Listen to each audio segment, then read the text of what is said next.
Hello, Vice Mayor.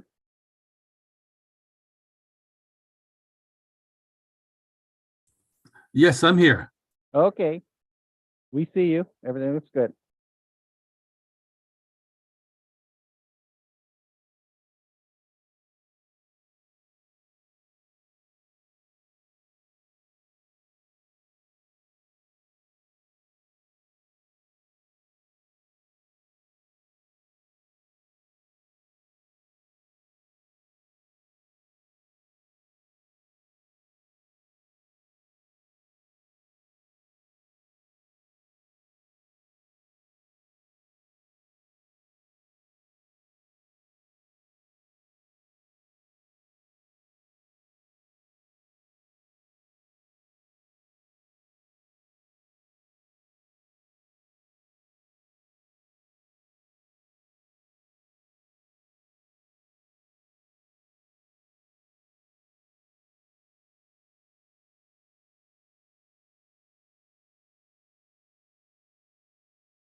I need one more council member for us to be able to get started.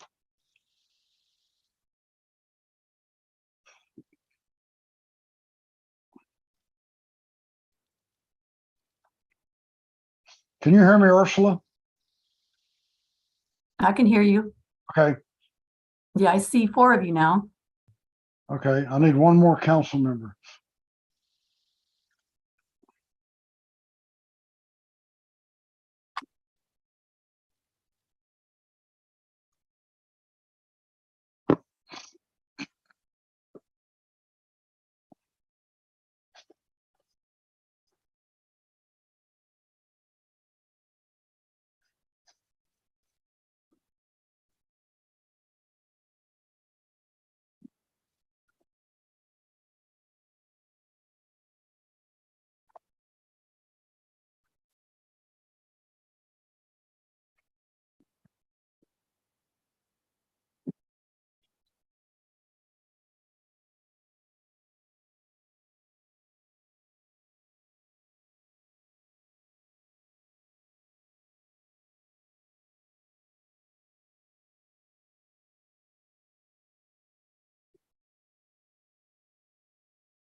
Gail's coming in.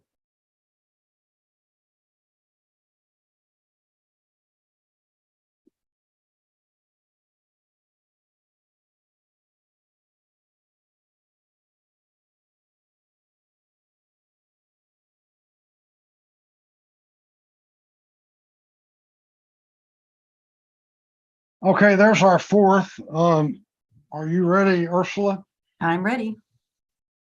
Okay, welcome everyone to the open session to hear public comment before closed session. Would you call the roll, please? Yes, Councilmember Bates. Councilmember Bates. Councilmember Jimenez. Councilmember Johnson. Here. Councilmember McLaughlin. Here. Councilmember Willis. Vice Mayor Martinez. Here. Mayor Butt. Here. Councilmember Bates. Yes, here. Okay, and council members Jimenez and Johnson are absent, and Willis. Okay, thank you. I'm sorry, Mr. Mayor, but for the record, Councilmember Johnson is present. Oh, I'm sorry. My mistake. Yes, just Willis and Jimenez. Right. Okay, thank you. Would you read the closed session agenda items, please?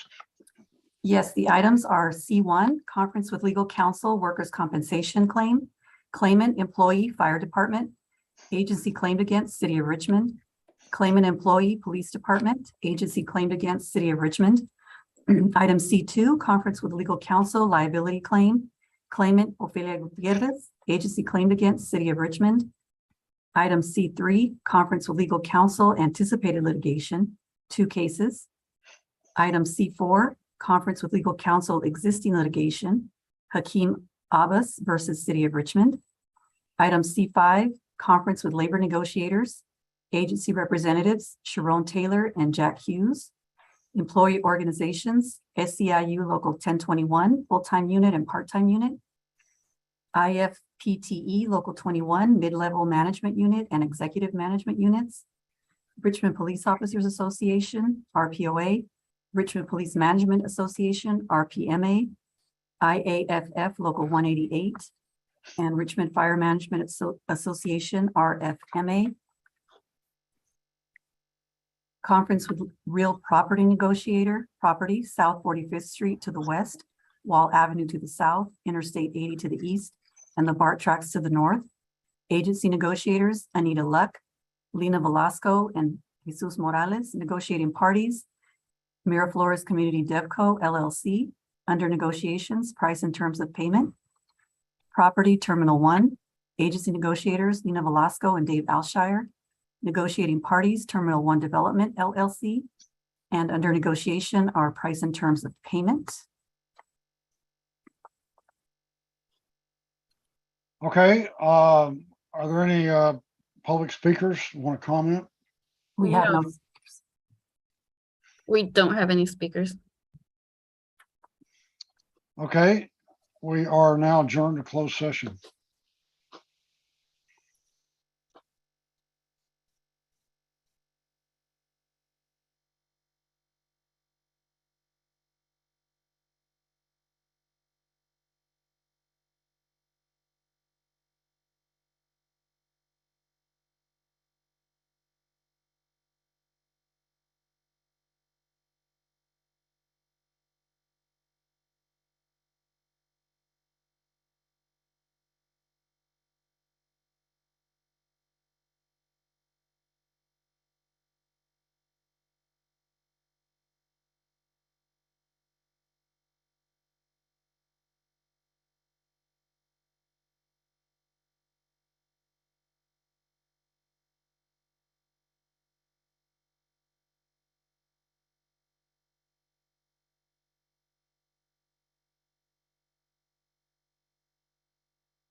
JC, this is Richard.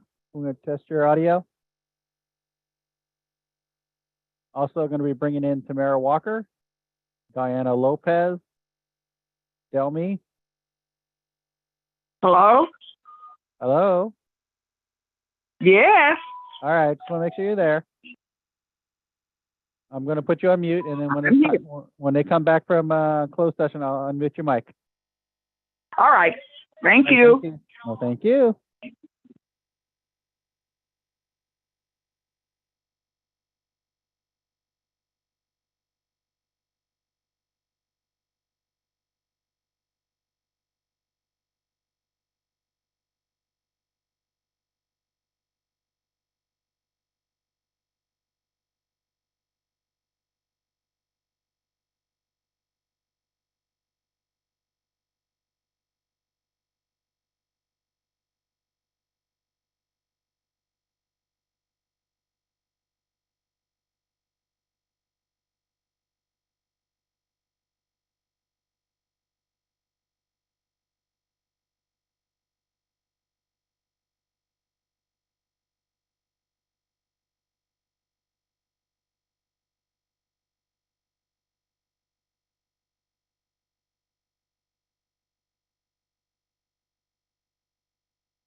JC, are you there? Yes, I'm here. Okay, you got two phone numbers on here. 253-7757. Don't give out the phone number. No, but Everybody knows now. Call me. I have you on twice with the one we talked earlier. Oh yeah, I accidentally disconnected us. Okay. Me. All right. I'll leave both in. All right. Yeah, don't give out your phone number.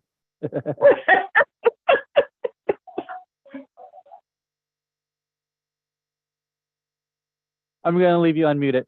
I think they're coming in soon. All right.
Okay, I believe we have a quorum. Madam Clerk, are you ready?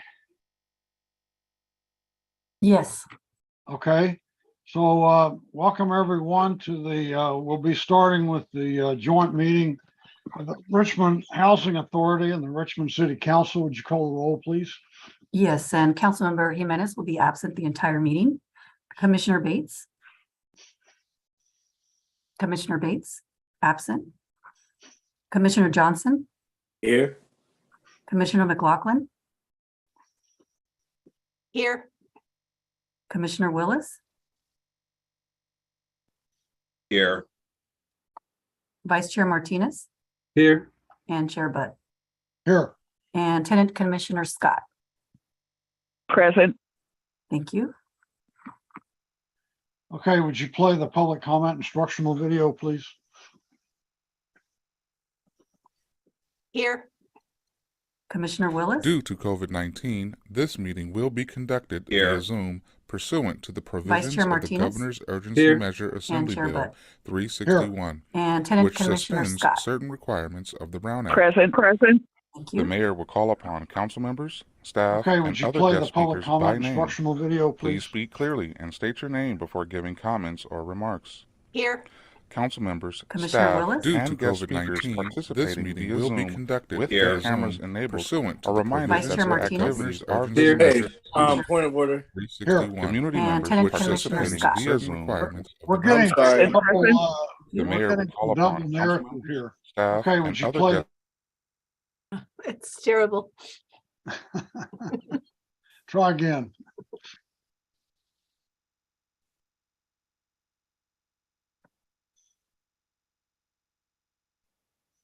Y'all been doing so good this entire time, Casey. Wishing to speak should use the raised hand feature or dial *9 if participating via phone, and the mayor or city clerk will call upon them at the appropriate time. Community members will have up to 2 minutes to speak, 3 minutes for public hearings. After the speaker's time expires, staff will lower their hand and mute their mic. Community members participating via phone will be called upon to speak by the last 4 digits of their phone number. Public input and participation are of the utmost importance to the City of Richmond City Council. Therefore, it is important for public speakers to be ready to address the council when called upon. Public speakers are requested to state their names and city of residence, but providing such information is voluntary. Written public comments received before and during the meeting in accordance with the COVID-19 public comment guidelines printed on the meeting agenda will be entered into the record and published at the clerk's office webpage. If authors of written correspondence would also like to speak on the item, they should raise their hand when prompted by the mayor, and the city clerk will call upon them at the appropriate time. A roll call vote will be taken for all action items. We got technical The meeting problems. can be seen on KCRT's TV channel and is being streamed on Zoom, YouTube, and KCRT.com. Thank you for participating in a meeting of the City of Richmond City Council. Debido a COVID-19, esta reunión se llevará a cabo a través de Zoom en conformidad con las provisiones de la medida de urgencia del gobernador de la Ley de la Asamblea 361, que suspende ciertos requisitos de la Ley Brown. El alcalde llamará a los concejales, a los empleados de la ciudad y a otros invitados a hablar por nombre. Por favor, hable claramente y diga su nombre antes de dar su comentario. Se recuerda a los concejales, empleados de la ciudad y otros invitados participando a través de Zoom con sus cámaras encendidas que sus actividades son visibles al público. Miembros de la comunidad participando a través de Zoom que deseen hablar deberían de usar la función levantar la mano, en inglés raise hand, o marcar *9 si están participando por teléfono. El alcalde y la secretaria municipal llamarán a los oradores en el momento apropiado. Miembros de la comunidad tendrán hasta 2 minutos para hablar y 3 minutos para temas de audiencias públicas. Después de que se expire el tiempo de orador, se le bajará la mano y el micrófono será silenciado. Miembros de la comunidad participando por teléfono serán llamados para su turno usando los últimos 4 dígitos de su número de teléfono. Los comentarios y la participación del público son de suma importancia para el Consejo Municipal. Por lo tanto, es importante que los oradores públicos estén listos para dar sus comentarios al Consejo Municipal cuando sean llamados. Se pide que los oradores públicos indiquen sus nombres y ciudad de residencia, pero proveer dicha información es voluntario. Comentarios escritos recibidos antes y durante la reunión, de acuerdo con las reglas designadas para comentario público durante el COVID-19, imprimidos en la agenda de la reunión, serán ingresados en el registro y se publicarán en la página web de la Secretaría Municipal. Si los autores de la correspondencia escrita también desean hablar sobre el tema, deberían levantar la mano cuando sea pedido por el alcalde, y la Secretaría Municipal los llamará en el momento apropiado. Se realizará una votación nominal para todos los puntos de acción. La reunión se podrá ver en el canal de televisión de KCRT y también se transmitirá en Zoom, YouTube y kcrt.com. Gracias por participar en una reunión de Consejo Municipal de la ciudad de Richmond.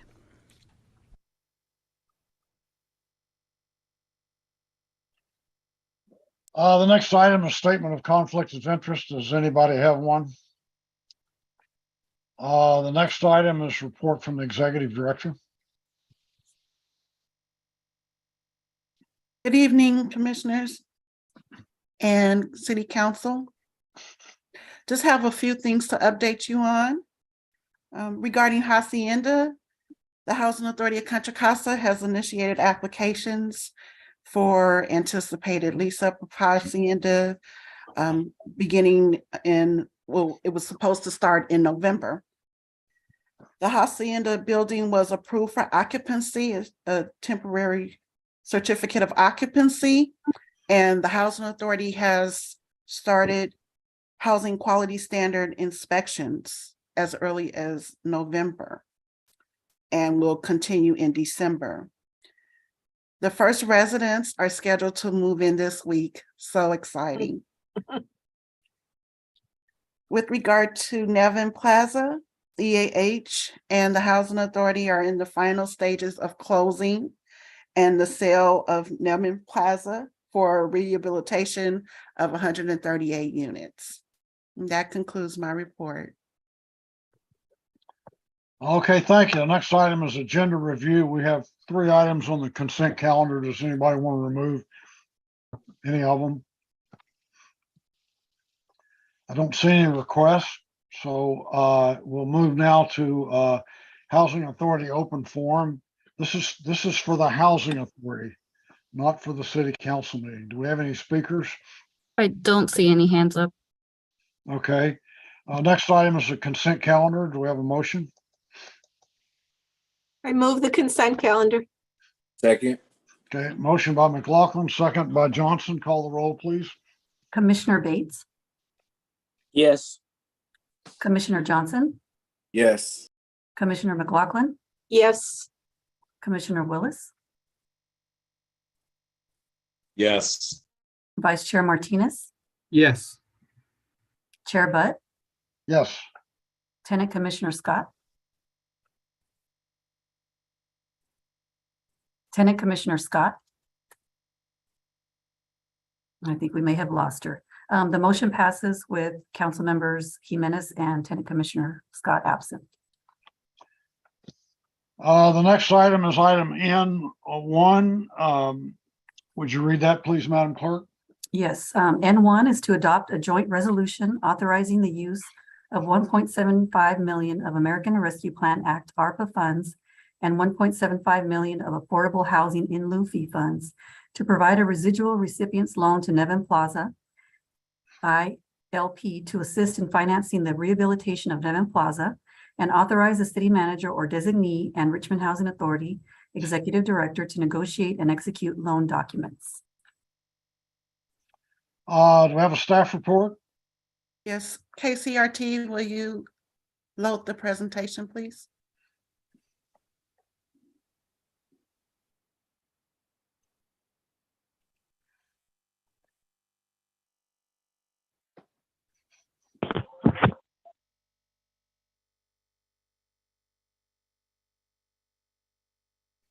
Next slide.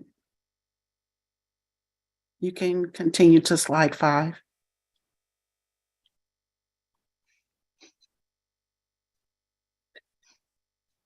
Oh, go back one. Thank you. So the public benefits of the rehabilitation of Nevin Plaza. Nevin Plaza has been awarded over $30 million in competitive bond financing, leverages over 90 million in other public and private funding. Complete renovation of Nevin Plaza and preservation of 138 affordable housing units and extending the life, fiscal viability and energy efficiency for long-term benefit of residents and surrounding community. Next slide, please. The funding gap that has been identified by EAH on October 12th, EAH informed us that of the submission of a updated building permit plan proposing design changes to assist in closing a funding gap resulting from additional construction requirements, increased construction cost, increased construction interest expense due to Federal Reserve Bank rate increases, requirement to fund a capitalized operating reserve to fund operating expenses until the rehab is completed. Construction interest expense has increased by $700,000 due to the Federal Reserve interest rate increases of 3.75 to 4.0 from March to November. Increases in construction and other costs, including air conditioning and new electrical switchgear. Next slide, please. The capitalized operating reserve, HUD operating subsidies will not be available after the closing and until the building is rehabbed and passes housing quality standards. Lenders and investors will require a capitalized operating reserve, and EAH currently estimates it at $2.6 million for construction and the lease-up period. And it's also currently under review. Next slide, please. Cost savings. So EAH proposed scope changes.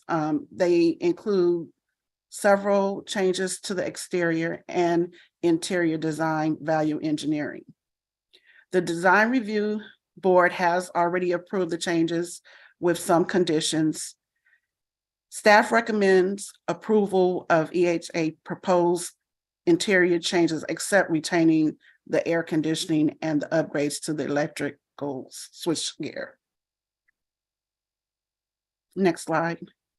So the overall cost are $4.5 million, including the air conditioning. Next slide, please. The options to cover the gap are ARPA funds in the amount of $1.75 million and inclusionary housing in lieu funds to the total of $1.75 million. EAH has notified RHA that they will not include the installation of the air conditioner and switchgear system. Before you is a timeline of what has transpired since the original RFP submission in 2019. The initial proposed closing date was in December. It has been moved to the third week of January, I'm sorry. And the extended closing period for tax credits, CITLAC memo, has extended our opportunity to March 2023, but we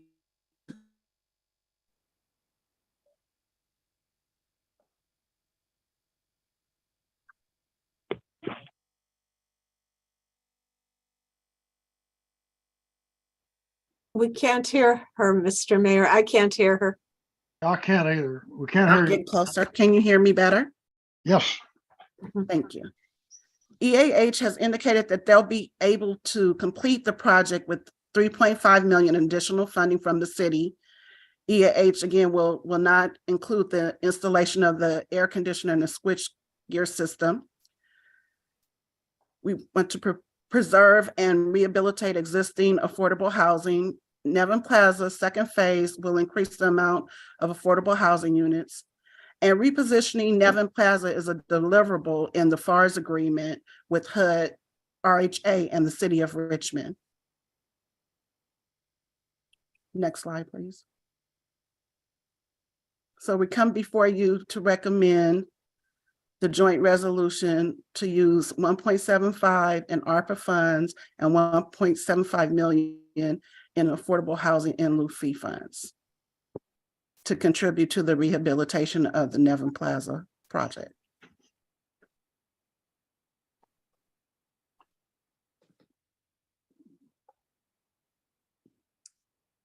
That concludes my report. Presentation. Yes, that concludes my report. Questions? Go ahead, Councilmember McLaughlin.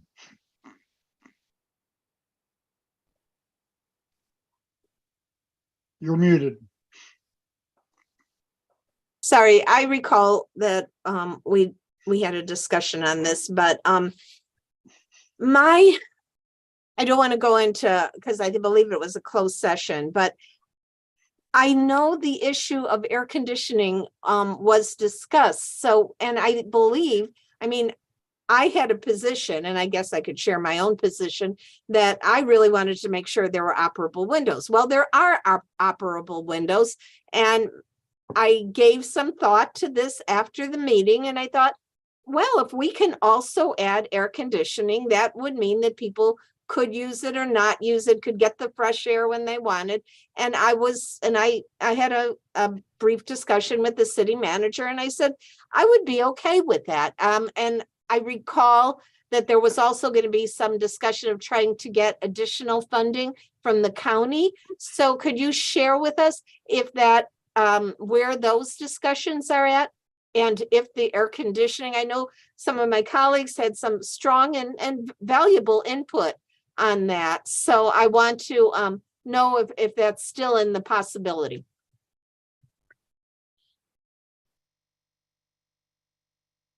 Oops, I think Nanette froze.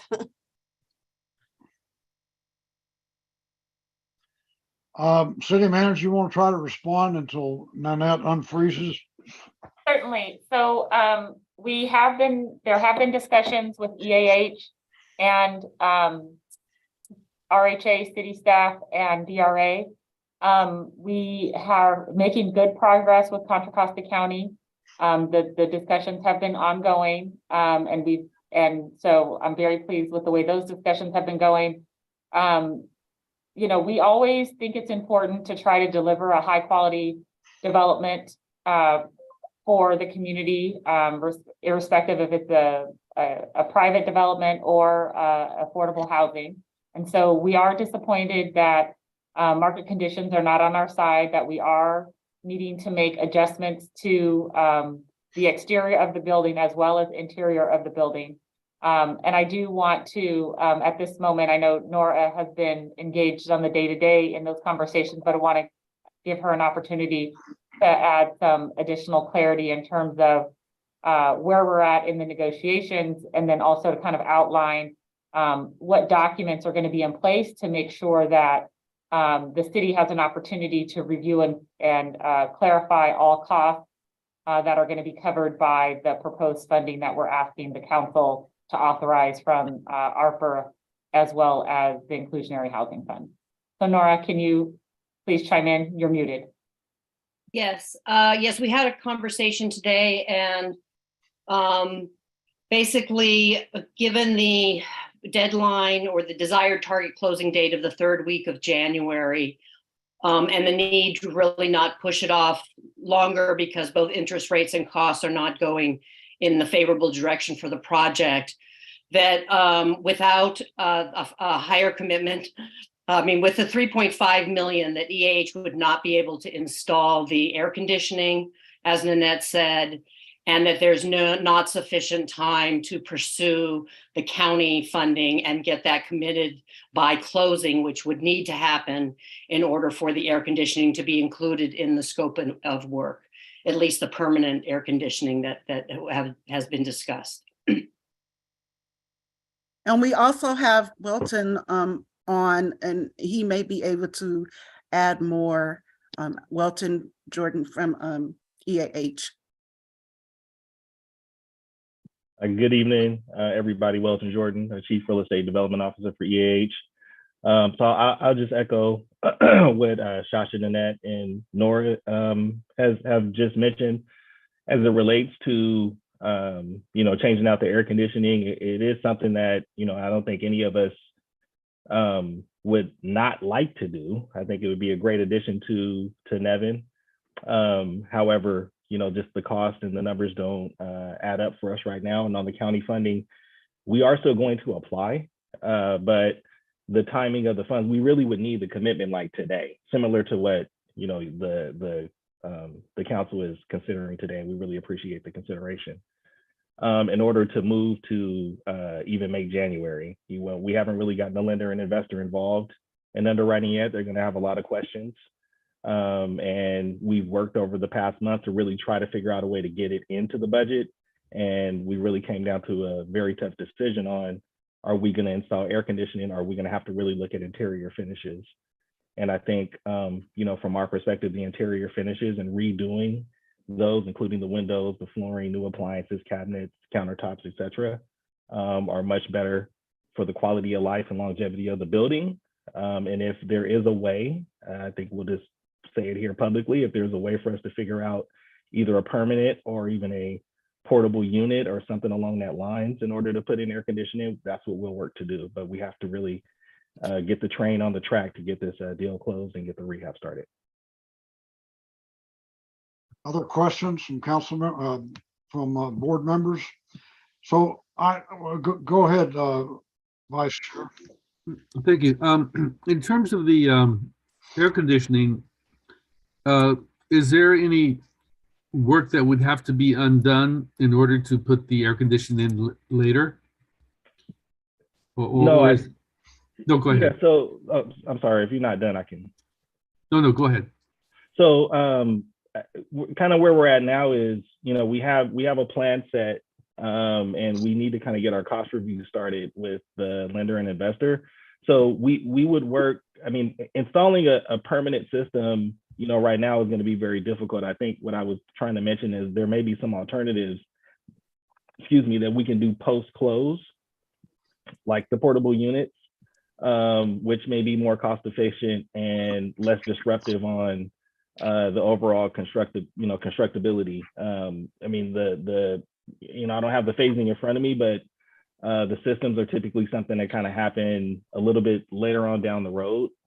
You got a lot of unit demo and things of that nature that we need to take care of first. So we are still thinking. We know it's something that the city desires. We know it's something that Nanette really wants, and we want to keep her happy. So we are trying to figure it out, but we're kind of moving up against the deadline here, and we have to, make a tough decision. So, to answer your question, we won't double work in order to add it in. Anybody else have a question? So I do. So what you're asking for is right now is $3.5 million from two sources, right? And that's going to cover the capital operating reserve and interest, right? Correct. Anything else? So if you get, how much money have you asked the county for? Welton, can you speak to that, please?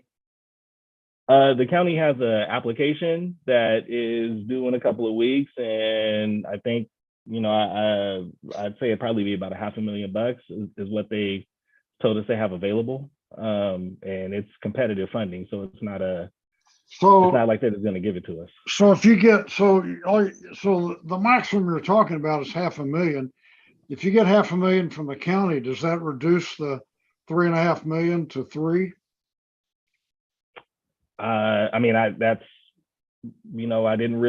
We didn't really have that discussion with the city, but again, if there's a supplemental swap out of funding, that's something that we could also consider, but that's not that's not the way we're approaching it. I mean, the money from the county is clearly not enough to pay for the air conditioning, right? No. Even if you get it.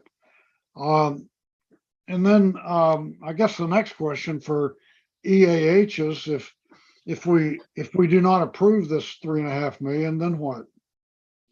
Then we'll have to peel back some additional scoping. So, Do you know what that would be? That would probably be unit interior finishes. Like what? What's an example? Floors, cabinets, countertops, possibly appliances. Well, like floors. I mean, what's in the budget now, and what would you have to go to if you reduce the floor budget? I mean, that's a good question. We could let you, I guess I'm just saying overall, Mayor, is, we have to start with the structural integrity and some other issues first. In terms of line item cost budgets, we can, definitely share those with city staff. But if what happens is if this money isn't approved, then we really have to make some even more difficult choices. And we're really talking about, habitability, livability of the residents with, not replacing, not doing them at all, not changing it down to something else. I'm saying not doing them, like not replacing the stuff. Well, I guess what I'm trying to understand are these really critical issues. I mean, if somebody told me that, that you had carpet in the budget now, and if you had to cut back, it would be bare plywood, I could relate to it, but not seeing anything definitive. I'm a little confused by it all.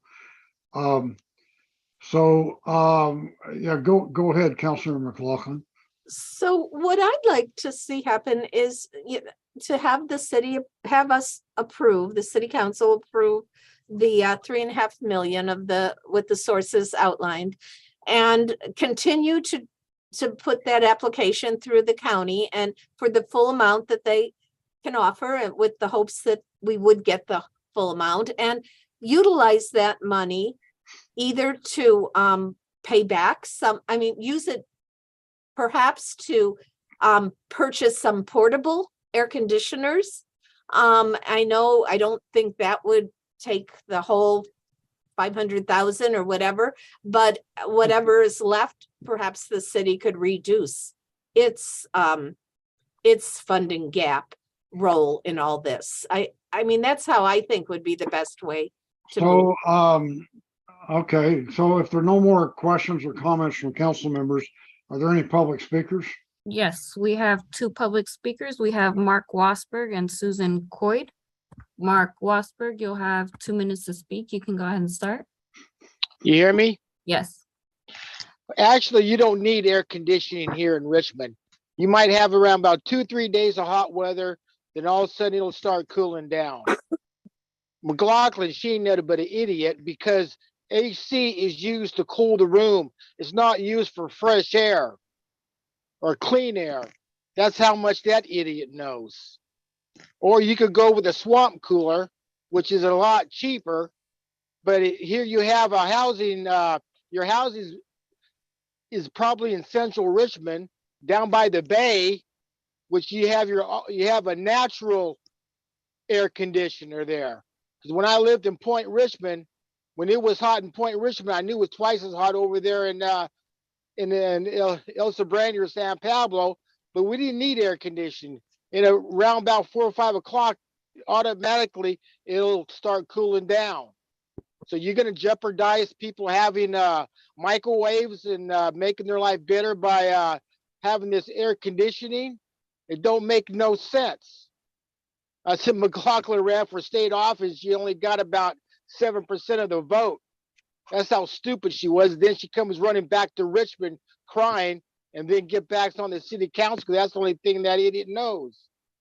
But people need to think about having AC in Richmond. How many apartment buildings does Richmond have AC? I mean, you're talking a whole lot of money, man. I mean, AC is not cheap. So if you people need to think about going through like putting in large fans, or probably going with a swamp cooler. But you know, you guys just don't know how to use your head, man. You're just so stupid. And these idiots who voted for Aguado and another queer boy that might be in office, totally stupid. Time has expired. The next speaker is Susan Coyd. Susan, you'll have 2 minutes to speak. You can go ahead and start. Susan Coyd, if you could please unmute yourself. Yes, this is Wayne Coida. I'm actually Susan's husband. We're fairly new to the community here. We've lived in Point Richmond for the last 4 years. And I echo the previous speaker's comments about the necessity for air conditioning in this area. If there's a special need for certain tenants to have air conditioning, I'd like to know what those needs are. But as a matter of fact, I don't understand why anyone would want to have air conditioning, even given the global warming going on in this particular community. Secondly, I would like to comment on the gentleman who was speaking and trying to answer Mayor Butt's questions about financing. Ladies and gentlemen, we need to be able to answer these questions very clearly and distinctly so we can make an intelligent decision on spending this kind of money. And if the person cannot answer what these dollars are going to be used for, then you ought to think twice about voting for it. You think about it as being your money. Don't think about it as being manna from heaven or money coming from the ground. This is your money.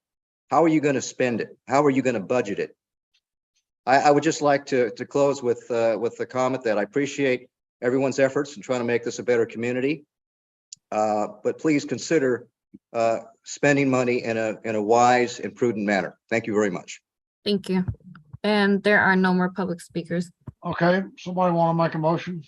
Go I'll ahead. make- Go ahead, I'm- Councilman McLaughlin. I'll make a motion, but I first want to say my first feelings about this whole thing about air conditioning was we don't need it. Some of my colleagues made some very valid points that there might be some elderly people with some special needs, and there's some circulation problems in some of the rooms, and to have a portable air conditioner in there might make sense for some of the residents, and we should consider making that available. But I generally agree that we do not need air conditioning, although we are getting more hot weather, but not all that bad compared to many areas. So my motion is to approve the item. We need to get in on the interest rates, which will only go up. So my motion is to approve the item and continue the application with the county so that we could offer some other amenities or potentially pay the city back from some of the money that we're fronting. Is there a second? Second. Okay, second by Johnson, I think. Okay, I'll call the roll, please, Madam Clerk. Commissioner Bates, No. Commissioner Johnson, Yes. Commissioner McLaughlin, Yes, Commissioner Willis, Yes. Vice Chair Martinez, Yes. Chair Butt, No. and Tenant Commissioner Scott. Yes. Okay, the motion passes with Commissioner Bates and Chair Butt voting no, and Commissioner Jimenez absent. Thank you, Chair Butt and members of the RHA Board and City Council. We thank you for your question, and your points are well taken. As we continue to move through this process, we'll ensure that we continue to remain vigilant in reviewing the costs provided by EAH, and to the degree feasible, as the motion stated, we will either make sure there are additional items added to the budget, or to the degree feasible, we will reduce the city subsidy. Thank you. Okay, that concludes the joint City Council and Housing Authority meeting. So that meeting is adjourned, and we'll transition to the regular meeting of the Richmond City Council. Would you call the roll, please? Councilmember Bates, Present. Councilmember Johnson, Here. Councilmember McLaughlin, Here. Councilmember Willis. Councilmember Willis. Vice Mayor Martinez, Here. Mayor Butt. Here. Okay, and again, Councilmember Jimenez will be absent the entire meeting, and Councilmember Willis is absent at this moment. Okay, next item is a statement of conflict of interest. Does anybody have one? I am going to recuse myself on item AA1 because my architecture engineering firm has a contract with at least one cannabis dispensary in Richmond, and this may have some impact on their business depending on what the outcome is. Any other conflicts? So we'll now go to agenda review. And there's a couple of things I want to do. I want to move item T1 or item Z, I'm sorry, Z2, which is the Terminal 1 item, move it up after consent calendar. And and then right after that, I want to move up item AA3, the MCE report. The reason being, I want this. This is probably my last chance to hear this MCE report as a member of the city council, and if we don't do it tonight, you know, we probably won't get to it. So those are my items. Are there any other changes to the agenda?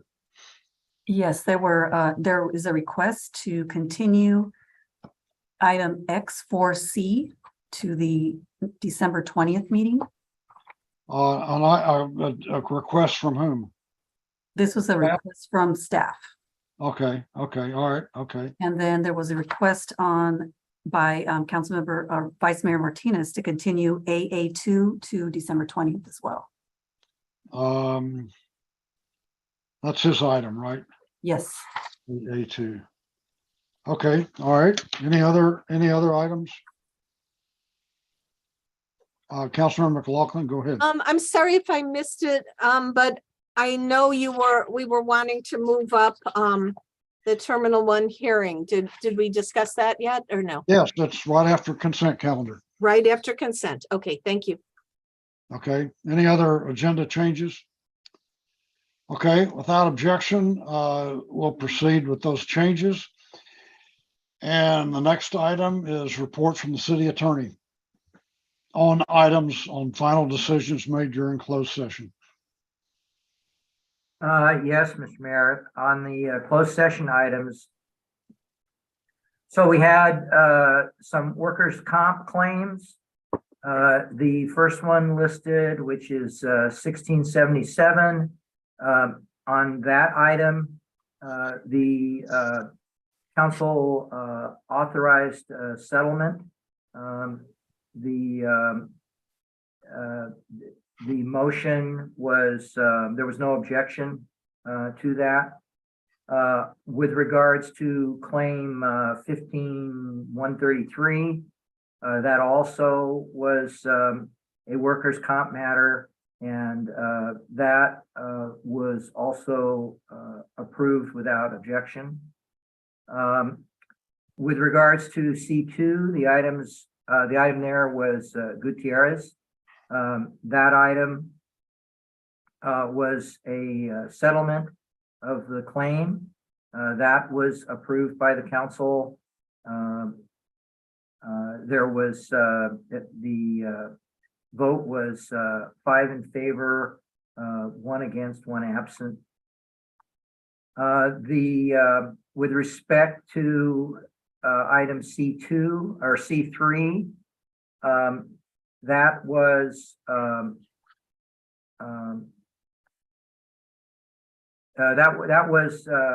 I'm sorry, item C4 was a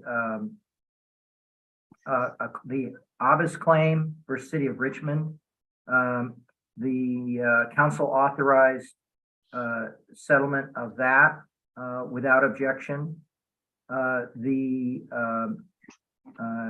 two cases in that are listed under C3, that item, one of the items the council authorized further negotiation of resolution of that matter. And the second case that was listed to be planned to be discussed was not discussed. So that was removed. The Gutierrez item, the settlement there was also authorization to settle without objection. And then with regards to the labor negotiations, we gave a report on the status of the negotiations. There was direction given to the negotiator in terms of continuing the negotiations. With regards to the on C6, the Miraflores matter was not discussed. And with regards to the Terminal 1 item, there was a report on the status of the negotiation that the Terminal 1 project is on for public action tonight, and that was there was no action taken in closed session with regards to that matter. That concludes the closed session report. Okay, thank you. The next item will be abatement report from the Public Works, report from the city manager. Thank you, Mayor Budd and members of the Richmond City Council. This evening, I have two announcements. Sandbags are available for upcoming storms.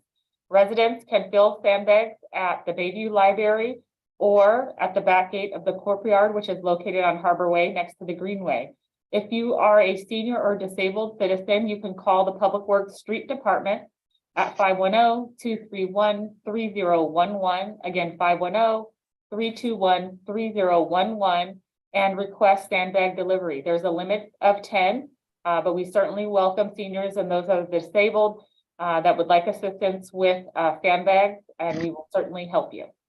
In addition, we'd like to make an announcement this evening regarding affordable connectivity program enrollment. If you receive public benefit, you could qualify for a credit or even free internet service through the Affordable Connectivity Program. To receive free in-person support on Saturday, December 10th, between 10 a.m. to 4 p.m., please come to the Richmond Public Library at 325 Civic Center Plaza, or call or text Exchange at 510-866-2230. Again,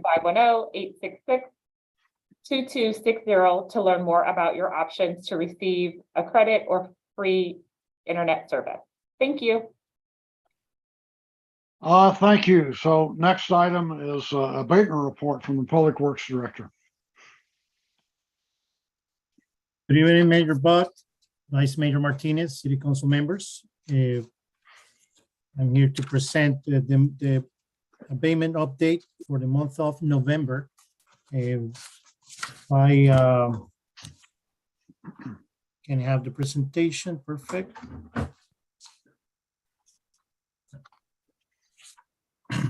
Next slide, please. The month of November, we have 2 neighborhood dumpster days, and we basically did it at Lower Park and Marina Bay neighborhood, and we removed 8 loads, and that equivalent to 12.5 tons. We assisted 32 seniors and disabled residents. Next, please. Out of the 32 senior and disabled residents, 16 were from the Lower Park neighborhood and 16 from the Marina Bay neighborhood. Next, please. Regarding to illegal dump, we clean up 83 tires 213 mattresses, and 95 gallons of oil paint. In total, we remove over 226 tons. Next, please. Illegal dumping, we remove debris from 702 locations all over the city. Next, please.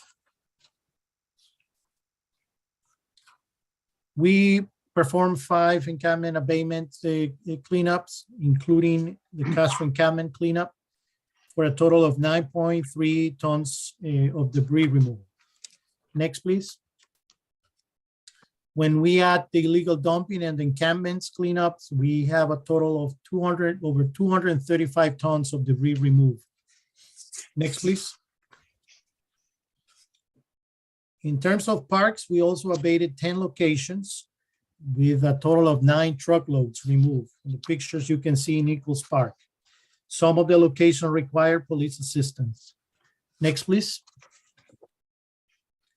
With abatement, we're talking specifically in Richmond Parkway. We clean the medians and hillside. On the hillside, we use a remote control trimmer that you can see on your picture on the right-hand side, and that is utilized to prevent employee injuries. Next, please. We also abated and bordered private property. About over 7.3 tons of debris were removed from private property, and with multiple window and doors sealed. Next, please. In terms of graffiti removal, we removed 224 tags at 102 locations. Next, please. And I want to conclude by recognizing our partnerships with other agencies, and that is the end of the presentation. Okay, thank you. And any comments on this from the public, you can do it during open forum. So that brings us to open forum for public comment. I assume we have some speakers. Councilmember McLaughlin, you got a hand up. Do you have a question? Councilmember McLaughlin? I'm sorry, I did not mean to have my hand up. Sorry. Okay. So we're now to open forum for public comment. Okay. Would you call the speakers, please? Sure, we do have 2 speakers, and I just want to remind speakers to keep their comments respectful, and you'll have 2 minutes to give your comments. I have Philip Rosenthal, Mark Wasberg, and Robert Kish. Philip Rosenthal, you'll have 2 minutes to speak. You can go ahead and start. How are we doing? You can go ahead and start. Hello. I just wanted to wish everybody happy holidays if we don't make it to the next meeting, and say that with the incoming new council members and new mayor, I had noticed something when I was reaching out to the city, that many of the council members use their own personal or business emails to conduct the city business. And I think that it might be reasonable for both legality and transparency if the city sets up permanent emails by district. For example, District 1 council person at city ... so that not only can the city determine whether or not council people and the mayor are responding to their emails, but that those email addresses can be passed on to the next council person. And we don't lose them into a void outside of the transparency of the city system. So I do think it's important that there are official city emails, and that council people are not conducting business or city business from their other emails. The other thing I would like to suggest is that we have a more transparent and more obvious way to link ourselves to these, not only these meetings, but these issues on the city website, so that there could perhaps be a page or a button that says upcoming meetings, and you don't have to kind of know how to find these things on the website. So it seems a little less than transparent. And the last thing is to see if the city council can try to avoid hearing very important things that affect the entire city after 11 o'clock at night. It's only truly transparent if the average person can attend. Thank you all very much and happy holidays. Thank you. The next speaker is Mark Wasberg, and the following speaker after that is Karen. Mark Wasberg, you'll have 2 minutes to speak. You can go ahead and start. You hear me? Yes. Just because you won the election doesn't mean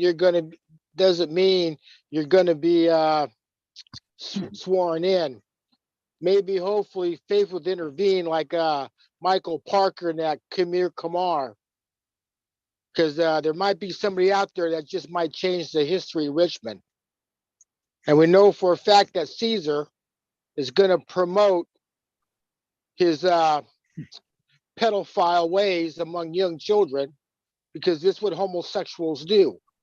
And we know for a fact that they want to make Richmond another Castro district, because this is why Beckles, when she was on the city council, she was out there promoting little young boys having the same sex. We know for a fact that our world was founded under religious law, and it's religious law that condemns you homosexuals and lesbians and transgenders. Now, that shooting recently that these 5 people were murdered at that queer bar, it wasn't about hate. It was about religion. Because this is what the homosexuals are doing. They're poisoning our civilization because they want to make the world gay. Even the Bible criticized homosexuals and lesbians. Read chapter Romans 1. It'll tell you that they are abomination. They do not belong in our society. They're passing their poisons. AIDS is a homosexual disease. Monkeypox spreading like wildfire because the homosexuals. You see, you people don't understand what the RPA and Caesar's going to do. They want Richmond to be a homosexual and lesbian city. They're going to promote this stuff. That's why they was sponsoring these 2 fag boys running on the city council. And I can't believe how stupid the people are to vote for this fag boy who's going to go out there and start molesting young children, because this is what they're going to do. This is why they're promoting young children. Time has expired. The next speaker is Karen. Karen, you'll have 2 minutes to speak. You can go ahead and start. Hi, my name's Karen Fleming. I'm a new resident. I just moved in a week ago from Seattle. I totally understand we have this time to speak, and I think the last speaker was so offensive. I don't quite understand why we have to be subjected to that. But I will say, Daniel, your presentation was inspiring. I've never really been to a city council meeting, but I wanted to learn about it. And I totally raised my hand because I agreed with having an official email for city business. The first speaker, I forget his name, his suggestions I thought were really good. And I agree with that. That's all. Thank you so much for your service. Thank you. And there are no more public speakers. Okay, the next item is our consent calendar. Is there a motion? By the way, we probably ought to review the items. So item X4C has been continued. Item AA-2 has been continued. Everything else stays on it. Is there a motion? I'll move the consent calendar. Okay, motion by Johnson, second by Willis. By Willis. Okay, call the roll, please, Madam Clerk. Councilmember Bates, Yes. Councilmember Johnson, Yes. Councilmember McLaughlin, Yes. Councilmember Willis, Yes. Vice Mayor Martinez, Yes. and Mayor Butt. Yes. The motion passes with Councilmember Jimenez absent. Okay, the next item we'll take up is item Z2, Latitude Residential Subdivision. Would you read that item, please? Yes, item Z2 is to adopt a resolution for the Latitude Residential Subdivision, formerly the Terminal 1 Residential Project. Either one, certifying the addendum to the 2016 EIR and adopting the mitigation monitoring and reporting program, and approving a major amendment to a planned area plan with associated major design review, a vesting tentative map, and a conditional use permit for park and residential uses within the shoreline overlay district, subject to conditions of approval. Or 2, certifying the addendum to the 2016 EIR and adopting the MMRP and denying without prejudice the plan amendment and associated DR and BTM based on the Planning Commission's recommended findings. Or 3, remand the project back to the Planning Commission to review the financial feasibility of the previous project and consider if conditions or refinements can be made to the revised project to make the project more superior. Okay, well, Councilmember Willis, you have your hand up? Yeah, I need to go off camera. My Zoom keeps on lagging. I just wanted to make that quick announcement. Sorry for interrupting. Okay, you're here, but your visage is not here. Okay, let's proceed with the staff report. Good evening, Mayor, council members, members of the public.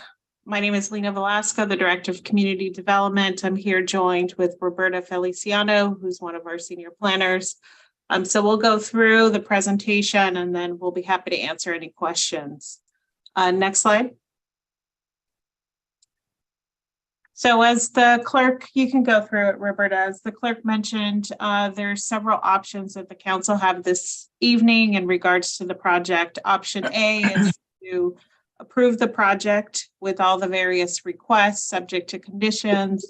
Option B is to deny the project without prejudice. If denial is proposed, the council does not have to take action on the environmental document as it's not required by CEQA. So that is a clarification. If the council chooses to deny the project, you do not have to certify the addendum to the EIR. And then option 3 again is to remand the project back. The council could identify areas where it wants further refinement or consideration to be incorporated into the project. Next slide.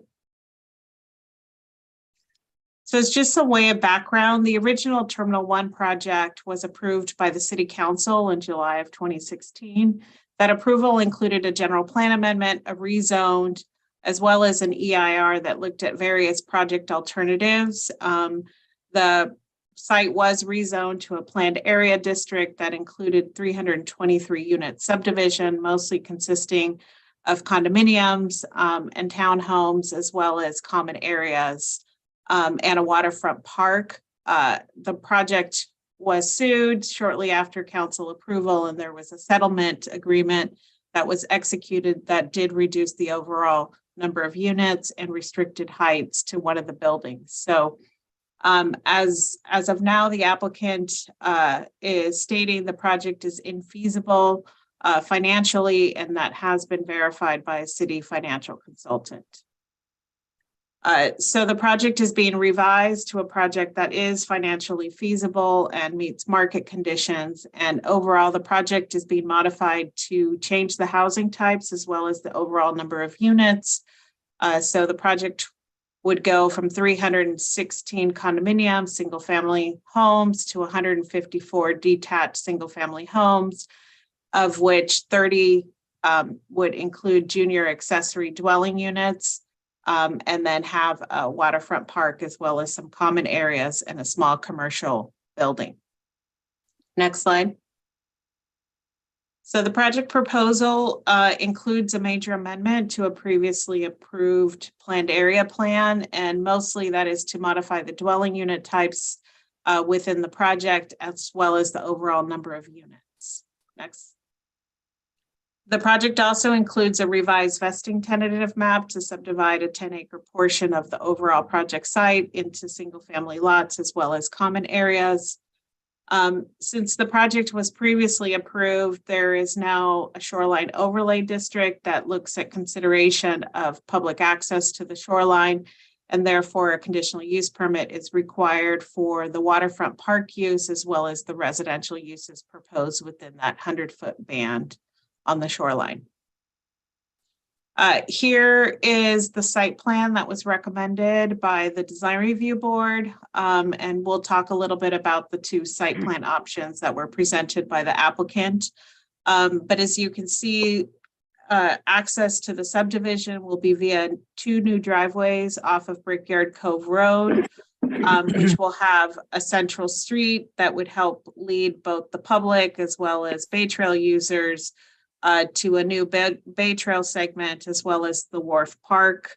The site includes both a combination of single-family homes as well as duets, similar to a duplex, which would have 1 shared wall. And up at the corner of Dornan Drive, there is a small commercial space that's meant to help activate park users. And then over in purple towards the water shoreline, there would be a community common space, such as a recreation center for the subdivision. Next slide. So we're going to cover the land disposition agreement amendments, the planned area planned amendments that are proposed, as well as the vesting map, and then the conditional use permit, as well as the recommendations of the design review board and the planning commission in regards to the project. Next slide. The land disposition agreement was authorized to be negotiated subject to certain amendments. The key thing in this slide is really that at the council's direction or approval, we did the LDA, the land disposition agreement is being revised to sever the sale of the land from the project entitlements. So again, lending the option of both option 2 that's being presented tonight to deny the project, or to also remand it back, as the land sale can still occur without land use entitlements. Next slide. So the planned area plan amendment is necessary because we're decreasing the overall number of units as well as the unit types. The purpose of the planned area zoning district is to help facilitate orderly development of larger parcels that, the typical zoning development standards don't always lend themselves to orderly development. The overall project is a little bit over 13 acres, and 10 acres would be subdivided for the residential use, and the remaining portions of the site would be either common areas or the waterfront park. The density of the project is being revised to 15 units per acre. The previous project was 32 units per acre, and however, the current project is still within the density range allowed by the general plan, which is 10 to 40 dwelling units per acre. Slide. So here's a view of the vesting tentative map. All of the roads internal to the subdivision would be maintained by the homeowners association, but would be open to the public. And Dornan Drive would be extended to a cul-de-sac that would provide access to the waterfront park, mostly for drop-off. There would not be any new parking within the cul-de-sac, but there is some parking anticipated along Dornan Drive as well as to Brickyard Cove Road that would help serve that waterfront use, as well as supporting the other parks in the area with Miller Knox. Next slide. So as I mentioned earlier, the zoning has changed, and there is now a shoreline overlay district, and a conditional use permit is required for any non-maritime use. That includes the park use as well as some of the residential buildings that are proposed within that 100-foot band. And so the other things that we look at is are appropriate protections being taken regarding habitat, water quality, and public access. The site currently doesn't lend itself to public access given the dilapidated buildings as well as the wharf. And so the project would enable the site to be reopened up to public access, include the wharf, as well as a new segment of Bay Trail that would run along the shoreline. Next slide. So in regards to the zoning and general plan conformance of the revised project, the project would still meet the requirements of the planned area zoning. As we said too, the shoreline overlay would allow for public access to the waterfront. And development standards are being modified as part of the planned area plan. And therefore it is consistent with the zoning.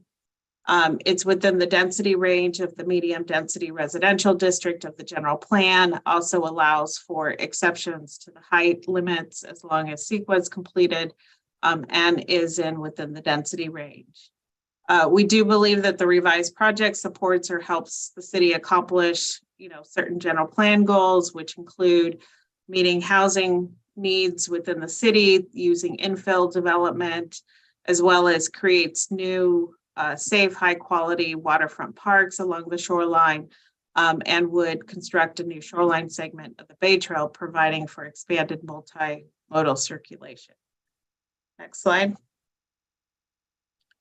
In regards to the design review board recommendation, there was a public hearing that was held as well as a study session. While the DRB did recommend approval of the PA planned amendment, they did request that subsequent design review be incorporated into the planned area plan, which it has been, and the applicant has agreed to. So the planned area plan amendment does require that there'll be subsequent design review of the architecture, landscaping, and the site signage. The DRB did recommend 10 additional conditions be added to the project. The applicant is objecting or requesting modifications to 5 of those conditions, and that's specified in attachment G of the staff report, and we'll quickly summarize on the next slide.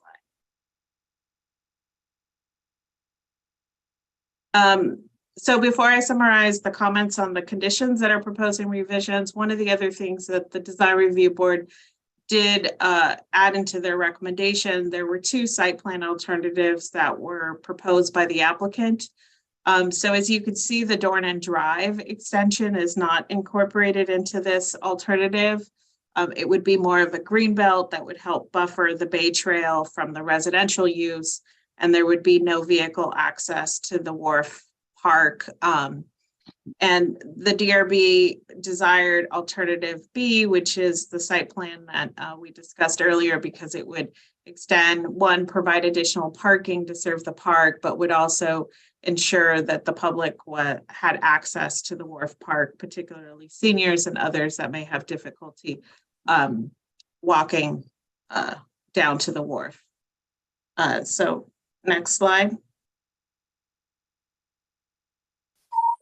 So these are the 5 conditions and brief summaries of the applicant's responses. The DRB did recommend that the Bay Trail be set back at least 12 feet from every house.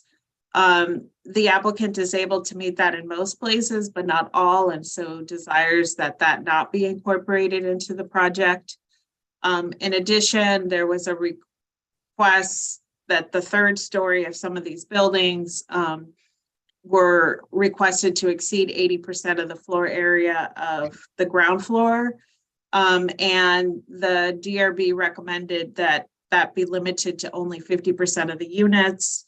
The applicant is objecting to that, as they need that extra square footage to make the project financially feasible, including providing the affordable units on site.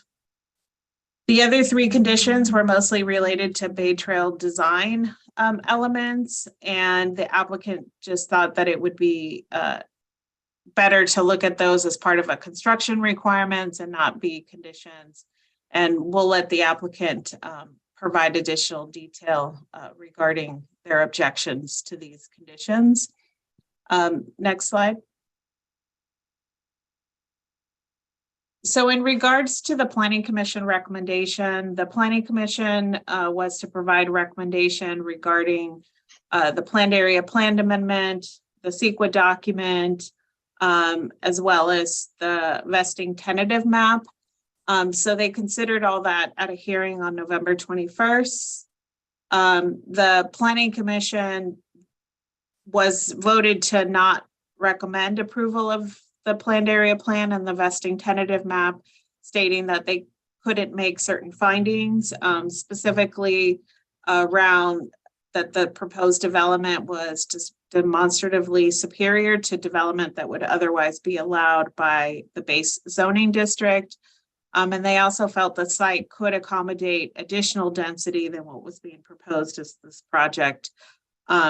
So if the council selects option 3 in the recommended actions, the council could decide to remand the project back to the Planning Commission. This action would not require the council to adopt a resolution as no project was being approved.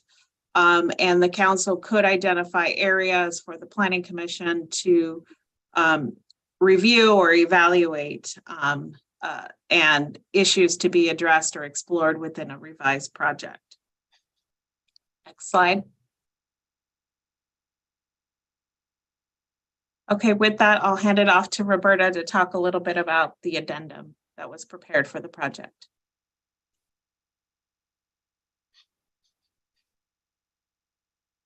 Mayor Button, council members, this is Roberta Feliciano, and I'll go over the CEQA. Unfortunately, due to a family emergency, Cynthia Brown with ESA wasn't available for this evening. So the approved project in 2016 shows the site plan. It did include a shoreline drive that provided vehicle access through the development. And then we're also showing the proposed modified project from this year, which shows just the Dornan Drive extension with a drop-off area and the proposed single-family homes, duets, and ADUs. So pursuant to CEQA guidelines, the triggers for a subsequent EIR is the city must prepare a subsequent EIR if there is substantial changes proposed to the project, or if there are substantial changes in circumstances, or if there's new information. And based on the analysis from the addendum, it shows that the project would not have any new significant effects. It also was examined and will not have any substantially or more severe significant effects. And the previous project does not add any mitigation measures or alternatives that would otherwise be infeasible. And given this, the addendum is appropriate for the project, for the revised project.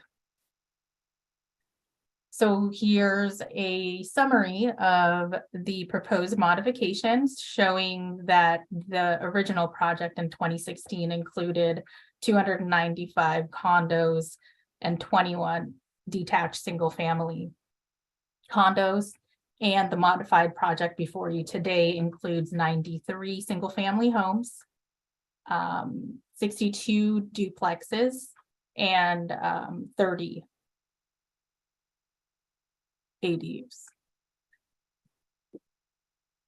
Again, another summary of the original project.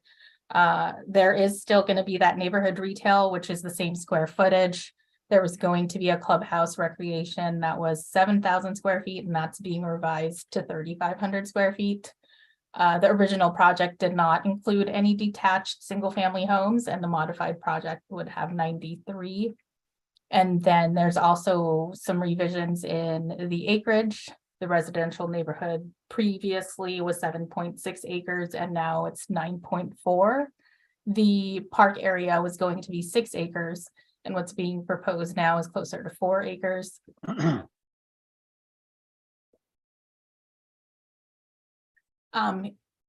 Here again with the comparison of the original and the modified from pervious surface. For stormwater, there was going to be 7 acres in the original. Now there's 3.2. Bioretention was 16,250 square feet, and now 18,928. A key change is the export fill. There was only going to be 14,850 in the original project, given that the buildings were built on a podium and they were able to make that balance there. Whereas this would require 43,500 cubic yards of fill. The original project also included occupancy in phases, where the new project would have all site work and roads installed prior to occupancy. There was also no applicable air district methodologies in 2016, whereas now the off-road equipment with engines that meet or exceed CARB Tier 4 emission standards and use of most current certification standards for off-the-road truck duty diesel engines.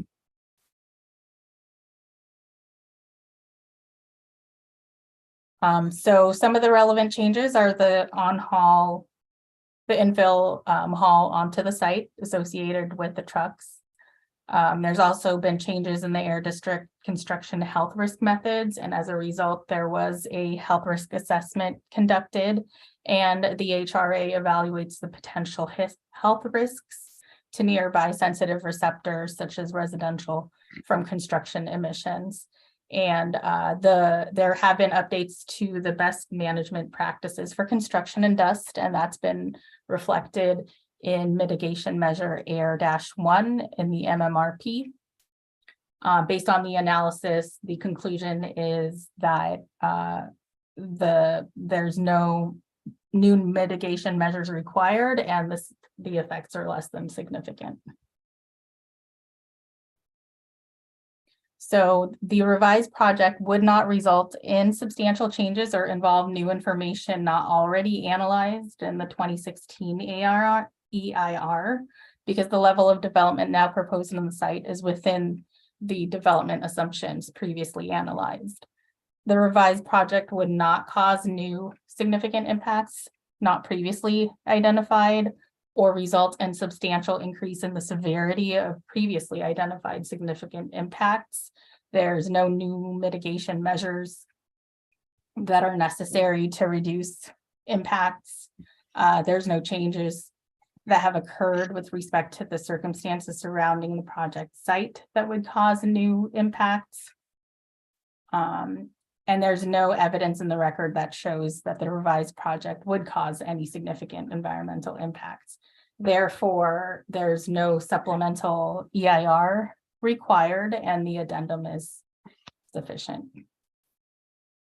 So to quickly conclude, as previously mentioned, tonight's options are to adopt a resolution certifying the addendum to the EIR, the MMRP, and approving a major amendment to the planned area plan with associated major design review, vesting tentative map to subdivide the site, and a conditional use permit for park and residential uses within the S Shoreline District, subject to conditions of approval.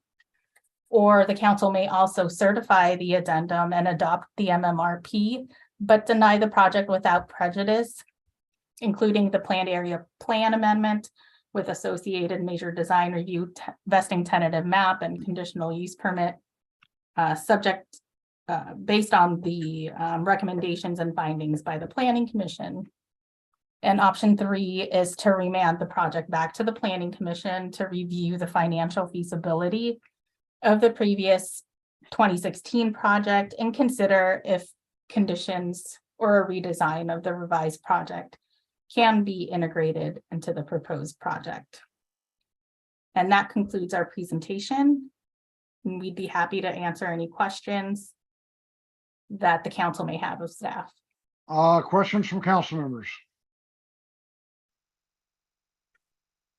I don't see any, so I have a few.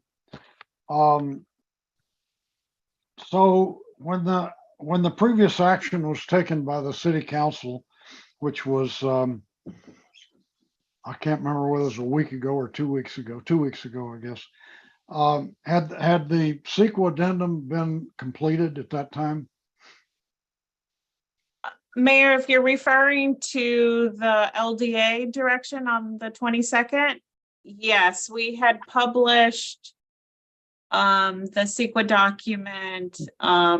The one that's exhibit 3 to this one, Terminal 1 project EIR addendum and mitigation plan, was that available at that time? Yes, it was part of the Planning Commission staff report that was published on the 11th. So there's been no changes yet since then. No. Okay.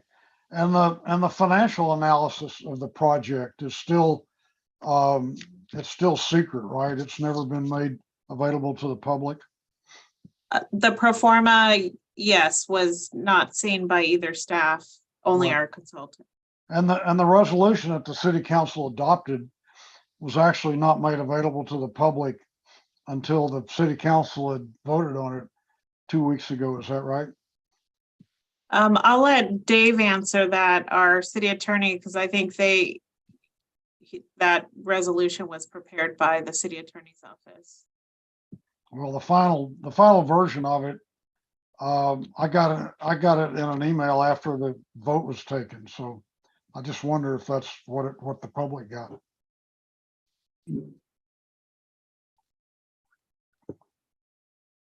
Well, I'll keep going. I see Dave's coming on. Copyright 2022 Zoom Video Communications Incorporated. All rights reserved. Privacy and legal policies do not sell my personal information cookie preferences. What is this all about? I don't know what that's about. The resolution was prepared and at the city prior to the meeting starting. It was available to anybody who asked for it. It was, but it was not posted on the website until later in the meeting, as you indicated. Okay, and then so the last part of the, well, I got another question. So in Lena's presentation, I think she said that the design review board, quote, recommended, unquote, the site plan. And I'm not sure that's exactly accurate. I think that what they did, and maybe you clarified it later, is that they recommended approval. They didn't recommend the site plan. They recommended approval with a whole lot of conditions. And because they're in an advisory capacity with the Planning Commission actually taking action on this, none of their recommendations were adopted by the Planning Commission. Is that right? Well, the Planning Commission recommended denial, and therefore So they didn't even add conditions to the project. They didn't. So none of them, yeah, so the Planning Commission recommended denial and none of the DRB recommendations were included in that. And then finally, when you reviewed the amended EIR document, I noticed, and I hope I wrote this down right, that the previous plan had something like about 15,700 and something yards of excavation and about 1,480 yards of fill. So it pretty much balanced out. Whereas the current project has 43,000 yards of fill. Is that right? Yes, of import fill.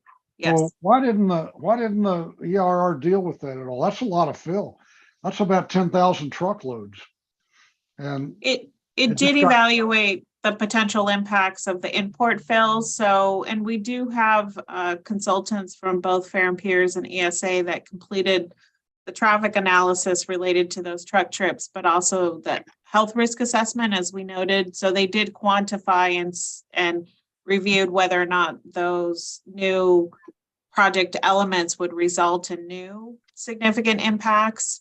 And it was determined based on the analysis as prescribed by the Bay Area Air Quality Management District that they would not result in a new significant impact.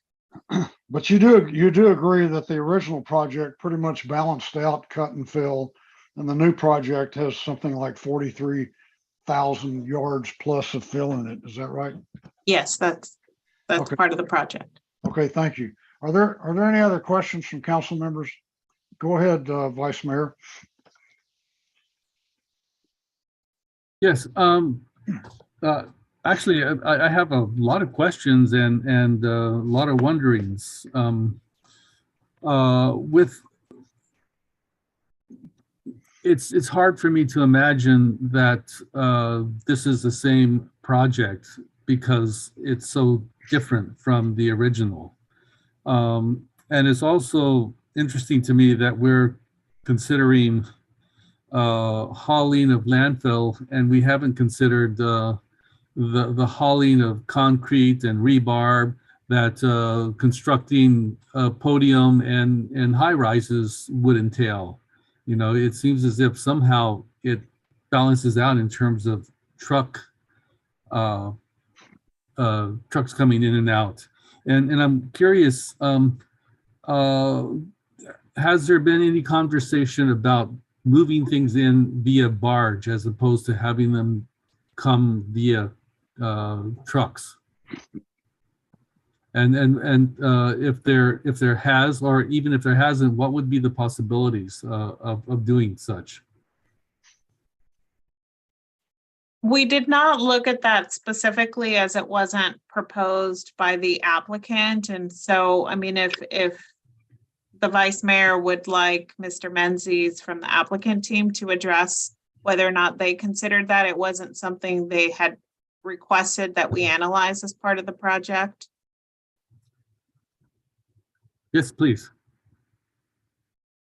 Yeah, I'll allow Mr. Menzies to respond to that if the vice mayor requests it. Go ahead.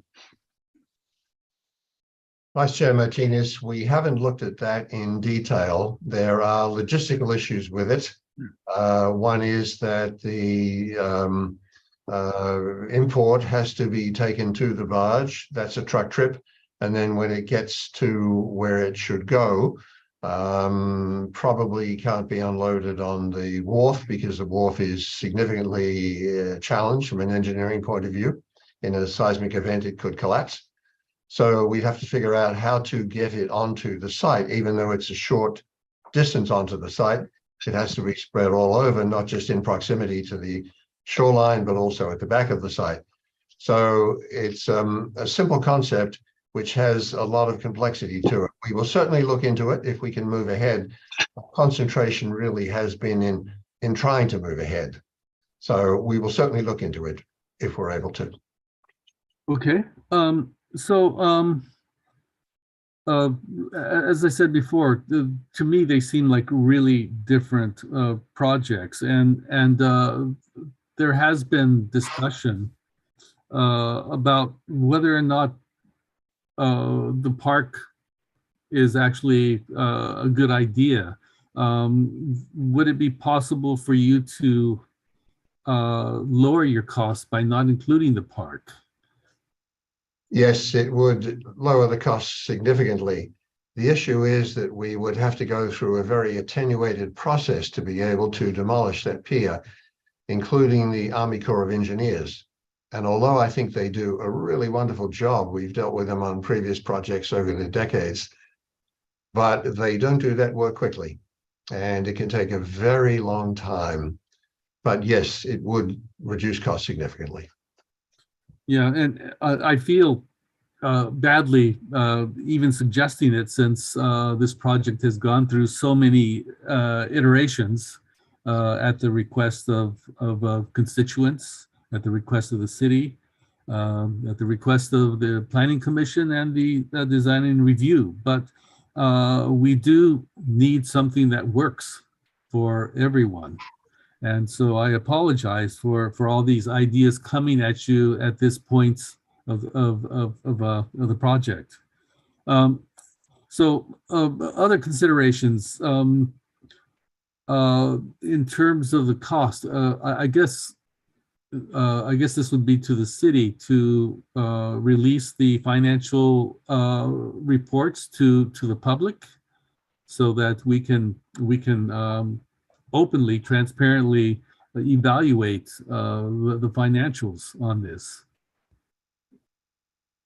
Is that a direction that we can move into?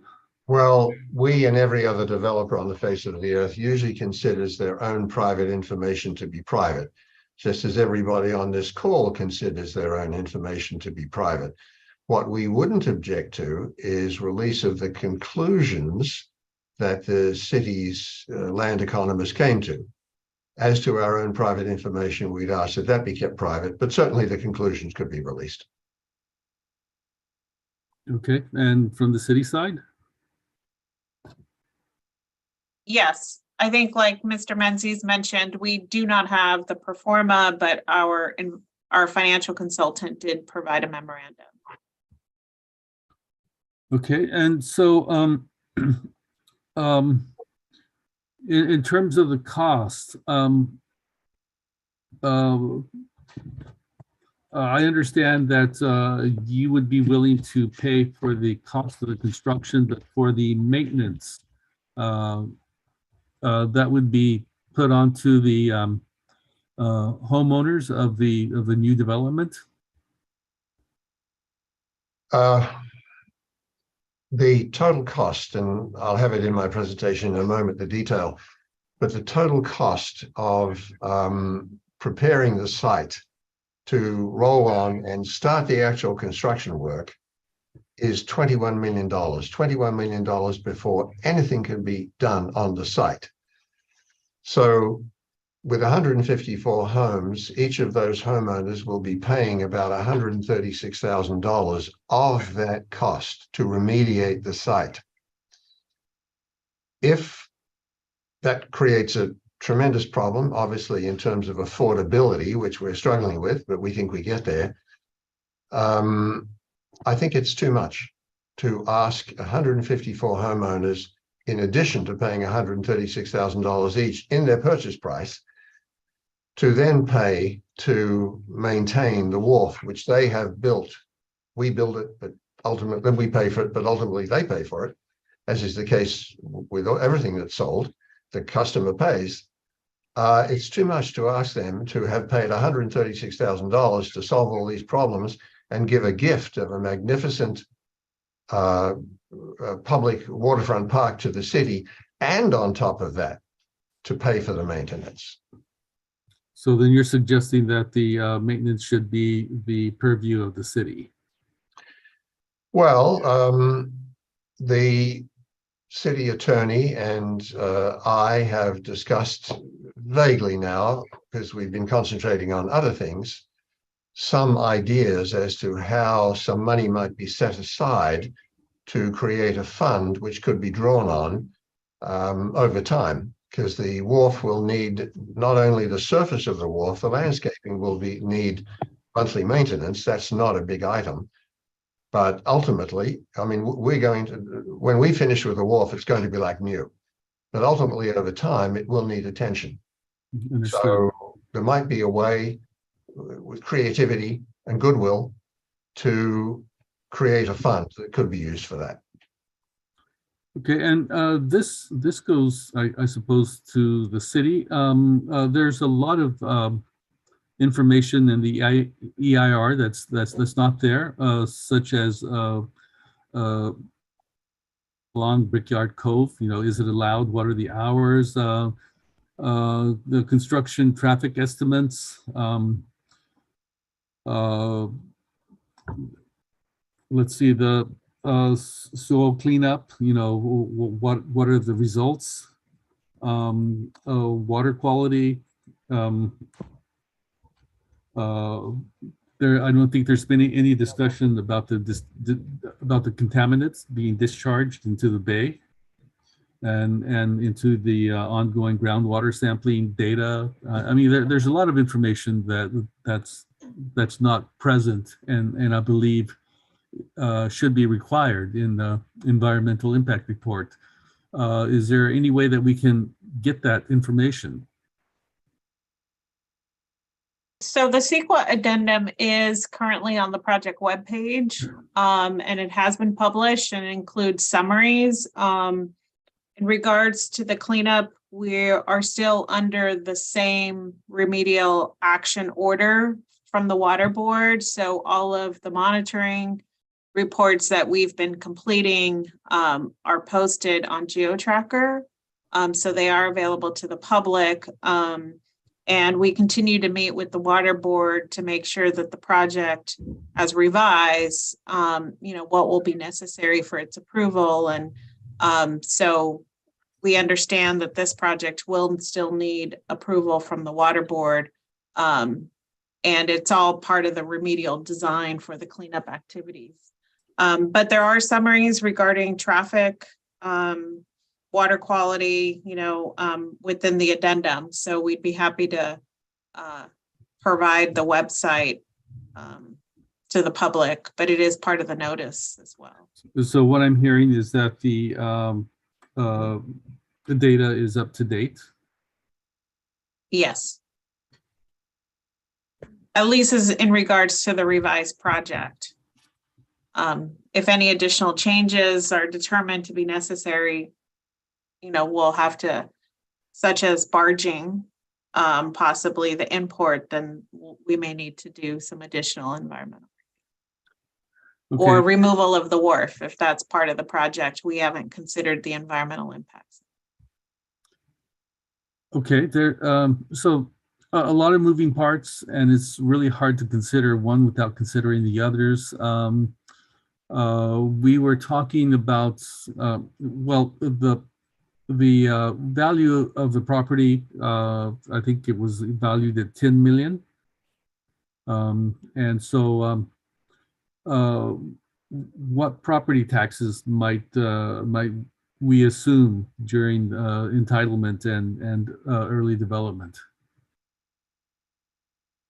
And what price tag? What price tag would be used to assess those? That's not typically something we'll do on the planning side. So I don't know if Antonio is available to discuss. I mean, obviously there would be an improved property value once the development is completed, and that will generate new property taxes and then also transfer taxes, one generated when we transfer the property to Terminal 1 Development LLC, but also to each individual owner as each unit is sold to a new property owner. So I don't have a quantified number for property tax revenue. Okay. I think the critical land value is not the sales price, it's when the property is developed. And the obviously the property tax was based upon the value of the sales when the property is sold. And there is a significant transfer tax that comes to the city. Right, and the transfer tax would be evaluated by what? The transfer tax is based upon the sales price. Okay, so then, and the sales price is 10 million? Well, the way we have negotiated this, there's also a value that would come at the end when the property is sold. Okay.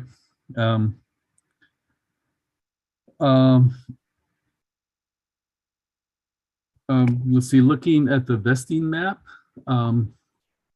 let's see, I'm trying to call it up here.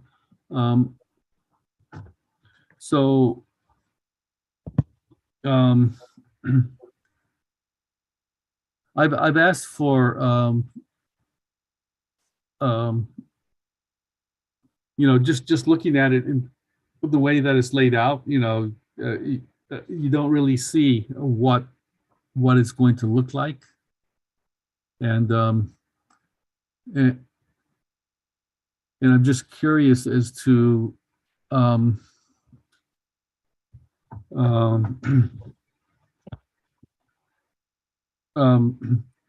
curious as to where the new street pump station is going to be located, and about easements. What about the Bay Trail, East Bay Regional Park easements? Are they visible in this map? They are.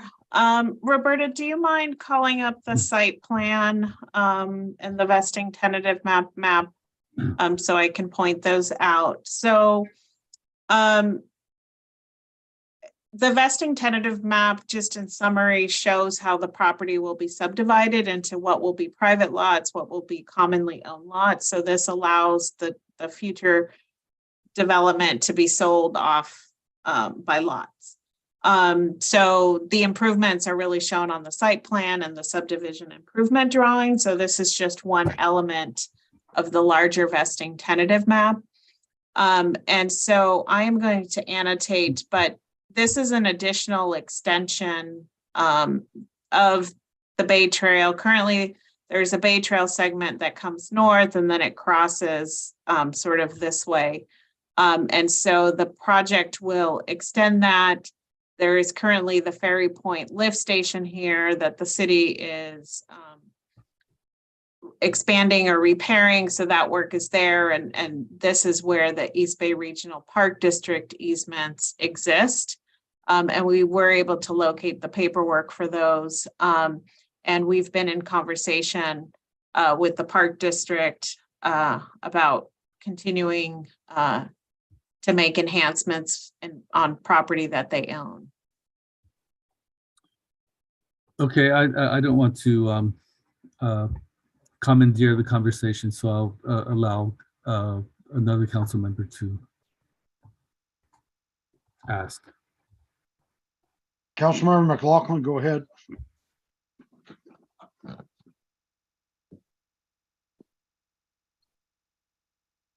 We can't hear you, Councilmember. So sorry. Yeah, I have a couple of comments and a question. So at the last meeting, last open session meeting, when we discussed this, I mentioned how I watched the Planning Commission meeting and I thought some good comments came about, and I had some concerns such as traffic, which continued to be a concern for me. Even though I know that the junior ADUs don't require parking legally, I can't imagine people moving into a junior ADU and not being close to public transit, how they would not need a parking spot. And there were other traffic issues as well, or parking issues as well. So since then, we've gotten a lot of information from the community, from various members of the Brickyard Cove community, including the B-Card, the Brickyard Cove Alliance for Responsible Development. They have a lot of concerns, and I believe the community's concerns should be addressed. I also want to say that what the Vice Mayor said about potentially using a barge to bring in the fill makes sense to me. I realize that it would, they would need to be taken the soil off the barge onto trucks and moved somewhat a short distance, but at least it wouldn't be going through as many, it wouldn't be going through as many streets and as many as potentially harming neighbors. So I think the barge thing is something I really hope you'll look into.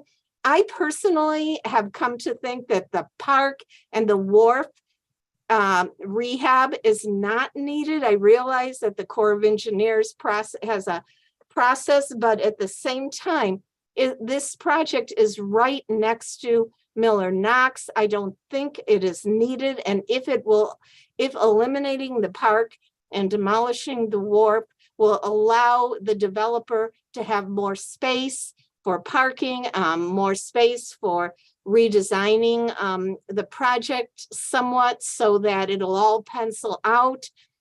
It'll save some money. I heard that from Mr. Menzies.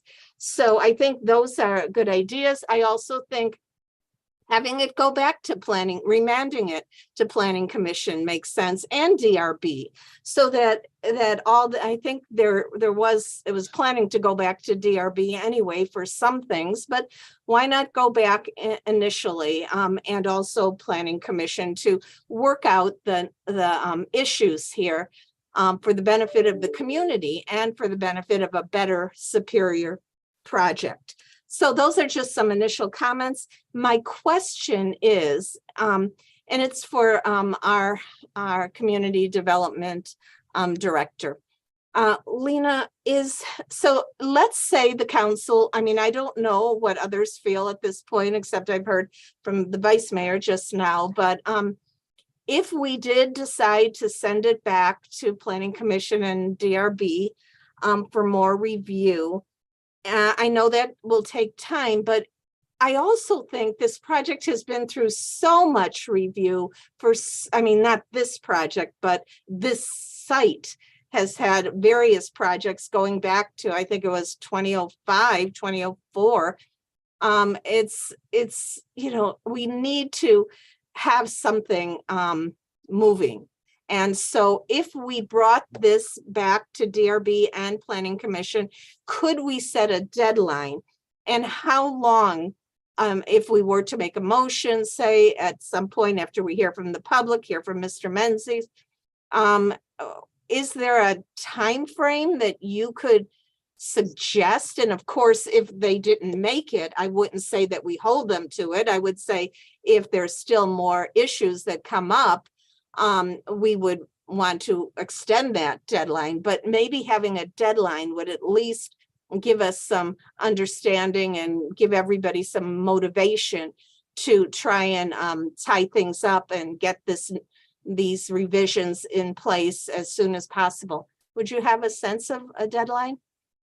I mean, I would envision the process starting with a study session, right? Laying out the issues, the major concerns. And I think prior to that, we would want to speak to the applicant and maybe have already some options potentially to present to them that could address sort of the multitude of comments that we've heard and also, you know, anticipate hearing this evening.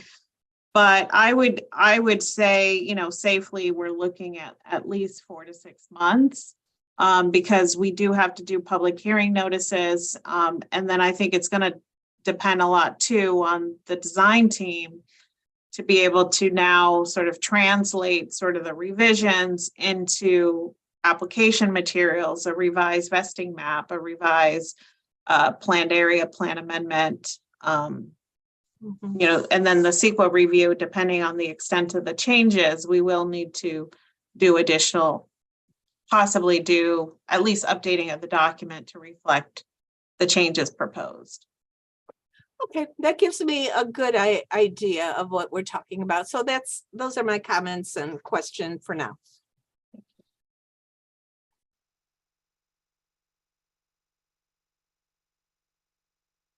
Any other questions from council members? Vice Mayor, you got more? Yeah. One of my major concerns about development in this part of the city is that it's basically isolated. There's only 2 ways in and out. One of them is through the tunnel, and the other one is over the ridge to Castro.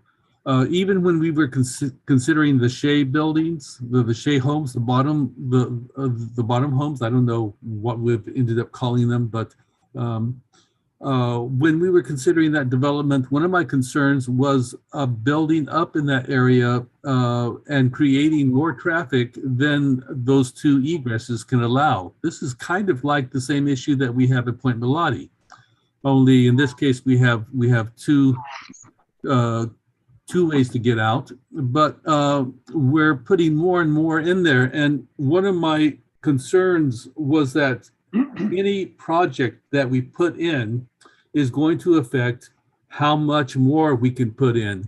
And so I've always been against density there. I don't think it's a right place for density because of the fact that you basically have to have your own car in order to get around. There's really no reliable public transportation.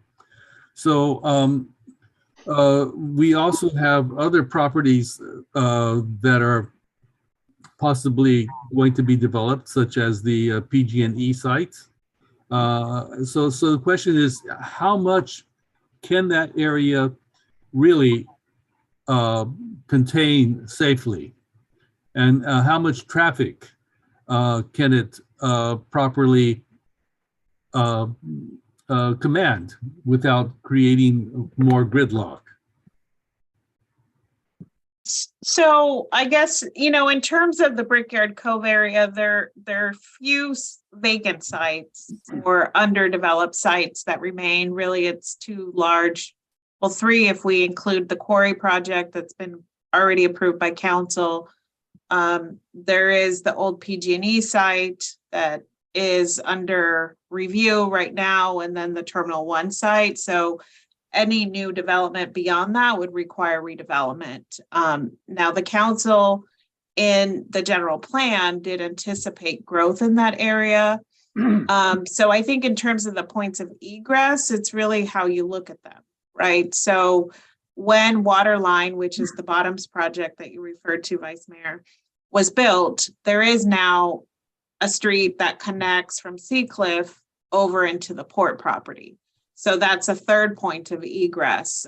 In addition, when you go north to Dornan Drive, you could go straight to the tunnel, or you could take a left onto Western Drive. So again, I would argue that there's an additional exit point. Now, certainly we've been hearing that there's concerns about train traffic, and that is something that, we've been working on, and we've talked to a business owner in that area who is willing to provide with support from the mayor's office staff and some of the residents. We've been able to get them to agree to provide some emergency egress if the trains are blocking and we need to get a police truck.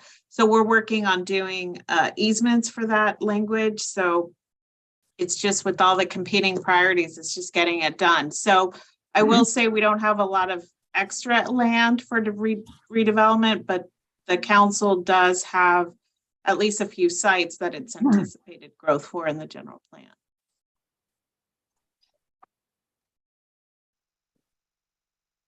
Okay, I actually didn't see, when I looked at our general plan, I didn't see much language that that emphasized development in this part of Richmond. In fact, I remember the general plan saying that the shoreline should be shoreline, and most of the development that it talked about was on South Shore. So the general plan did identify what we termed in the general plan change areas. So areas where we anticipated the majority of growth would happen, but certainly there's sites within the general plan that you've zoned for development. So for example, this site is medium density residential. So one could state that within the general plan timeframe, which is through 2030, that we anticipated some development on these parcels.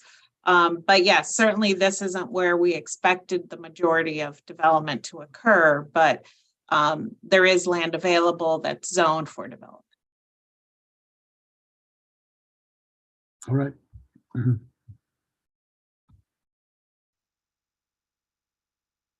Other questions from council members? Before we open the public hearing, I have one final question.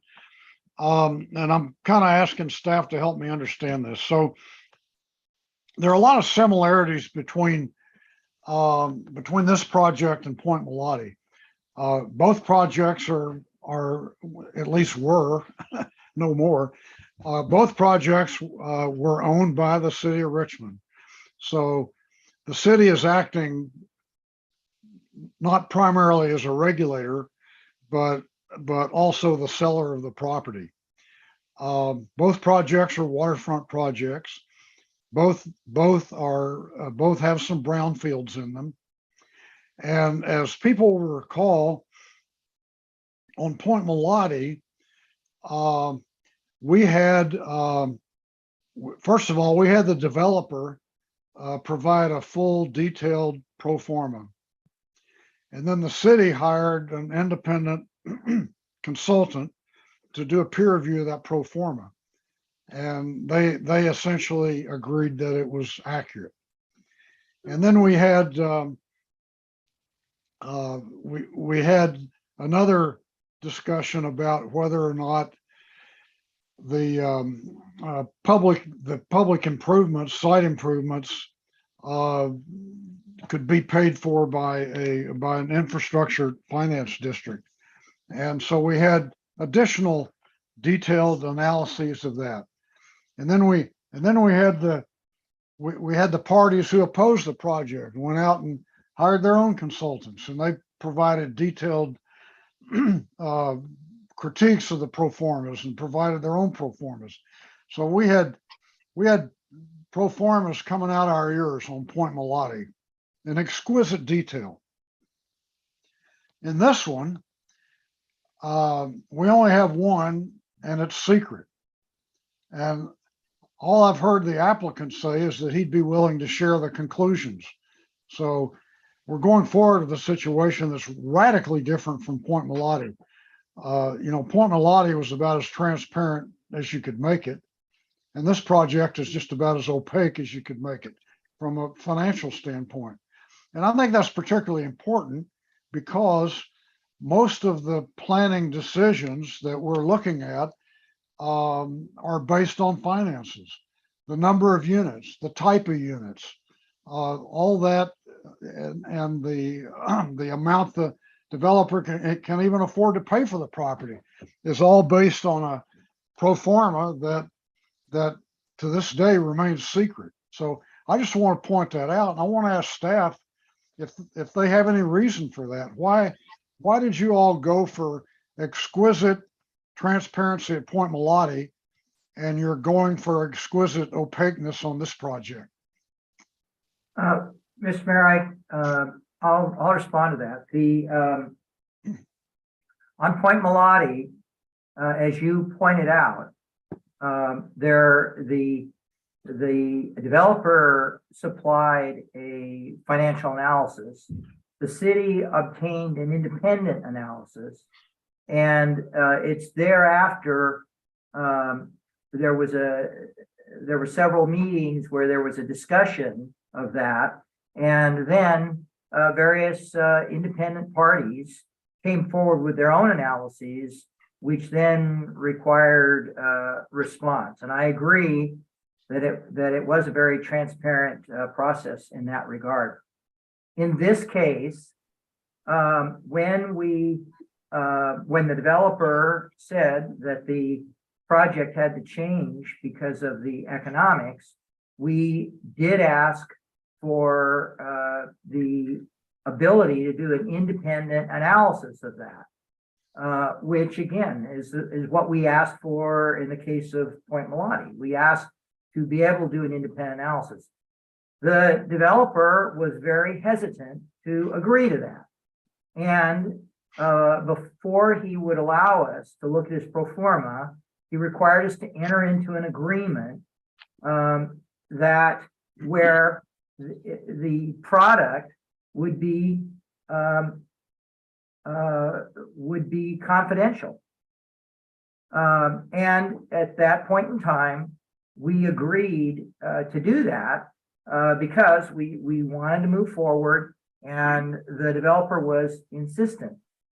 Now, that is still the agreement, and again, the council majority agreed to that. I think given all the questions that have been asked and the importance, as you point out, of the financial numbers, I have asked the developer to reconsider that. And as you heard tonight, the developer has agreed that the conclusions of our consultant, he's now willing to allow that to be public. I still think it, given all these questions, it would be, I think that in addition to our consultant's conclusions, there are some aspects of his pro forma, which really, I'm not saying that everything has to be revealed, but I think more has to be revealed than has been. But, you know, at this point in time, we entered an agreement and I need to get the developer to agree to this release. And I think you make a very good point as to why that needs to happen. And I would say that my dialogue with the developer is not over yet from my standpoint. And I get a smile there. I think that our dialogue is probably not over in a number of different areas. So I would hope that I could figure out a way that we could get more information, make it more transparent, have our consultant explain why he reached the conclusions he did, and that we could come up with a way in which much more of this could get revealed than has been up till now. But as of today, we don't have that, nor do we have. As of today, I only have the agreement as to what. And can you imagine the outcry that would have happened if SunCal would have said, we're not going to share our numbers with you. We'll give you the conclusions, but we're not going to share the numbers. Can you imagine the outcry? So I think with that, I will now open the public hearing and we will call the public speakers. Okay, I have 7 speakers. I have Philip Rosenthal, Bruce Baird, Allison. Point of order, if I could, I'm sorry, Joshua. Do we not have the developer giving a presentation for a public hearing, or do we, because this is not an appeal, is that different? No, this is not an appeal. So we don't have presentations and rebuttals and all that. We just opened a public hearing. The developer's welcome to sign up and speak if he'd like to. Can I ask something, Mr. Mayor?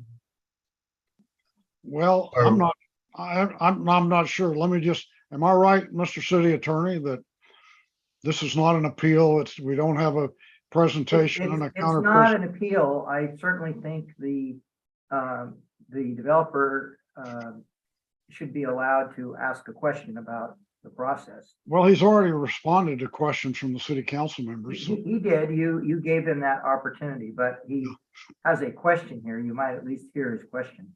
Well, unless the city council wants to reverse me, I'm going to proceed with the public hearing on our ordinary rules. Councilor Mayor, but I am not 100% sure that you're right on that. I mean, I recall our rules. We have a set of policies for public hearings. It doesn't say public hearings on appeals only. Now, I understand we don't have, it's when you have an appeal, you have an opposition, but maybe our city clerk could give us some understanding of our rules for public hearings. Yes, what we do with, non-appeal public hearings, the procedure is normally the staff report, questions from the council. The public hearing is then opened. Public speakers are allowed to give their comments. The public hearing is closed. There are an opportunity for clarification questions to staff, and then there's discussion by the city council and then a vote. That's the normal process for non-appeal. So there is no special presentation from the applicant? Not for non-appeals. Okay, thank you. But the developer does have the chance to testify as anybody else in the public and have multiple speakers. Mr. Mayor. Okay, thank you. And Councilor clarification. As a point of clarification, I believe that Mr. Menzie wasn't asking for a presentation. He was asking for a question. There's a big difference between the two. I believe the city clerk accurately read off the procedures, and that's what I intend to follow. Well, Mr. Mayor, I'd like to suggest, as a professional courtesy, this project has been discussed for almost 5 or so years. And as a professional courtesy, when we have a developer of this magnitude and who spent serious financial investment, that as a courtesy that we would allow him an opportunity to make a presentation at his discretion. So Well- if it requires a motion, I will make that motion to provide the developer an opportunity to make a much? presentation. How much time? 10 minutes. I'll 10 second. minutes?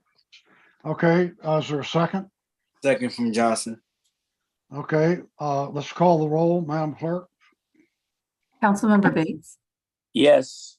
Councilmember Johnson, Yes. Councilmember McLaughlin, Yes. Councilmember Willis, Yes. Vice Mayor Martinez, Yes. and Mayor Butt.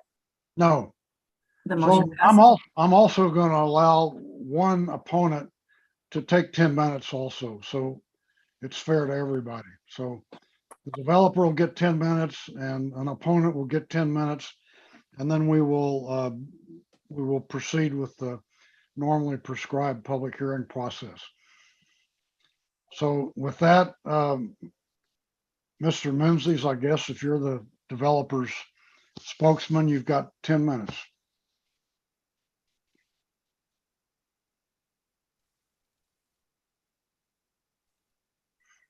I'll need whoever is dealing with presentations to bring it up. We did submit it previously this evening.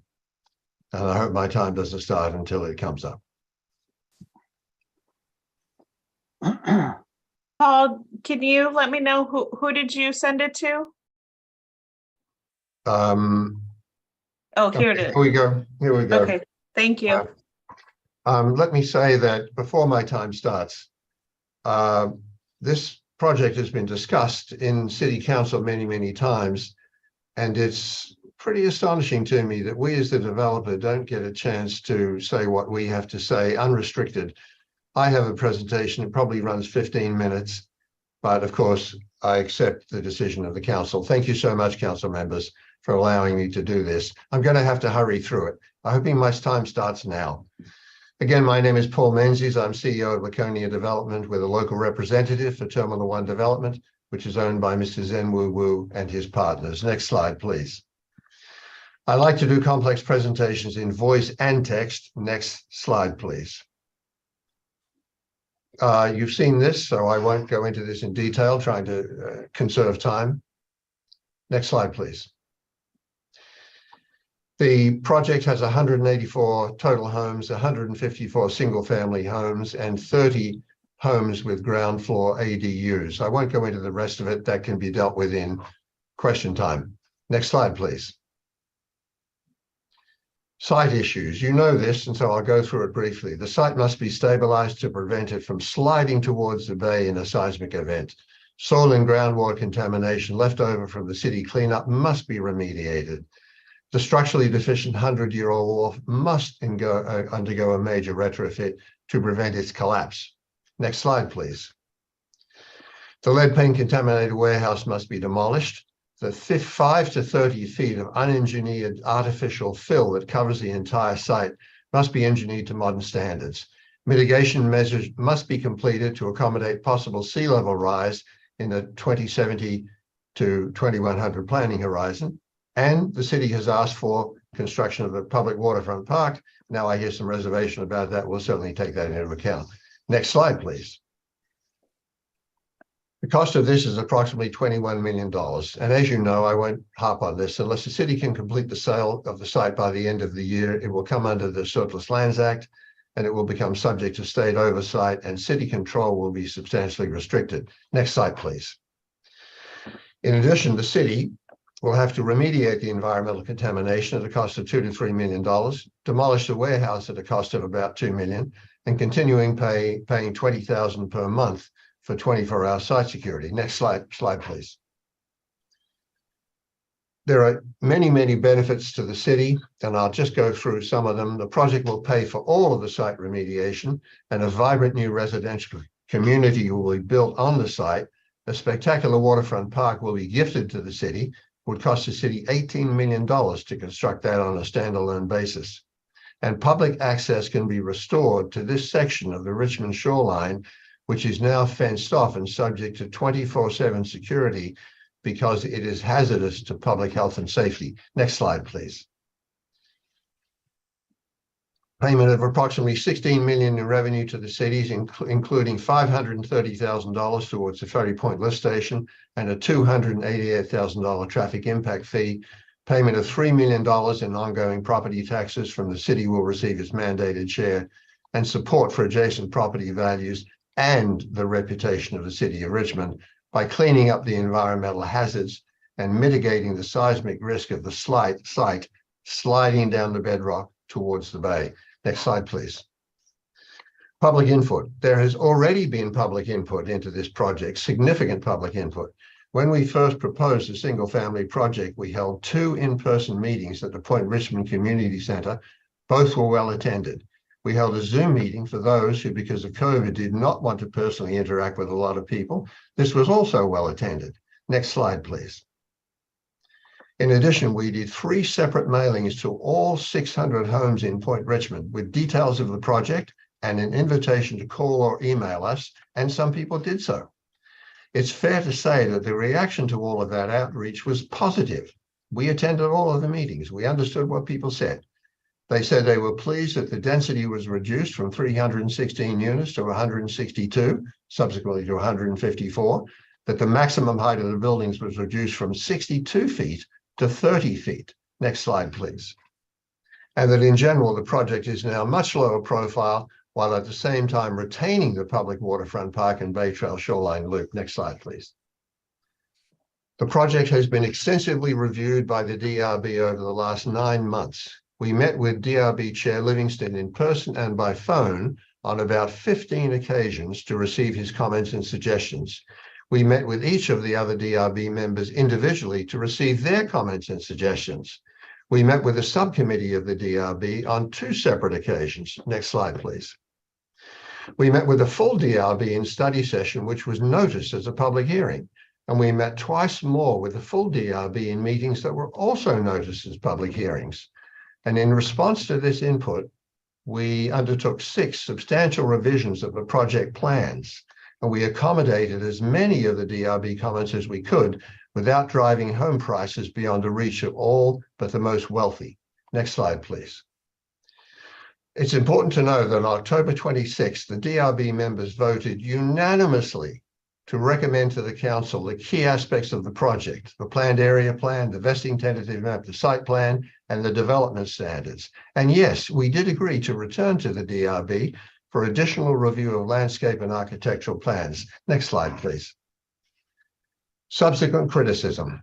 After his vote in favor of the project, Chair Livingston published very critical comments about the project in Mayor Tom Butt's e-forum. And in light of the unanimous favorable vote of the DRB, including the vote of Chair Livingston, this criticism defies understanding. Next slide, please. In last Sunday's East Bay Times, a reporter stated that the DRB had rejected the project. That is unequivocally false, and city staff can confirm that the DRB recommended approval. Next slide, please. Planning Commission. On November 28, we presented the project to the Planning Commission, and the Commission chose not to recommend the project to Council. The PC finding was based entirely on the argument that they preferred the original 316-unit project. Yet the PC decision provided no statement of fact, as it is required to do. Next slide, please. The PC simply chose to ignore the fact that the 316-unit condominium project cannot be built, which was attested to by the city's own land economist.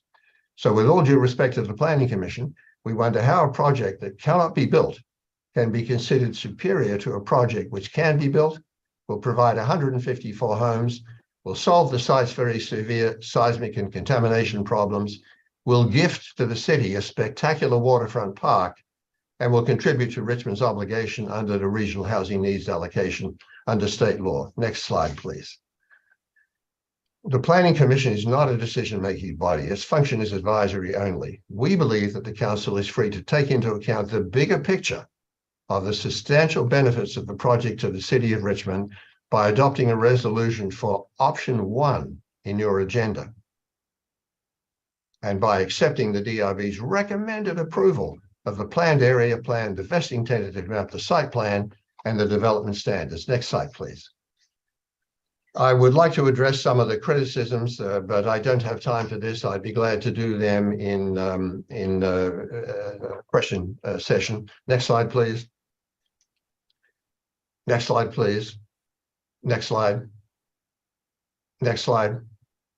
Next slide. Next slide. Next slide. Next slide. Next slide. Yacht Club concerns. We had a very cordial and informative meeting with the Yacht Club. Next slide, please. They told us what their issues are. Some of these issues we've already resolved, and we commit to continuing to work with the Yacht Club on the other issues. Next slide, please. We had a cordial meeting with BCARD, and they told us what their issues were. And some of these issues we have already resolved, and we commit to work with BCARD on the other issues. Next slide, please.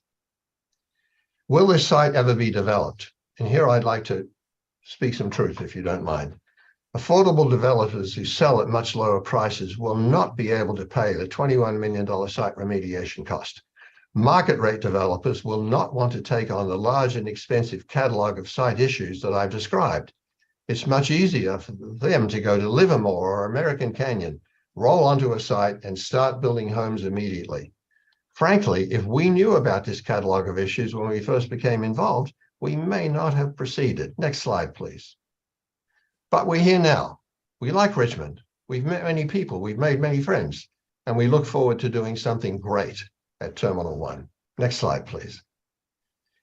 Let's start all over again. Options 2 and 3 in section Z2 of your package could require starting all over again. Well, last time, city entitlements took 3 years. Second stage design review took 1.5 years. And BCD approval, they will not process a project and city approvals are in place, took 3 years. Is it any wonder that, as Gavin Newsom has said, California has a housing shortage of 3.5 million units. Next slide, please. And that our children and grandchildren can't afford a home in the Bay Area. Everyone wants more housing to be built, just don't build it anywhere near me. Next slide, please. Next slide, please. Next slide, please. Let's look at the Terminal 1. Menzies, I'm sorry, your time is up. I'd like to ask for an additional 5 minutes. Well, you're gonna have to get a vote out of the city council. Does some city council member want to make a motion? I move the 5 minutes extension. Okay, remember whatever he gets, the opponents get also. Yep, I understand. Okay, is there a second? I second. All right, let's take a vote, Madam Clerk. Councilmember Bates, Yes. Councilmember Johnson, Yes. Councilmember McLaughlin, Yes. Councilmember Willis, Yes. Vice Mayor Martinez, Yes. Mayor Butt. No. The motion passes with Mayor Butt voting no and Councilmember Jimenez absent. Thank you, council members. I won't take 5. It'll be briefer than that. Okay, you got Go back to the 5 presentation. more minutes. Thank you. Back to the presentation, please. Now let's look at the Terminal 1 homes. Next slide, please. Next slide, please. Next slide, please. Next slide, please. Next slide, please. Next slide, please. Next slide, please. Next slide, please. Next slide, please. Next slide, please. Here is the recreation building for the residents of the project. Next slide, please. Here is a cafe, and I'm not saying 7-Eleven, it wouldn't be 7-Eleven, but a 7-Eleven type store where people can get all sorts of prepared food and items that are helpful on their way home, perhaps. Next slide, please. Now let's close with a few architectural illustrations of the spectacular waterfront park. Next slide, please. Next slide, please. People look like they're having fun. Next slide, please. Next slide, please. Certainly our project does not please everybody. It certainly did please many, many people when we announced that 316 units was going down to, well, it was 162 then, it's now 154. And it was going from 62 feet in height to 35 feet in height. You're likely to hear criticism tonight. We certainly know that. However, we're looking at the big picture. The project remediates the seismic instability and environmental contamination and builds housing for regular Bay Area residents, not the 1%ers.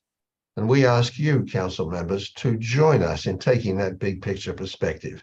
Next slide, please. We're being asked to close escrow to assist with the Surplus Land Acts, and we're willing to do that without all of the entitlements in place. But we respectfully ask that you apply the principle of reciprocity. After 9 years of working in changing economic, political, financial, and societal circumstances, we are standing before you, asking you to please choose option 1 in section Z2 of your package. Namely, next slide, please. Confirm the DRB approval of the planned area plan, the vesting tentative map, the site plan, the development standards.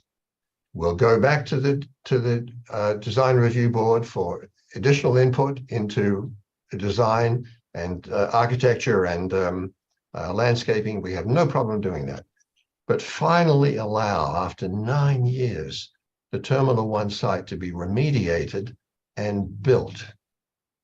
And many thanks to you, council members, for your time and attention. You can understand and hear a little bit of, well, frustration in my voice. The idea that we would not be allowed to present was astonishing to me. So anyway, we do sincerely thank you and ask you to take very seriously our request to let the Terminal 1 site be remediated and finally built. Thank you again. Okay, now I will allow one individual, an opponent, or not necessarily an opponent, but somebody who has questions and wants additional information or whatever I will allow them 15 minutes to make a presentation. So I don't know how you choose that person. I assume it'll be one of the people who signed up as a speaker. So somebody needs to step forward. Mr. Mayor, I was wondering if you just had somebody sitting ready to give a 15-minute rebuttal. No, I don't. I'm looking for a volunteer.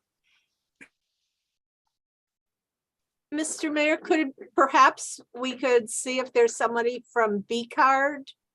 Well, no, that's what I'm asking. I know that several people have signed up to speak, and I'm asking one of them to just jump in, and instead of having 2 minutes, you got 15 minutes. So do we have a volunteer out there?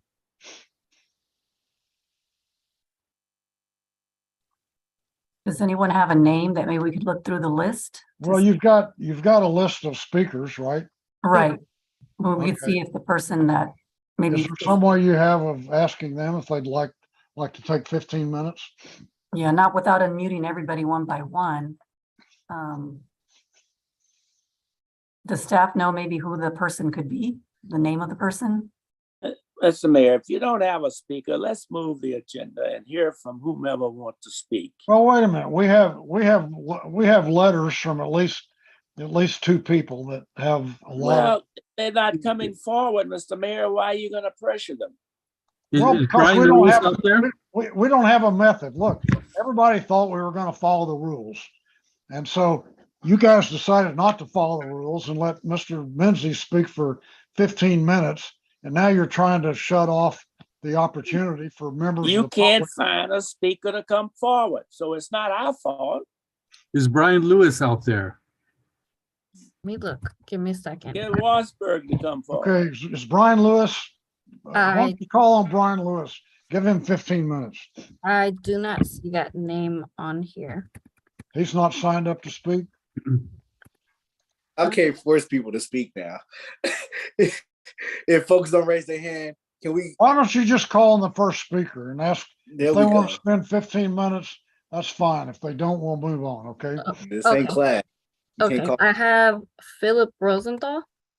Would you like to speak for 15 minutes? Up to 15 minutes. Up You to got- 15 minutes, I'm sorry. Mr. Rosenthal? No, I would not like to speak for 15 minutes. I would like the 2 minutes, and I suggest that telling us that we shouldn't speak because you don't have a method to find out if we want to is not straightforward. So I suggest that one at a time, you allow people to say whether or not they want to speak until we get somebody who has more to say. Does that seem reasonable? I'll pass on the 15 minutes, take my 2 minutes, and then we go to the next guy. Or gal. Does that that'll seem work. reasonable? That'll work for me. Council? If you don't have a method to poll us, please don't Oh, say. I said I'm willing to Okay. do that. So let's You're get the on. man. Okay, thanks, Tom. I'm glad to see we have 3 minutes because I had just wanted to comment. I actually feel very strongly about what Mayor Tom said about the transparency of finances on here.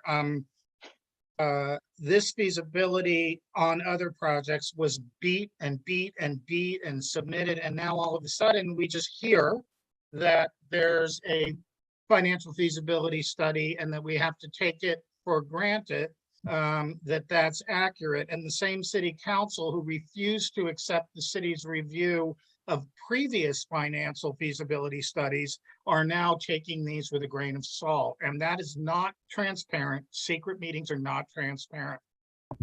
I have friends, most of them senior citizens, because there are a lot of senior citizens at Brickyard Cove who are paying anywhere from $12,000 to $18,000 a year in property taxes. So our concern is that those people are going to get stuck. And it's actually been suggested by the Bay Trail people that there's a special tax district, that these people have to pay more taxes to support public parks and public trails. And that's not fair. If it's public land, it should be paid for by the entire city.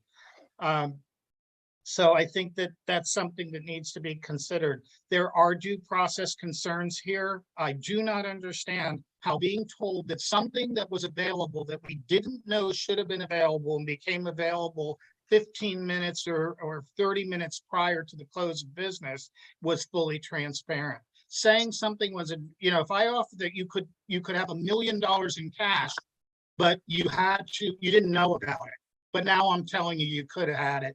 It just doesn't work that way. And there is certainly a lack of a cohesive EIR here for the 15,000 or so trucks of dirt that are going to come through our tunnel past the elementary school or flatten those roads. There is very limited access to emergency vehicles, and the suggestion that the twisty-turny in disrepair Western Drive is a legitimate exit out in case of emergency is not realistic, Alina.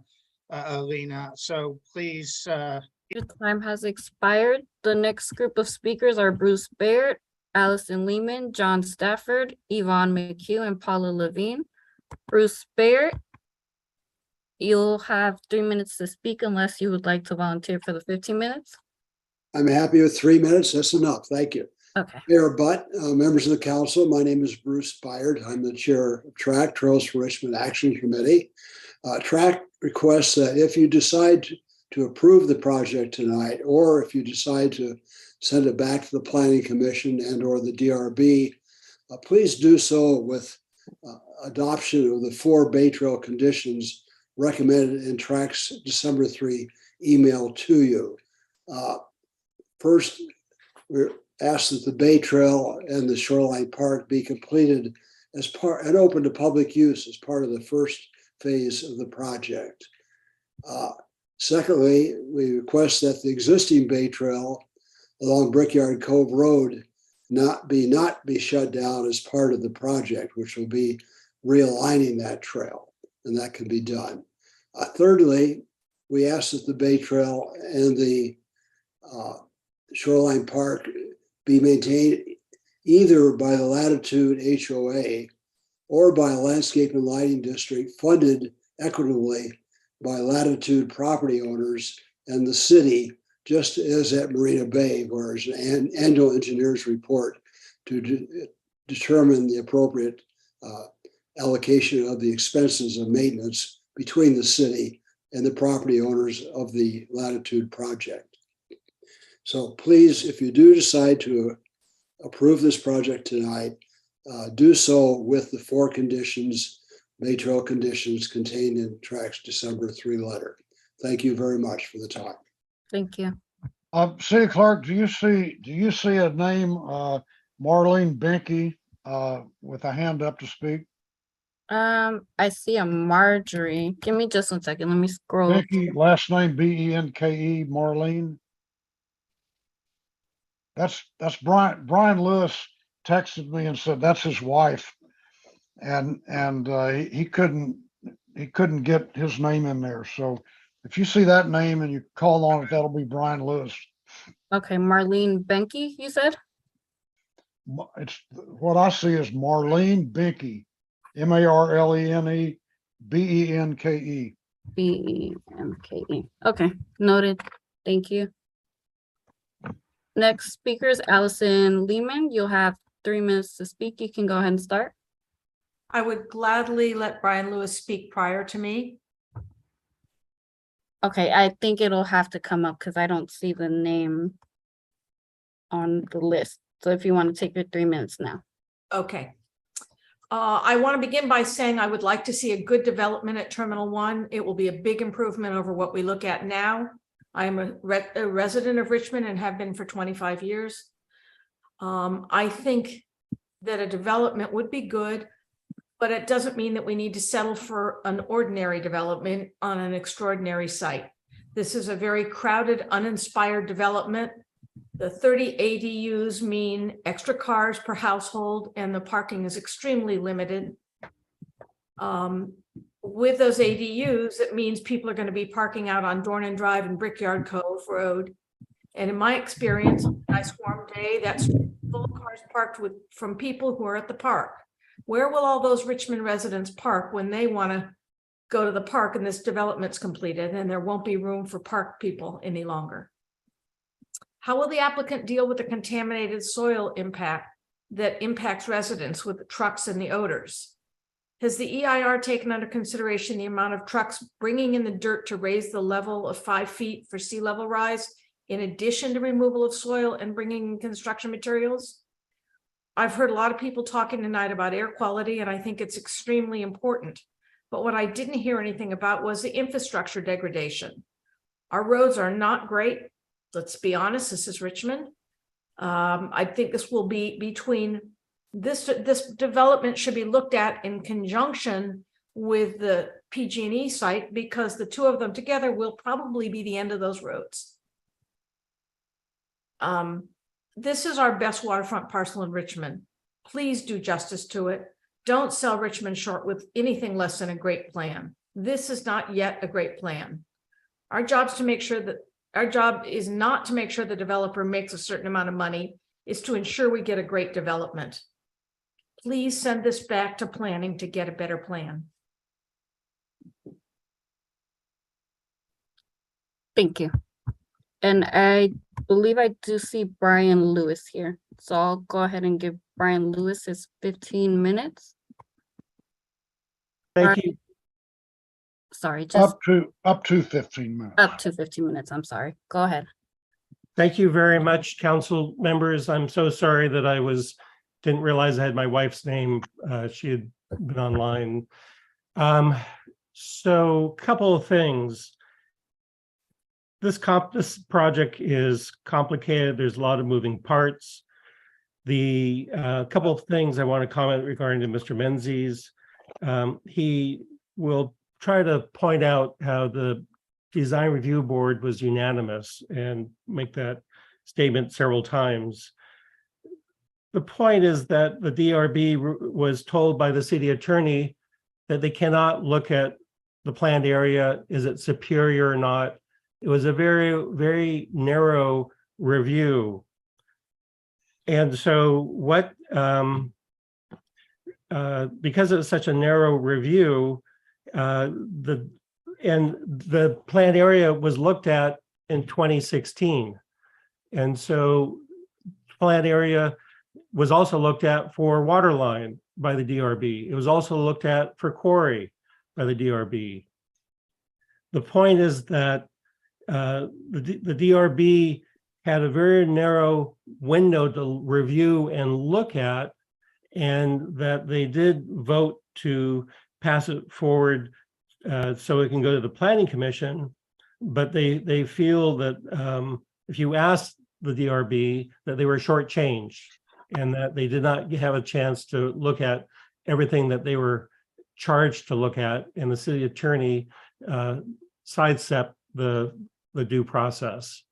And I might also add that, the other thing is, Mr. Menzies will point out, I think he had 32, 34 feet showing as a building height, but if you look at page 219, architectural drawing 4-RD, the building height is 43 feet 3 inches.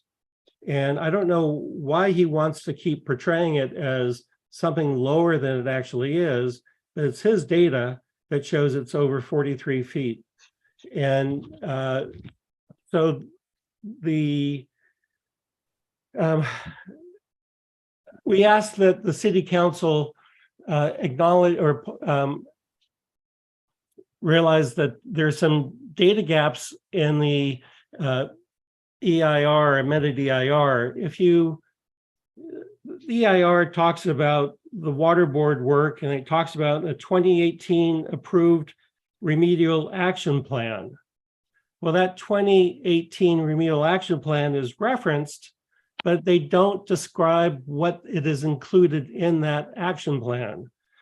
And in that action plan is where there will be soils excavated from the site, exposed on the surface, allowed to off gas and sort of a solar treatment, and to a yet undetermined cleanup number. Once that's reached, put it back. And so there'll be, there's known solvents and products at the facility, and that it seemed odd that the ESA consultant and Lena, when they talked about the remediation of the site, they say, oh, well, there was some thermal treatment done in the south west tank farm. I'm sure they'll do that again. Well, that's not even part of the remedial action plan. It's actually off-gassing of that soil. And so that's just one example of the data gaps. We talked about the trucks and the cumulative impacts of the trucks from the PG&E site, the quarry site, and this site. There's no, impact listed from all the vehicles and the truck traffic.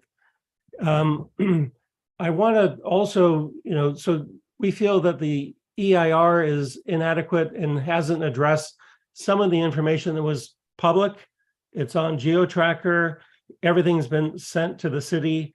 And I'm sort of surprised, why am I the only one that knows about this?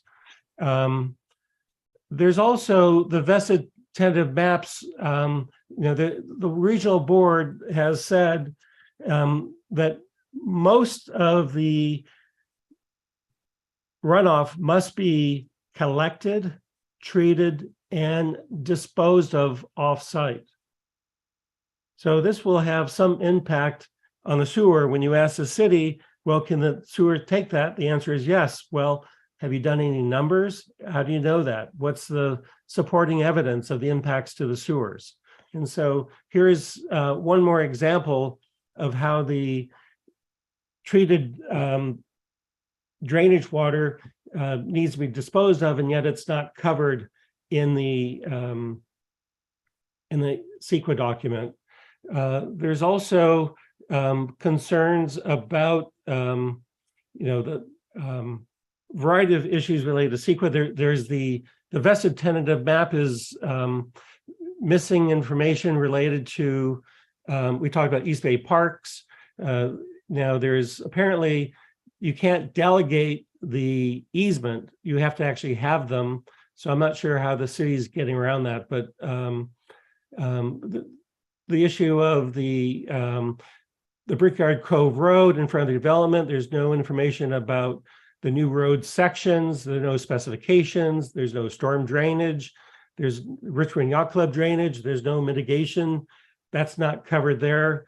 And so there's a number of things that we feel are not covered in the vesting tentative map. I'm suggesting that there's yet another option, not one, not two, not three. There's countless others, but I'm proposing an option 4. This option 4 will have the project going back to the design review board for its review.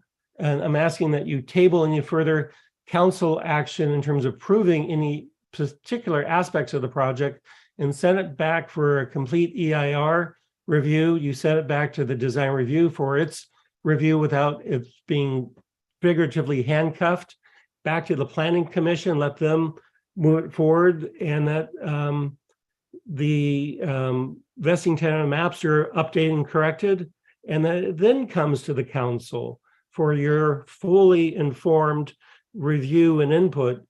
In terms of the park, I'm a big believer in parks. I love parks, and I think the community should have parks. But it seems kind of disingenuous if the developer says, oh, we'll put a park there, we'll build the park, and that's part of their selection process to be win the winning bid. There's other proposals without the park, and they, everyone wants the park. But if the city cannot afford it, I would advocate, as many of the community members would advocate, if you can't afford it, don't build it. And that, so we're actually don't want to have the transfer of the liability of this project going to the community. And that's what's happening. The developer has to scramble. They are underwater on this project, and no one forced them to buy it. I warned him before that it was contaminated and that they should, be aware of the TCA solvents that were not considered in 2004. They now have to be addressed. There's soil gas vapor issues. Each home will have to be mitigated to address soil gas going into the home. A home acts as a chimney, and I'm getting down into the weeds, but the point I'm making is that there are things that have to be done for this site, and the developer is concerned about HOA fees. Everything, if you add a park, you add groundwater monitoring, you add vapor intrusion, monitoring and performance measures for it. The HOA fees go up, and the developer has shared with me, he doesn't want those fees to be so high because it makes it harder to sell them. So the unit. So we are asking that you send this back, pick option 4, and people tonight, you'll hear a lot of news information validating what I'm saying. You'll hear option 4 discussed. We're advocating an option that allows more public input and not being so rushed. Let the sale go through and put it back through the process. This project is significantly different from before, and it needs to be looked at. I appreciate the council trying to rush it through, but by rushing it through, you end up things falling through the cracks, and the procedural process is not being followed. There's documents not being available to the public. The public has now filed a Public Records Act asking for the pro forma as well as the consultant's report. The very things that document that's so key, it should be made available. And we're asking that the city council, and I realize it was a split vote before on keeping, we're told by the city attorney that it was not a unanimous vote, that you go back and make it the whole thing available to the public to review. I think we'll probably find that indeed these homes aren't as affordable low-income housing that we would like to see. They're going to be very expensive, and it's public land, and the decisions that you make for this public land, it should be held very closely and held with a desire for something to be good out of this land, and not rush to judgment and just get this thing passed. And with that, I will end my time and let someone else. I'll end my time. Thank you very much, Council. Thank you. Okay, you can go ahead and call the next speaker. Okay, I have John Stafford. You'll have 3 minutes to speak. You can go ahead and start. Oh, yes. Can you hear me? Yes. Good, thank you. I appreciate the time to talk. I'm a retired architect. I spent my career as an architect. I look at the old plan, the approved plan, and this new plan, and I am baffled by how this can be considered an amendment. The only thing I see that doesn't change is the Bay Trail and the Wharf Park. Everything else looks completely different to me. With that said, I'm quite concerned about the, tens of thousands of cubic yards of fill that this new project proposes. And in particular, living in Brickyard Cove and our homeowners association requirement to maintain Brickyard Cove Road, because it's a private road owned by our neighborhood. There's a big concern about the damage that could occur to Brickyard Cove Road. And I've heard talk about possibly eliminating the trucks going through the tunnel and having to come from Canal. One way or the other impacts Brickyard Cove a lot, and it's going to be a serious concern, I think.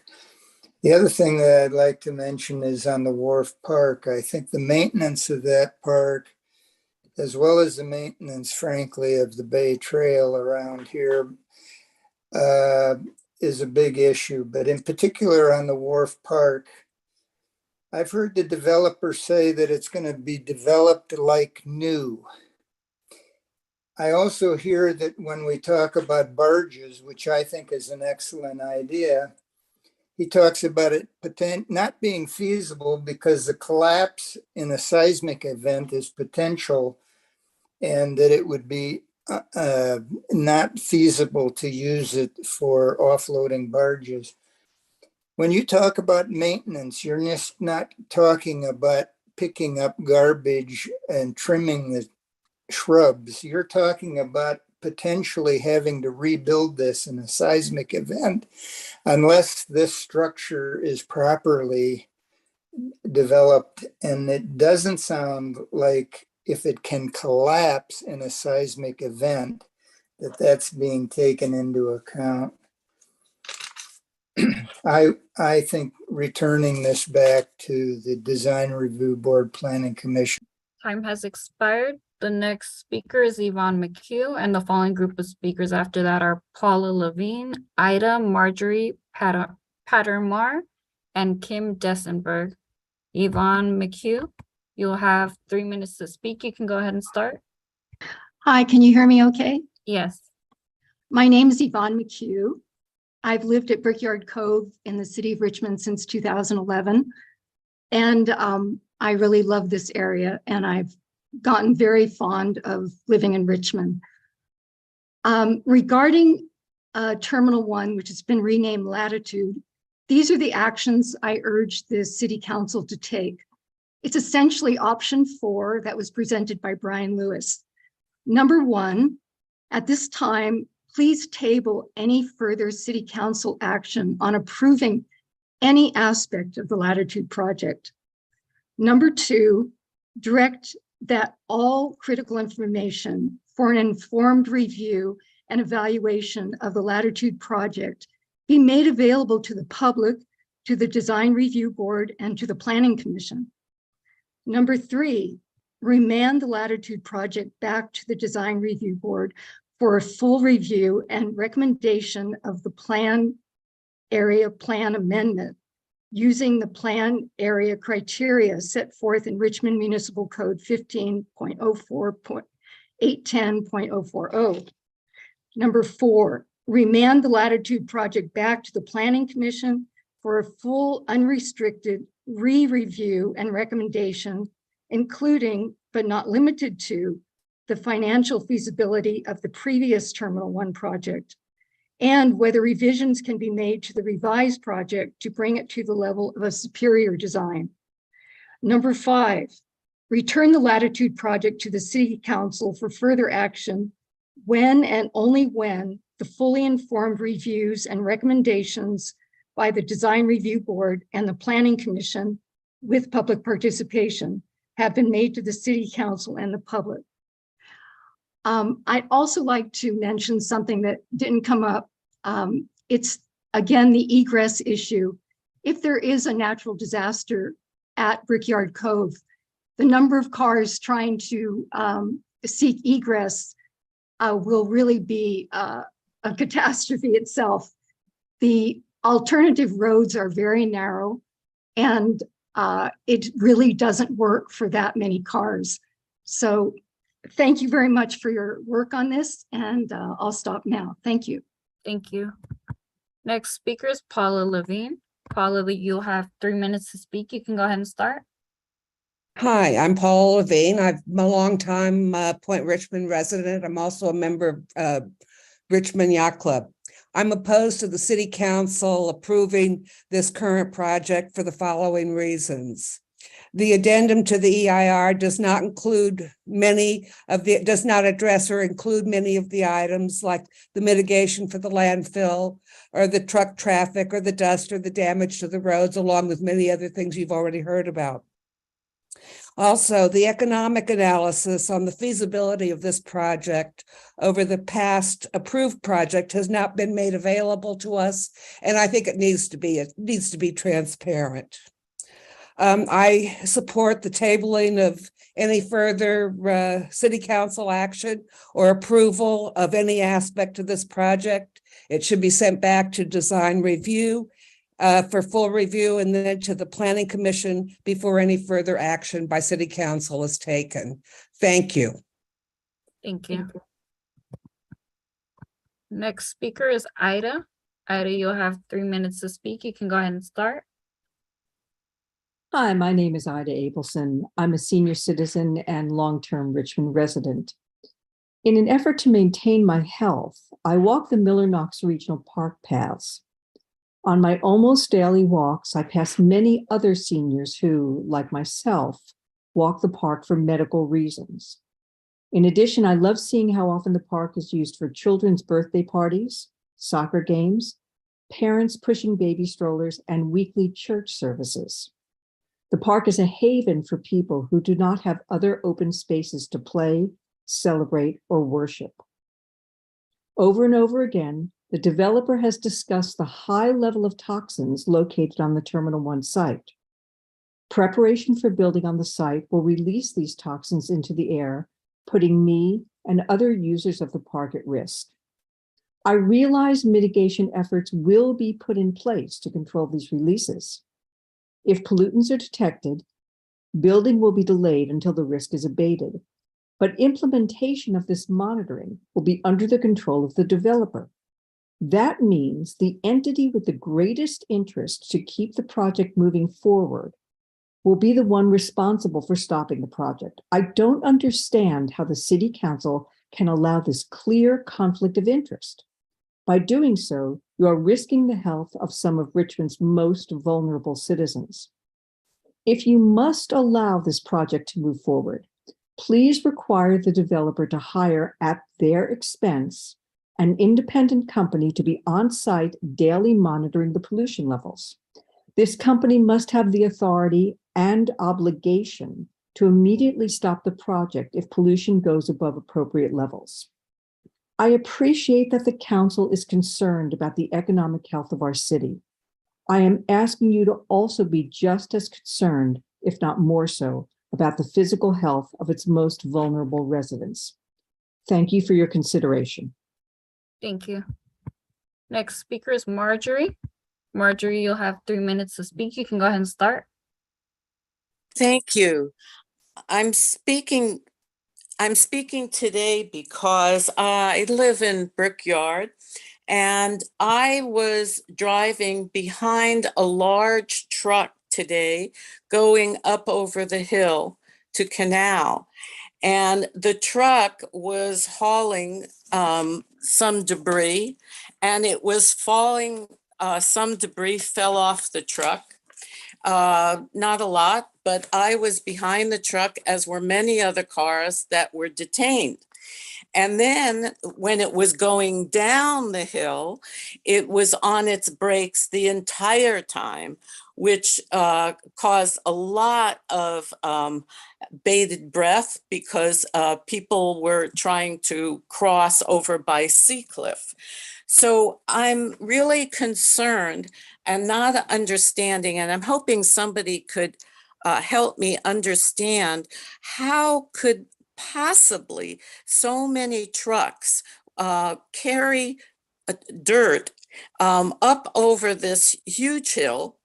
And I know it's a privately maintained road, which is also pretty confusing to me.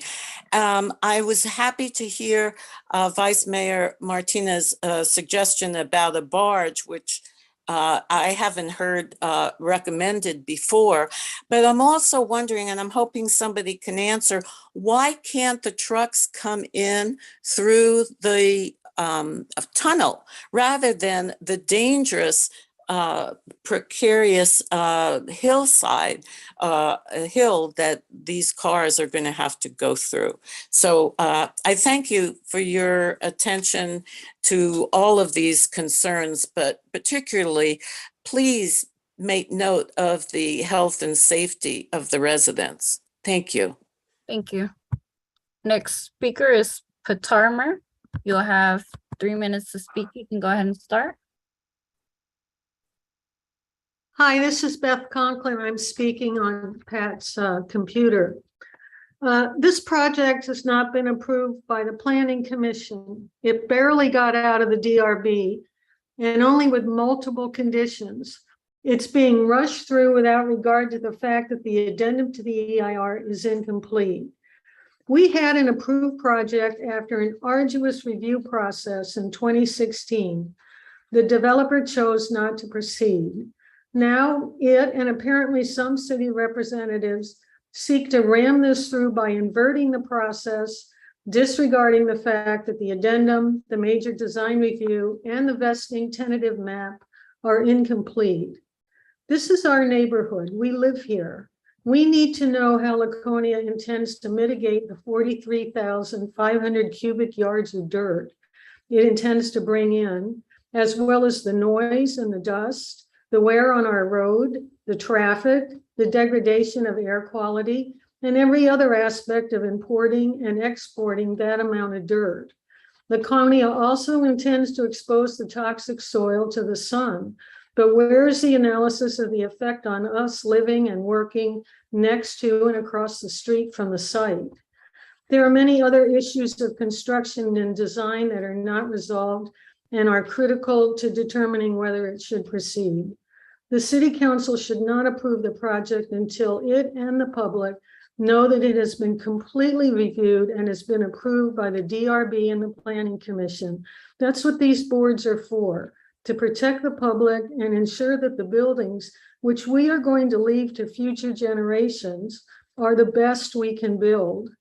Finally, this is a historic property. It deserves to be developed in a way that brings honor to its history and the city. This project does neither. It jams as many buildings as close together as possible. Don't take one of the last available sites on the bay with its beautiful open spaces and vistas and build what is just another cramped housing development. This design is just not appropriate for the site. Thank you. Thank you. Next speaker is Kim Dessenberg, and the following group of speakers after that is Robert Kish, Jeff Vines, Anthony Klepp, Mike Jocelyn, and Michelle Logan. Kim Dessenberg, you'll have 3 minutes to speak. You can go ahead and start.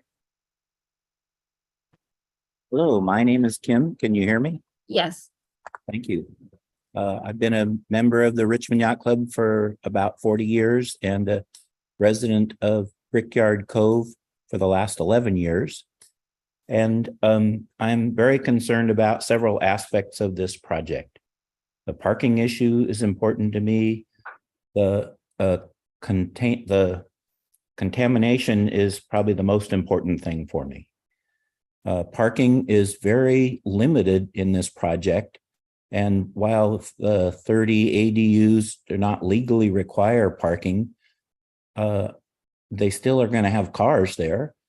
And the parking is going to spill into the park and into the park parking lot, the southwest parking lot. And that will become not available for residents of Richmond to use anymore during the day while the parking lot is open.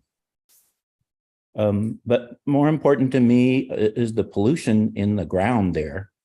They're talking about turning the soil around, and that will allow in the northeast tank area, which has not yet been cleaned up, to exhaust volatile organic compounds into the air.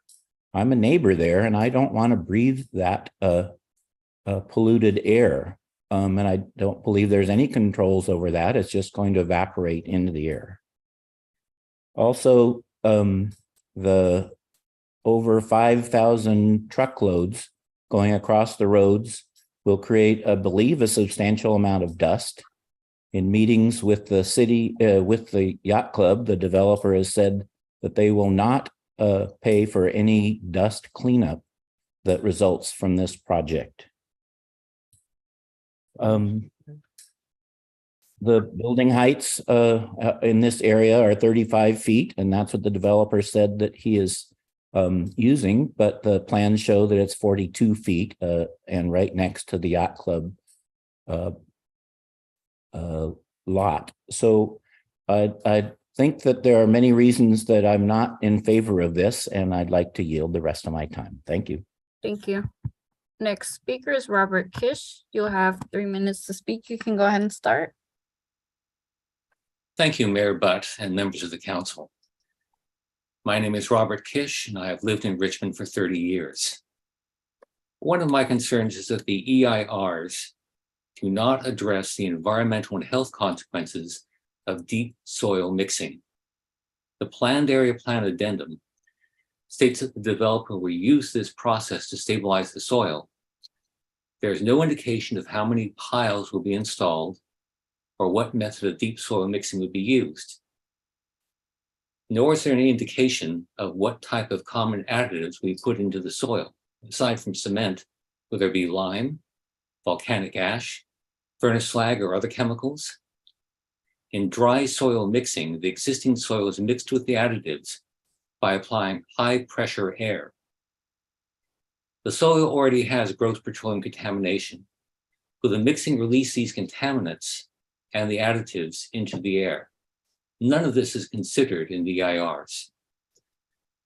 Apart from this unconsidered health and environmental risk, the mitigations proposed for safety hazards to the public or environment through exposure to previous contamination of soil or groundwater are inadequate. The EIRs propose that the mitigation be that, quote, during construction, the applicant's construction contractor, lead/foreperson, shall ensure that all earthwork activity cease upon discovery of any suspect soils during construction, close quote. The people placed in charge of safeguarding the health of all who surround the site are paid to make sure that the construction proceeds as quickly and efficiently as possible. This is directly contrary to their duty to halt construction for an indeterminate period of time upon discovery of the as yet undefined suspect soils. A more just mitigation measure is that experts be paid for by the developer, though not in his employ, to oversee this mitigation measure. They would have the power and the obligation to cease all earthwork activities when suspect soils are discovered and be in compliance with other measures of this mitigation measure. Thank you for your consideration. Thank you.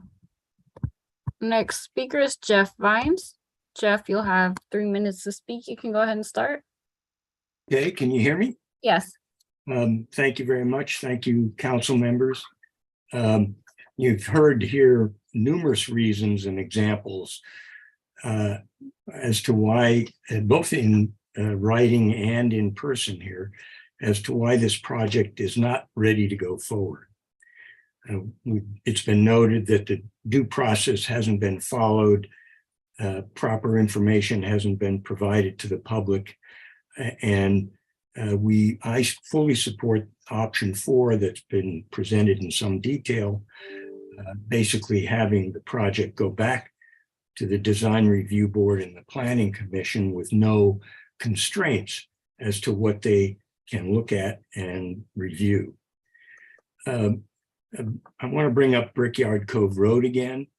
The city must agree as part of this project to take ownership of both private sections of Brickyard Cove Road and ensure the Terminal 1 and PG&E developers cover 100% of the cost to repair the damage caused by the developments and 100% of the cost to bring the roads up to city standards. It's been discussed a few times over the traffic ingress and egress and safety concerns. I don't know how many of you have been caught on the dirt loads that have been coming into the canal cutting project. They disrupt traffic for 15 to 20 minutes at a time. They're huge. And those are the kinds of trucks that we're going to see coming up over Seacliff and down across our property. Definitely that needs to be accounted for in the environmental impact report. In fact, that report should take into account the anticipated truckloads for the PG&E lot, which are somewhere around 7,000 to 8,000 loads. Ongoing maintenance of the new park, you need to ensure, as been discussed, that the cost of ongoing maintenance of the park and wharf are not in any way to be charged or funded by any of the existing HOAs in the cove. To the plan itself, it's simply too dense. There are too many single-family homes tightly fit. Guest parking, 36 only in the site. And as we know, ADUs are going to fill up most of those. That needs to be accounted for. So those are my comments. Option 4 is the one that I would strongly recommend. Thank you. Thank you. Next speaker is Anthony Klepp. Anthony, you'll have 3 minutes to speak. You can go ahead and start. Thank you so much. First of all, thank you, Mayor Butt. Thank you, Vice Mayor Martinez, and members of the City Council for allowing me to speak to you tonight. It is difficult to imagine saying that a project that has been in consideration for so long is not ready for prime time, but that's clearly the condition of this project right now. What I find most concerning is the reliance on the 2016 EIR and the really kind of summary documentation that's been put in place since that. This project has significant impacts to the residents and the people of Richmond. Particularly, I'm concerned about the issue of parking. As has been mentioned a couple of times tonight, 2 parking spaces per unit, no parking allotted for the ADUs, and 1 parking spot for every 3.4 units. This is going to become a parking nightmare, and the people who will suffer from it are the people who utilize Miller Knox, and those are the people of Richmond. And so really, this project needs to go back to design review. The city needs to take a fresh look at its CEQA and NEPA requirements. The project needs to be re-engineered to better fit the site. It is far too dense, and the massing is too great, particularly along the area along the yacht club, where you have the highest density, and creating essentially a 50-foot wall along the yacht club. So, anyways, those are my comments. I want to suggest that the City Council consider option 3, returning it without accepting the environmental document, or even better yet, to accept the kind of soft concept of option 4. So thank you for your time. Thank you. Next speaker is Mike Jocelyn. Mike, you'll have 3 minutes to speak. You can go ahead and start. Yes, hi, good evening, Mr. Mayor and council members. I'm Mike Jocelyn, and I'm a board member of the Richmond Yacht Club, and I'm representing the club's board of directors. The Richmond Yacht Club has been at its current location since 1966 and has over 1,200 members, many of whom are Richmond residents. We share a common boundary with the Latitude project. The club's #1 priority is to see this site cleaned up to assure that contamination does not affect our members and our use of the property. We realize the economic engine for that cleanup is the site's development. We know that development brings consequences, but we do support a more thorough environmental review, especially as it relates to construction traffic on Brickyard Cove Road and parking availability. We also support a project of the lowest possible density to achieve the necessary economic result to complete the cleanup of the property. We support our members who will comment tonight on their concerns. And finally, we will support a project that respects the long-term occupancy and enjoyment of our property by our members and their guests and the public, and protects our uses under an approved conditional use permit. We've had a number of productive meetings with the developer. However, we have not reached agreement on all issues affecting our common boundary. We have provided a letter to the council with additional conditions should you elect to proceed with the first resolution option. Otherwise, we support a resolution that further allows public input on these and other issues raised this evening. Thank you. Thank you. Next speaker is Michelle Logan, and the following group of speakers after that will be Thomas Knowles, Mayra Selman, Bruce Brubaker, Jeff Shukis, and Will Anderson. Michelle Logan, you'll have 3 minutes to speak. You can go ahead and start. Michelle Logan, if you could please unmute yourself. Okay, we'll come back to Michelle. Next speaker is Thomas Knowles. You'll have 3 minutes to speak. You can go ahead and start. Yes, Mr. Mayor, Mr. Vice Mayor, and council members. I'm Thomas Knowles. I've been a resident of Point Richmond for 28 years. I am also a member of the Richmond Yacht Club. I am also quite familiar with Dornan Drive and Brickyard Cove Road, as I occasionally ride a bicycle through there. I'm also quite familiar with Canal.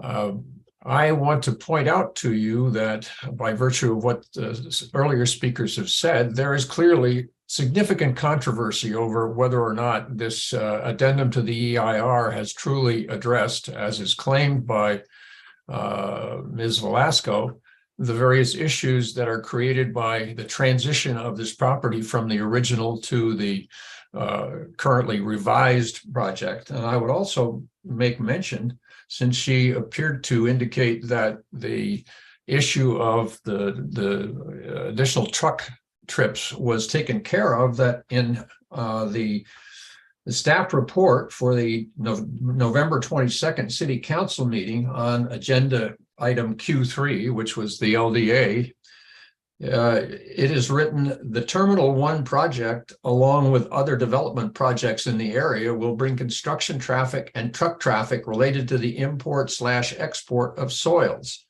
That is being analyzed and addressed through the development and CEQA process, unquote. In other words, it isn't complete. There are additional problems, as you have already heard. This project is simply not ripe for a fully informed decision, a decision on a project which will last forever, a decision which will be your legacies for a long, long period of time. This project needs to go back for further review. Option 4 seeks a review by the Design Review Board of the issue of whether or not the project that is proposed by the plan area amendment is a superior project to what could be done without it. That particular function or that particular review was not carried out by the Design Review Board. And it was inconsistent with the way the Design Review Board has been doing its work before, including when it looked at the planned area amendment for the original project. That has to be done. The other thing that absolutely has to be done in order to have the public participate in this process, as the Brown Act provides and requires, is that we have all the information available, including the pro forma and the financial conclusions of the consultant. Time has expired. Thank you. The next speaker will be Bruce Brubaker, and then after that, we will try Michelle Logan again. Bruce Brubaker, you'll have 3 minutes to speak. You can go ahead and start. Thank you very much. I am a Richmond resident and I am a member of the Planning Commission. I am speaking as an individual tonight and not for the Planning Commission. However, as a Planning Commissioner, I feel like I have a responsibility to bring a citywide perspective to review issues that we're considering, that I'm considering. And I would like to say that there is a housing crisis in Richmond, and Richmond is going backwards in meeting the challenge. The housing element, Appendix B, lists sites needed to reach the RENA goal of 3,600 units. We have previously approved a project, the quarry site, with 193 units, and then amended the approval to allow only 76 units. That was against my vote. Both Point Malate with 1,200 units and Campus Bay with 1,100 units are under siege, I would say, and may not end up with the units that have been previously approved, may never develop to that level. Now this proposal shifts from 316 units down to 154 units. We're bleeding much needed housing in Richmond. We need a variety of types of housing to meet our housing need. Currently, Point Richmond is overwhelmingly single family detached housing. They're luxury houses. The proposal for this site is luxury housing. We need more workforce housing suitable for Richmond residents that work in our schools and our police force. To reinforce this, the housing element on page B8 lists 3 proposed projects in the RM1 zone. This is one of them. The other 2 have a density of 88 dwelling units to the acre and 44 dwelling units to the acre. This site has 16 dwelling units to the acre. So it's one thing, as in the quarry, that the developer owns the site or controls the site and wants to move forward. This is city-owned land at Terminal 1. And if the city can't meet its housing goals on city-owned land, it's really not doing its job. Thank you. Thank you. Next speaker is Michelle Logan. Michelle, you have 3 minutes to speak. You can go ahead and start. Michelle Logan. Okay. We will come back to Michelle. Next speaker is Jeff Shukis. Jeff, you'll have 3 minutes to speak. You can go ahead and start. Oh, and I'm unmuted. Yeah, my name is Jeff Shukis. I'm a resident of Richmond, and I'm a resident of the Brickyard Code neighborhood, and also a member of the Richmond Yacht Club. I want to point out that the property we're talking about is an absolutely glorious piece of waterfront property. It is, as you all know, one of the few undeveloped full water view properties left in the entire San Francisco Bay Area. The views there are fantastic. Absolutely terrible access to public transportation and shopping, but absolutely fantastic views. I think we all believe that this plot will be developed. It's simply too valuable not to. It's just a question of when and with what sort of development. And frankly, I want it to be developed. I want to see housing there. And once we do, we'll have the next 75 to 100 years to admire the results of our activities, admire if we do it right. The current plan being rushed through the final stages right now is riddled with process violations, incomplete analysis, fundamental gaps in the EIR, facts repeatedly misrepresented by the developer, violations of various regulations, design issues, and more. I won't list all the issues because you have in front of you, submitted in advance of this meeting, a list of about 30 such issues with my name on it and also Brian's name on it.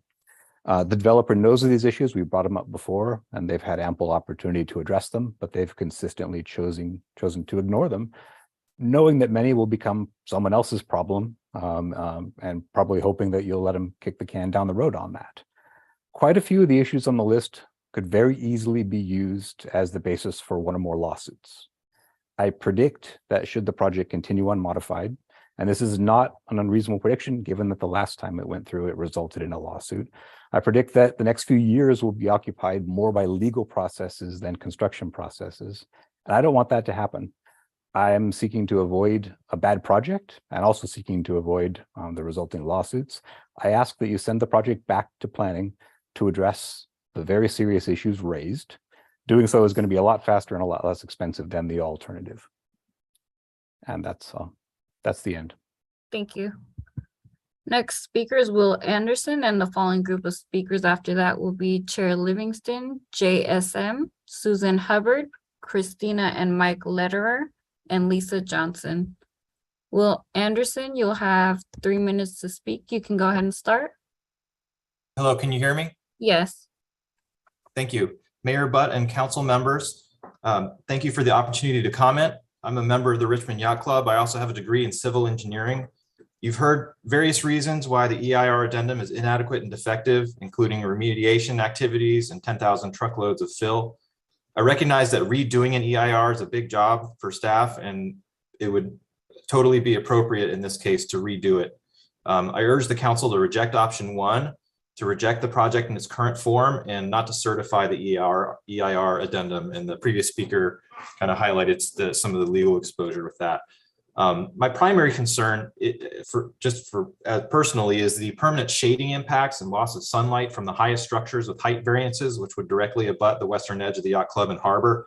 In the latest plan, the highest allowable structures, which also include the height variances and rooftop decks, are on the east side of the development. Additionally, the 6-foot increase in grade from the required fill, as I understand it, would increase these shading impacts, and it would be unconscionable to allow height variances in this situation, even though they're programmatically allowed for a plan area. In some areas of California, consideration is required of shading as a CEQA impact. For example, the City of Los Angeles Thresholds Guide recognizes that, quote, "The issue of shade and shadow pertains to the blockage of direct sunlight by proposed structures, which may result in shade and shadow impacts that could adversely affect shadow-sensitive uses on adjacent properties, generally defined as facilities and operations with routinely usable outdoor spaces associated with residential, recreational, or institutional land uses, commercial uses such as pedestrian-oriented outdoor spaces or restaurants with outdoor eating areas, etc., most of which apply here. While considering shading impacts is not a formal requirement for the city, it's still a real and valid concern, and the current plan neglects these values." And finally, I'll point out that the excessive shading and loss of afternoon sunlight from these high structures on the eastern end of the property will also affect the pedestrian and bike trail for users of this public access amenity, and will also increase shading to all of the condos and houses that are to the east of this. Please don't allow the afternoon sun to be taken away from adults and children returning from a cold day on the waters of the bay. I urge you to reject this design that includes the height variance elements and highest structures on the eastern edge of the project.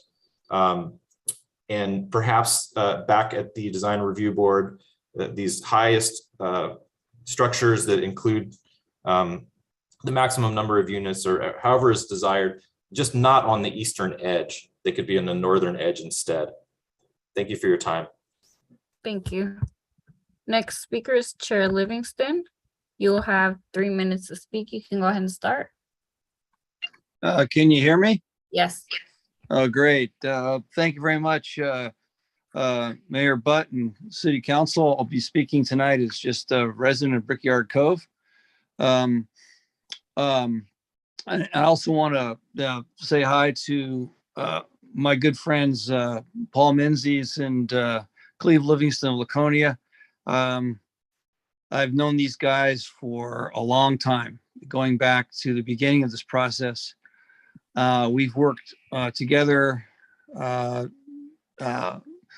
for many, many years. We've been through, I think, 6 architects, 4 landscape architects, 3 civil engineers, numerous city council meetings, numerous planning commission meetings, numerous design review meetings, subcommittee meetings, etc. We've been through a lot of different iterations on this site. And as we went back from proceeded from the 2016 approved plan to current, lots of different ideas went across the board. It was almost like monthly I would call with a different idea, a different way to solve the problem, the finances. And Paul knows this, and we went through this together. What about this idea? What about that idea? What about this multifamily idea? What about a little different way of handling this? And so in the end, it came down to a hurry up offense on single family. It's not what I was hoping for. I agree with Commissioner Brubaker on the density issue. But anyway, we tried to make it work. And it turns out in the end, we just ran out of time. In the end, we had an incomplete application on every level. The plans were just not complete enough to review. It was just too much too soon. Our board spends more time on a single family house than we did on this entire development. And that was the unfortunate end that we had as a board. We just had to kind of like keep things rolling and pass it on. So I agree with all the speakers tonight that love to see it back, love to work with our friends. And I think we could probably find a mutual common goals and grounds here, but it's definitely not ready. The environmental was just, we never got a chance to even see it. We asked for it, we were denied it. We feel that there's a cumulative impact, in fact, that it's not even been analyzed yet. The cumulative impacts being the development, the PG&E site and the Terminal 1 combined. It's 130,000 yards of soil coming over those roads. Your time has expired. The next speaker is JSM. Please unmute yourself. You'll have 3 minutes to speak. You can go ahead and start. Hi, I've lived in the Brickyard Landing condo complex for about 20 years, and I have spent countless hours in those 20 years providing input on 3 different proposals for the Terminal 1 site, starting with the Toll Brothers, and then the Laconia Proposal 1, and now the Proposal 2. And I even participated in the charrette in the Toll Brothers process. Those of you who've been around a long time might remember that a bunch of us Richmond residents got together and brainstormed how we could design a housing development on the Terminal 1 site, given all of the restrictions and parameters that it included. And I can tell you it was very challenging to come up with a design that actually worked there without building very tall structures. So out of the 3 proposals that I have worked on, my preference is this current one, and for 2 reasons. One is for the lower density, and the lower density is important to me because of what so many people have brought up about the the lack of roads going in and out of this area, especially in the case of an emergency. And also given that the PG&E land will be developed with, hundreds more people living there. So lower density is preferable for that. And also I prefer this proposal because the height of the building is lower, which I prefer. I just don't think that a multi-story condo complex is appropriate for that small site that juts out into the bay. I live in Brickyard Landing. That's 4 stories of condos. That's perfectly appropriate because we're up against the hill. But it's not appropriate for the Terminal 1 site, in my opinion. There's a lot to say, but one thing that has occurred to me many times is no matter what is developed on that land, even if it were to be developed into a park, the soil has to be remediated somehow. And I'm glad that Vice Mayor brought up the idea of barges, because I was going to bring that up, but thought it was a little bit too far-fetched. But really, that's the only way to get around all the trucks. And so I hope that the city and the developer will look into that seriously to see if there's a way that the soil can be moved via barge instead of truck. Thank you. The next speaker is Susan Hubbard. Susan, you'll have 3 minutes to speak. You can go ahead and start. Good evening, Mayor Butt and council members. Thank you very much for your public service and for listening to your constituents. And happy holidays to everybody that's on the Zoom. We've been asked to look at the big picture. I think I am looking at the big picture, and I just don't think this project is right yet for our community, the whole of Richmond. I think that the contamination is a major issue. It's taken a long time to get even partial cleanup accomplished. I'm worried about parking. I've come through the tunnel to come home to Brickyard Cove, and it's taken me 9 minutes and 48 seconds to just get to the pump out station and the big curve near the property. Now, that was on a beautiful weekend day, and it may have even been on a holiday. It was in April 21st.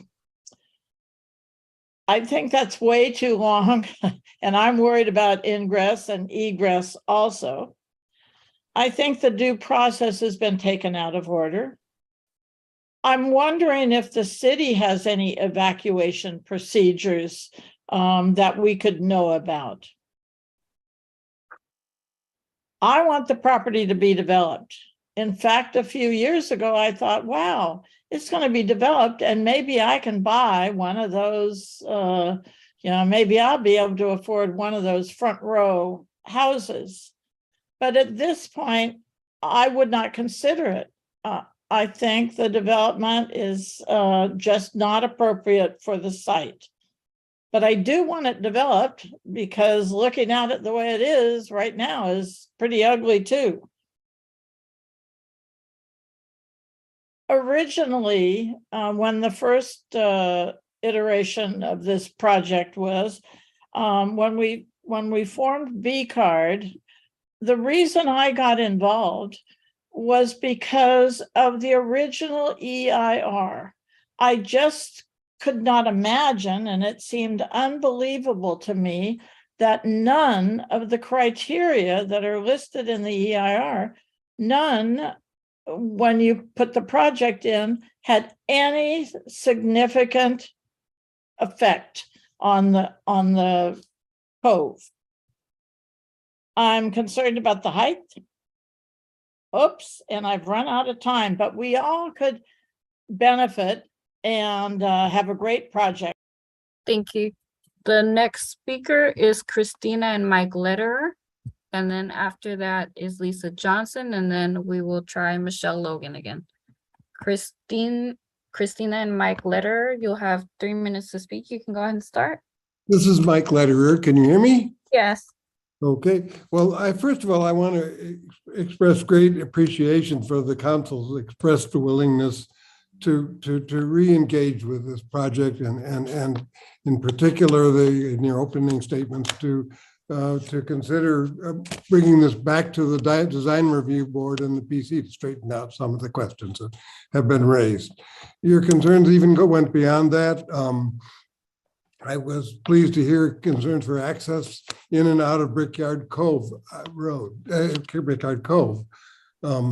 The suggestion that we have a third exit is not through the water line is doesn't really solve anything, because the real choke point there is the railroad, which often blocks the traffic, both for residents going in and out, and in emergencies for emergency vehicles or residents to get away. I've heard a suggestion about elimination of the park, which I think is a good one. I don't think the park is really that necessary, and it mainly serves the residents of the new development. I don't know if you have taken up the suggestion, but it's been made by a number of people that this is a very special site, and this is not a very special project or special development. I won't say any more. You've heard a lot about that. I could support Brian Lewis's option number 4, but I know it's really up to the members of the council to decide how you're going to proceed and deal with these issues.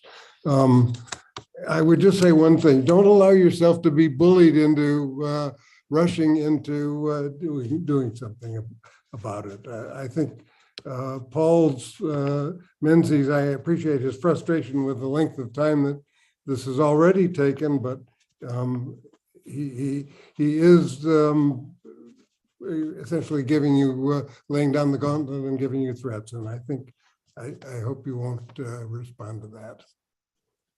Thank you. Thank you. Next speaker is Lisa Johnson. Lisa, you'll have 3 minutes to speak. You can go ahead and start. Hi, can you hear me? Yes. Great, thank you. Good evening, Mayor and council members. I'm speaking tonight as a resident, and I've lived in Richmond now for about 26 and a half years, 22 of those years in Richmond, that was the Bay Area, 17 of those years in Brickyard Cove. I was fortunate and bought my first home here in Brickyard Cove. I love where I live, and I love my city. What you're hearing tonight is passionate pleas from the community to hear us and to help us make sure that we have a great project here, but also one that respects our safety and our health concerns. And I know that this is something that you have taken passionately on when you address Point Melati. You guys listened to your constituents. You were respectful of keeping the public fully informed on the financial analyses, on not having Richmond taxpayers be responsible for paying for infrastructure and long-term maintenance. And you also were concerned about safe ingress and egress. And that's what I want to speak to tonight. Since 2015-16, I have been passionately speaking for help with safe ingress for emergency vehicles and egress for residents from this community. And I'm going to continue to fight for it because it's really important. And I want to give you 2 examples. In August 12th, there was a fire at Miller Knox Park. Brian Lewis was the first resident to see that fire. He saw that fire because there was a train blocking canal. He turned around, he took the other off-ramp of the city and drove through and saw the fire. He called, a fire truck came. While he was trying to notify the other community members, it took about 10 minutes for the other fire trucks to come because they had to wait for the trains to clear Canal Boulevard. This is a very serious issue for us. Another member, my neighbor, his wife went into labor. He got stuck behind the train at Canal for 20 minutes or more. And his wife ended up going into labor on 580, and the emergency vehicles had to come and attend to her there. We have serious concerns here. Now picture 20 dump trucks an hour coming up and over Seacliff Drive, a train blocking us for 30 minutes, a fire, or a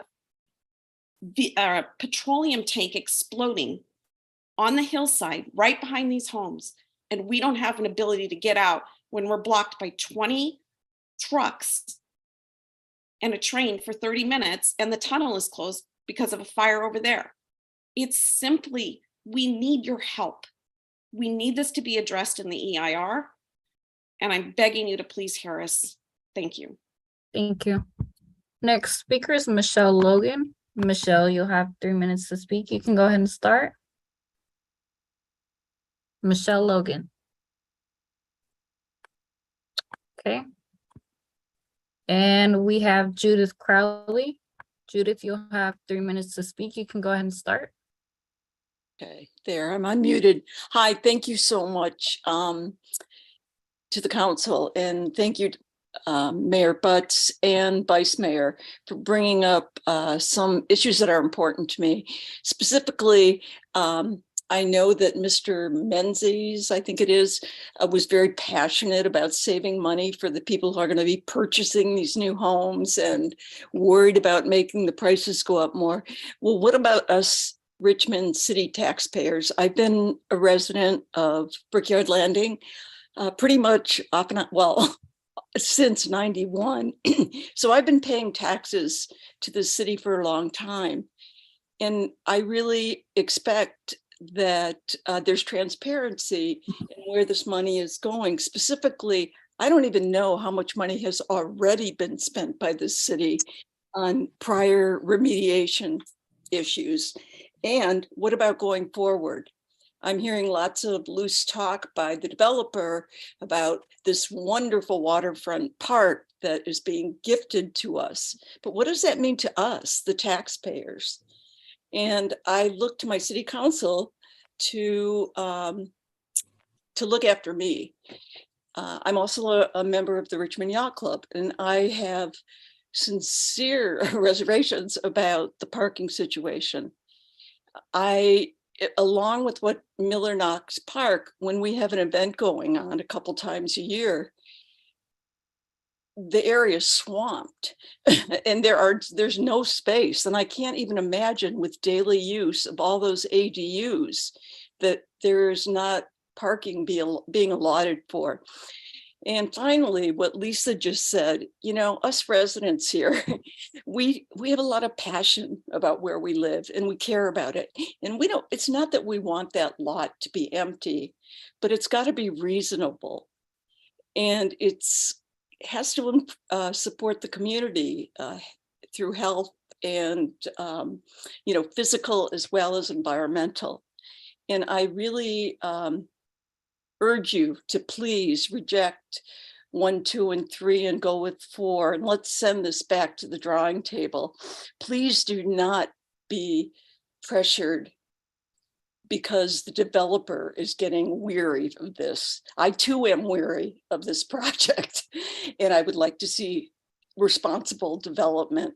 Thank you. Thank you. And there are no more public speakers.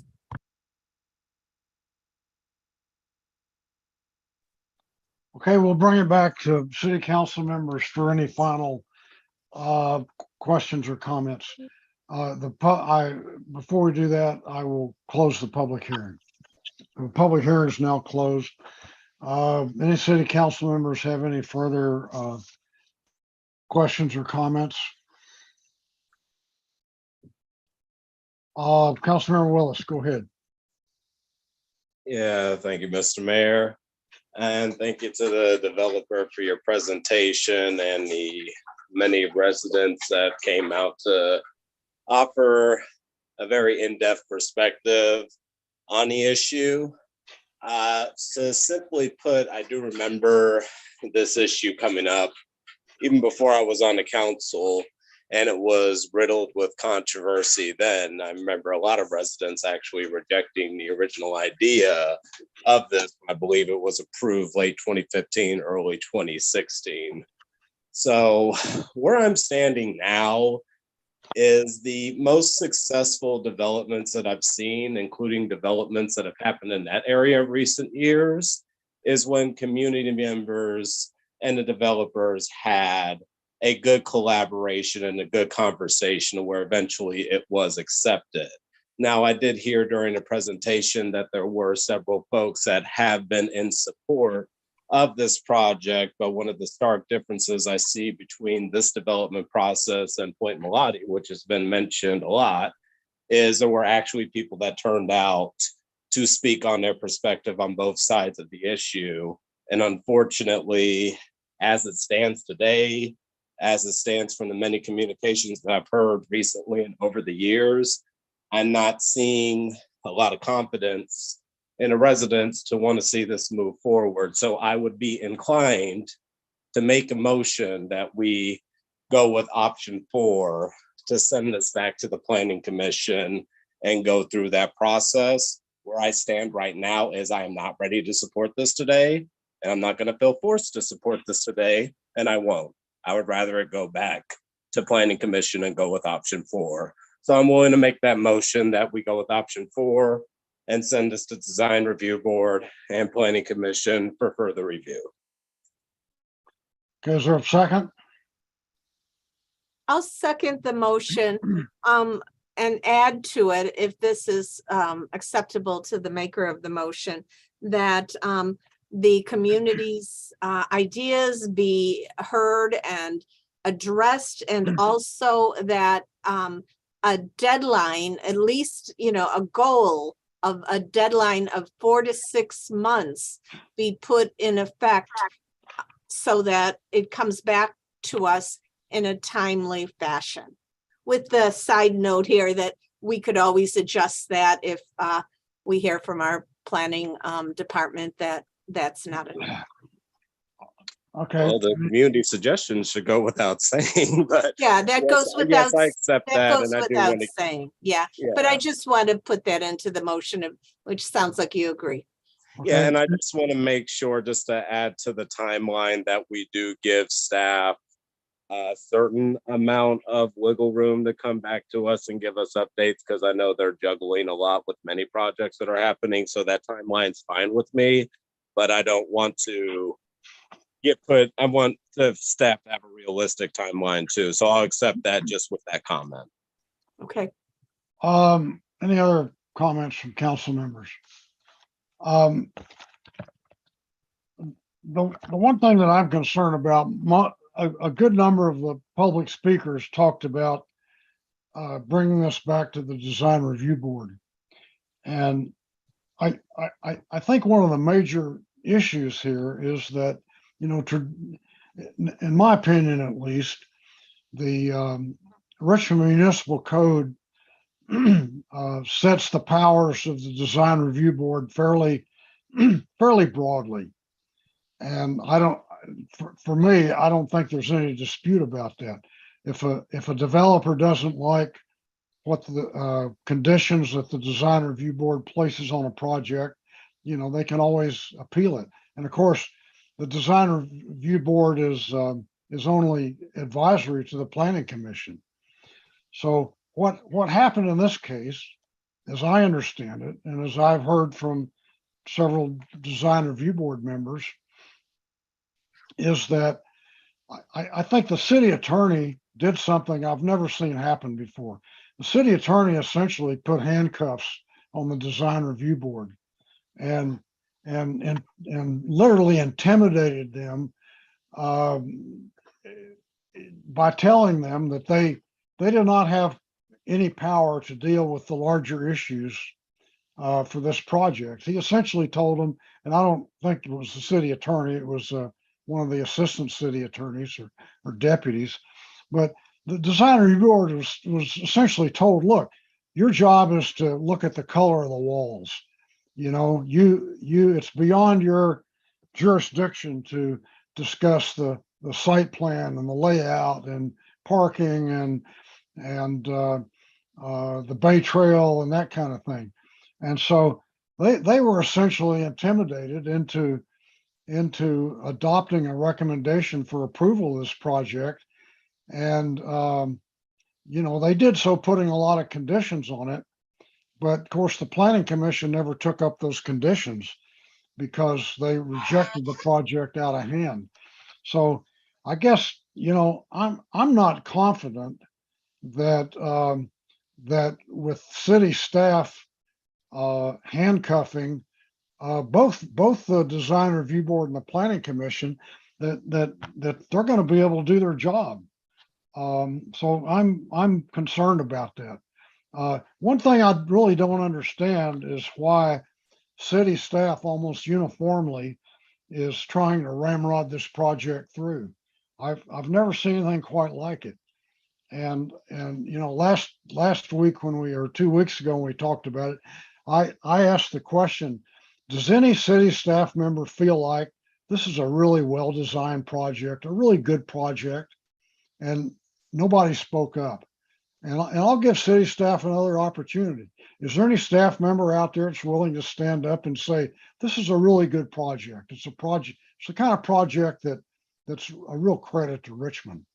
So anybody want to say that? Mr. Mayor, if I could speak, because I think it's important that everybody understand the issue. And I'm not going to speak to whether it's a great project or not, because I don't think Mr. Cesar, look, that's all I asked. So no, that's the only question I asked. And no, you Mr. answered Mayor, you made comments about the legal opinion that directed the design review board. Okay. And I think it's important that everybody understand this issue. If you take all the testimony tonight on what the role of the design review board is versus the role of the planning commission, I don't think anybody who spoke tonight could tell me what is the difference between what the planning commission is supposed to do and what is the design review board supposed to do. Now, I think that it was intended when they were set up that they were different roles. If the purpose was that they both are looking at the same things and they could give different opinions about those things, it creates great confusion. What I was trying to do was to say that one's called a design review board, and what it is supposed to look at is design issues, not just the color of paint. It's supposed to look at architecture, the quality of the architecture. It is not given the job of making the basic decision about whether it's a superior project or not under the planned development rules. Now, I gave a legal opinion. I believe in the past, the city attorney's office has not necessarily been very consistent about that. If it is the intention of the council that my opinion be ignored, I'm totally happy with that. I need to look at things and try and give you the best legal advice possible. If the city's opinion is that in the past, there's really not been much distinction here, and it's okay for the planning commission and the design review board to get involved in the same issues and maybe give the same advice, maybe give different advice, to look at the EIR issues. If the design review board can give opinions about the CEQA process and the planning commission is supposed to listen to that, I think you are creating, maybe not with this project, but you are going to have in the future problems when these two bodies disagree. It's going to undercut projects, and maybe that's what you want. Maybe you want a number of different bodies giving different opinions so that there's confusion that's created. Now, I gave an opinion, and if the council desire is that, to me, I would send it back to the planning commission, and I would let the planning commission decide what sort of design advice they need from the design review board and get that advice from the design review board. I wasn't going to say anything about this issue about what is option 3 here and what is option 4. I think they're very, near as I can tell, the difference is that the people that we're talking designed this option 4, their idea is that it's directed to go back to the design review board, and the design review board can get involved in whatever they want to get involved with. That's what I saw as a difference. I wanted to express an opinion here because I think everybody, not just the council, but even the public, should understand the complexities that I think exist. But if it's the council's desire that the design review board get involved in the exact same things as the planning commission, and you get back whatever advice from those two bodies, that I will be quiet. I'm not going to come in as staff and sabotage the direction of the council. It's my desire to try and make sure we have a process that's clear and understandable. And once I've given my advice, if people prefer a process that is harder to explain, the council could clarify the process by amending the code. But, thank you for letting me speak my piece. I will keep my mouth closed, and the process can be whatever the council wants it to be. Well, look, here's the deal, Mr. City Attorney. I've been here longer in this city than anybody that's in this meeting tonight, except maybe Councilmember Bates. And I've been on the city council longer than anybody that's in this meeting except Councilmember Bates. And when I started, or actually it was before that, but not too long before I got on the city council, we did not have a design review board in Richmond. And what became the design review board, it had a different name in the beginning, but what became the design review board was formed due to demands of the residents of Richmond, because they felt like the planning commission was not really set up to deal with some of the issues, the design issues that they thought should be addressed. And so the design review board evolved over the years, and frankly, they've done a real good job. They're made up primarily of professionals. They've approved almost every project that's gone through the city of Richmond. Many people have complimented the design review board on actually making their project better. And everything was working well until you came along, having no history in Richmond, having no idea how and why the design review board was formed or what it's done in the past. You came in and basically issued an edict that they were working beyond their jurisdiction and they needed to pull back. And I just think it's just wrong. And I really resent it. And, there's nothing I can do about it, but I just want to tell you that it's a disservice to the people of Richmond, what you've done, limiting the power of the design review board. So let me just leave it at that. And well, don't I get to respond to that? Sure. I was actually city attorney in Palm Springs for 15 years. We had a design review board. If anyone's been to Palm Springs, you know that it's known nationwide for design issues. So a design review board is designed to do exactly what you're saying and to improve the quality of design. And so I think it's actually a good thing to have. And I think the history that you gave in terms of the creation of the board is a good thing. And I think having the architects and so forth on the design review board can accomplish a very good purpose.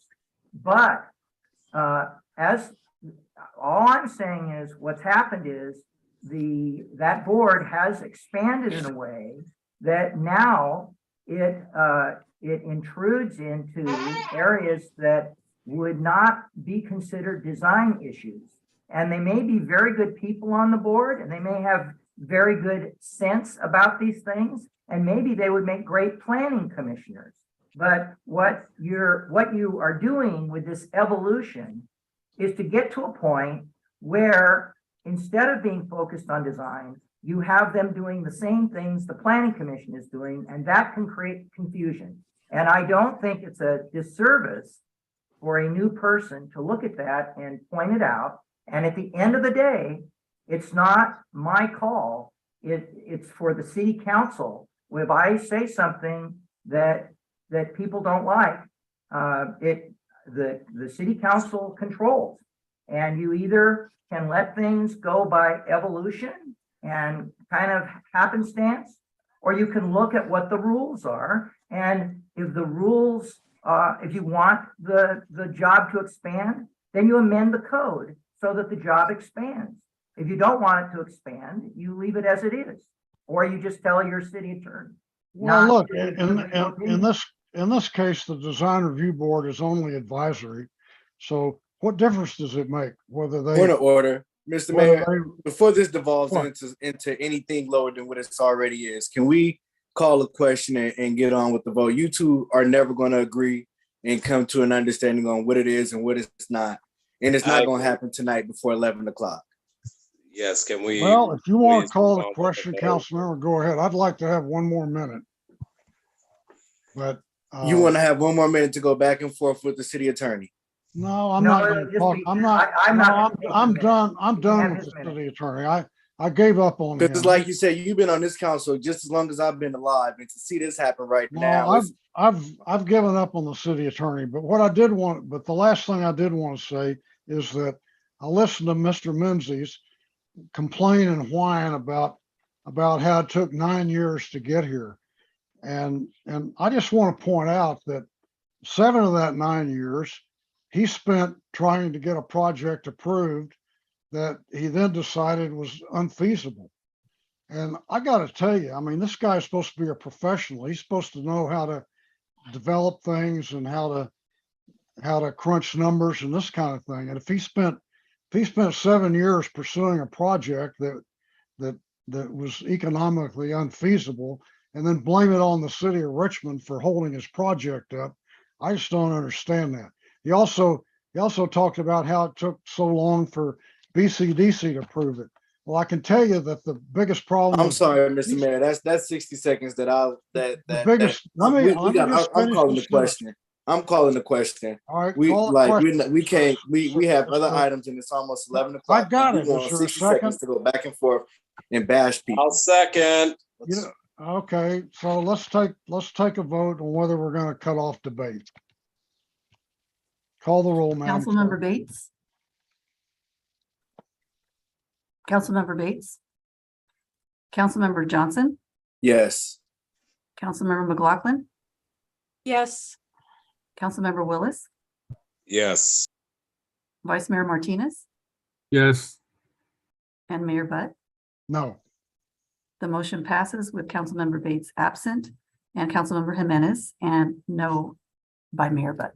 Okay, let's take a vote. Call the roll, Madam Clerk, on the motion. For the The motion that for McLaughlin option made number and 4. seconded No, by it was Melvin and I seconded it Okay. with with the friendly amendment. Okay, thank you. Councilmember Bates. Councilmember Johnson. Yes. Councilmember McLaughlin. Yes. Councilmember Willis. Yes. Vice Mayor Martinez Yes. and Mayor Butt. No. The motion passes with Councilmember Bates absent and Mayor Butt voting no.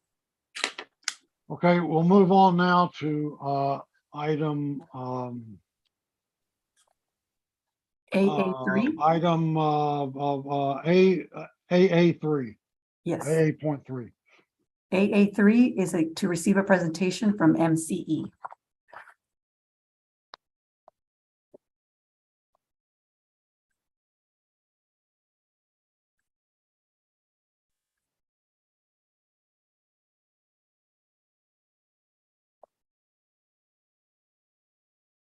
Hello, could we get our slides up, please?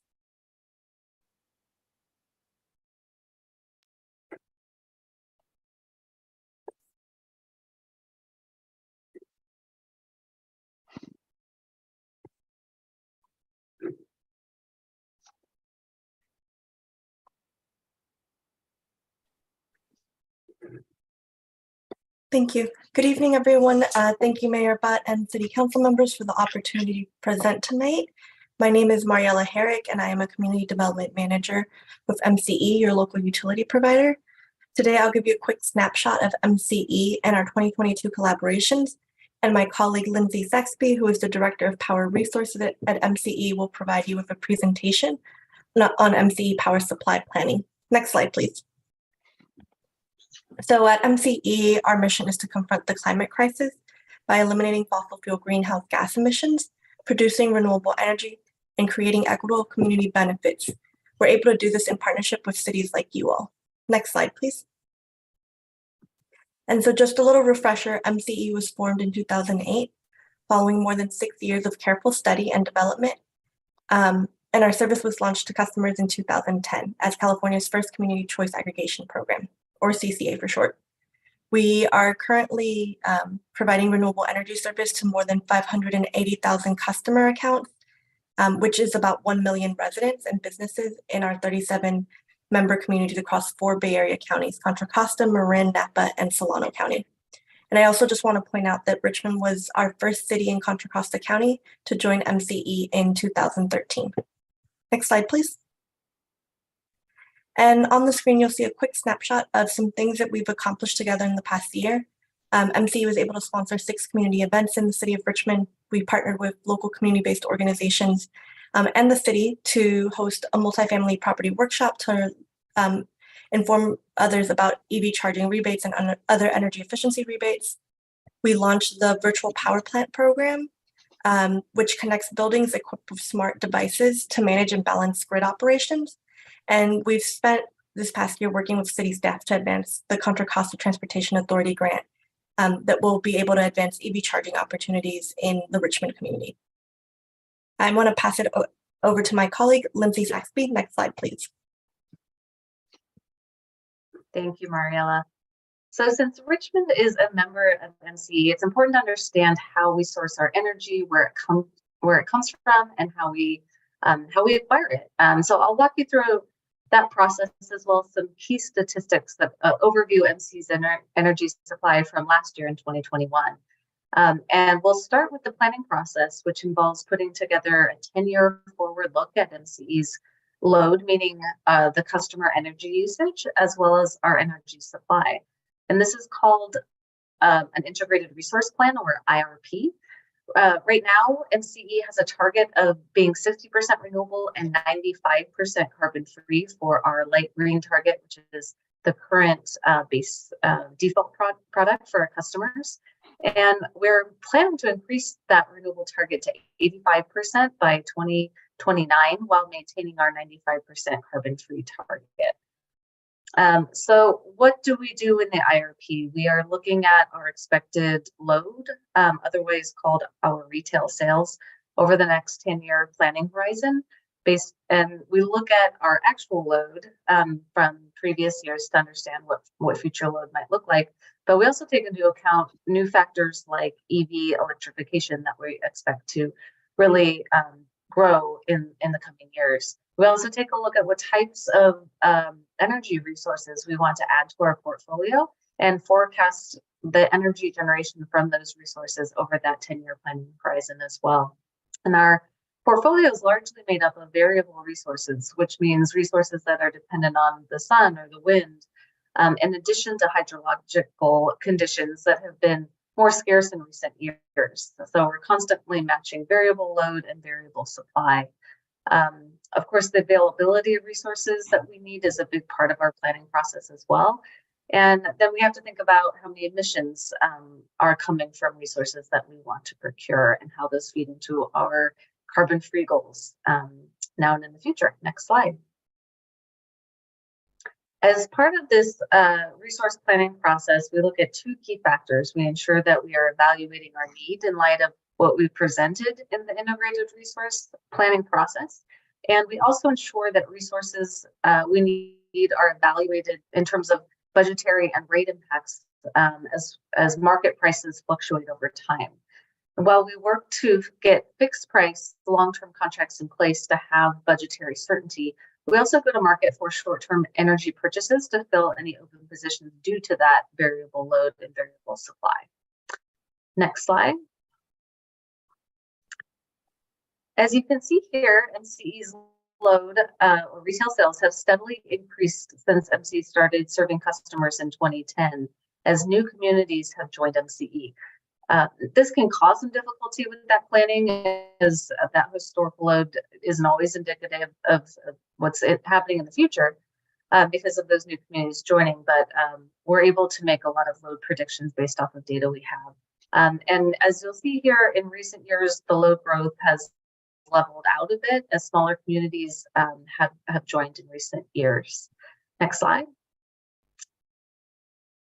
So here's a closer look at what our customer makeup looks like. Starting from the left on this table, you'll see that the vast majority of our customers are being served by MCE's light green product. 96% of our customers are being served by light green.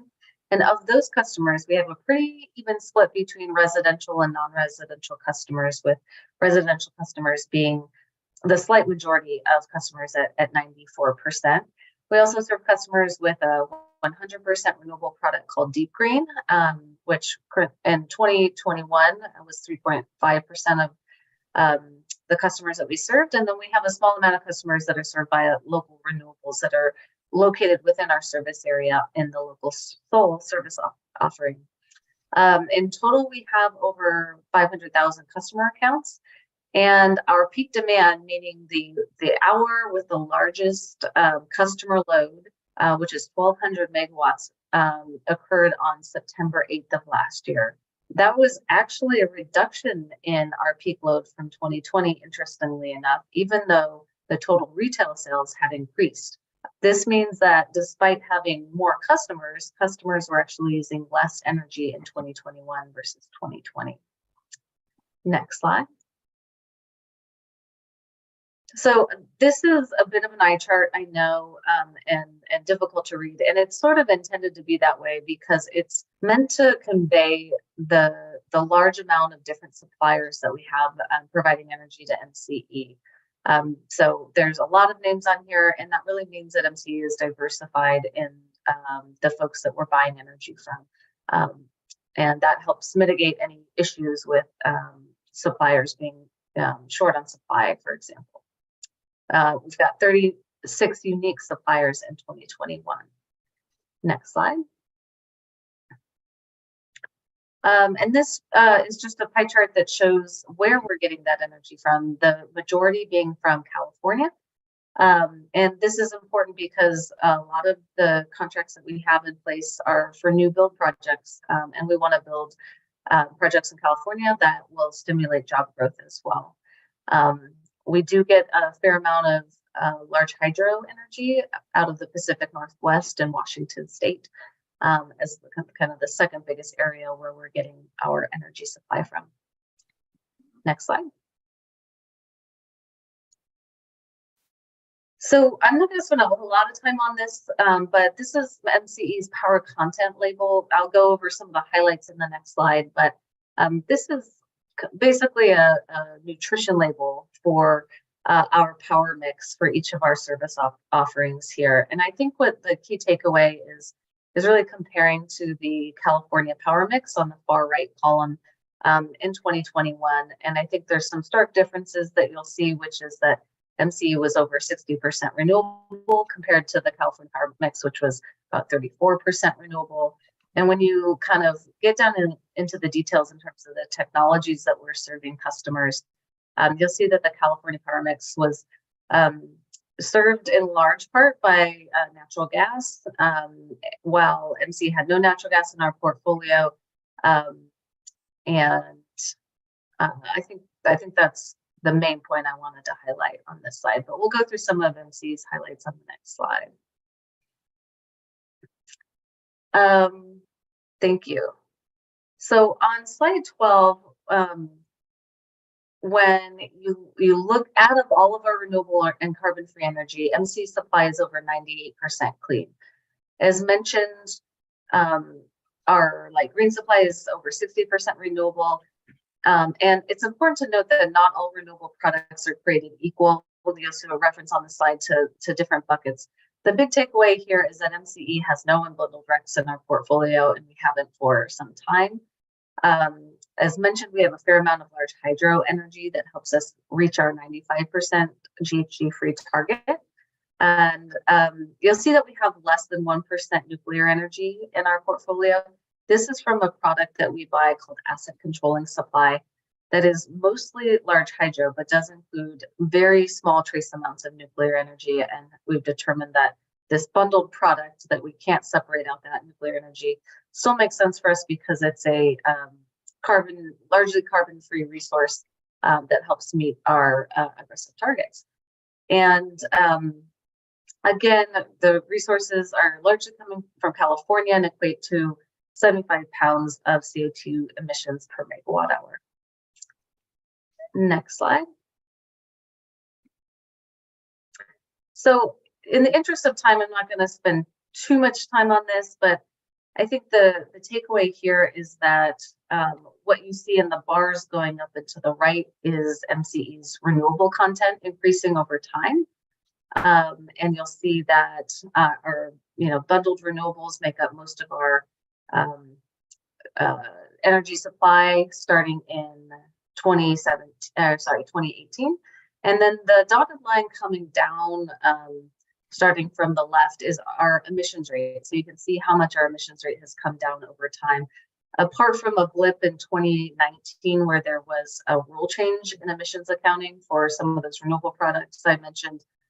So once that rule change came into place, we decided to eliminate that product that was adding emissions to our portfolio, and you can see how the emissions in our portfolio declined moving into 2020 and 2021.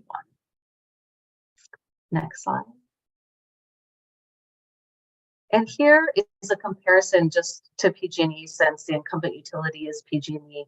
And what you can see in the bars starting in 2017 to 2021 is that MC's renewable product far exceeds PG&E's portfolio as well as the state.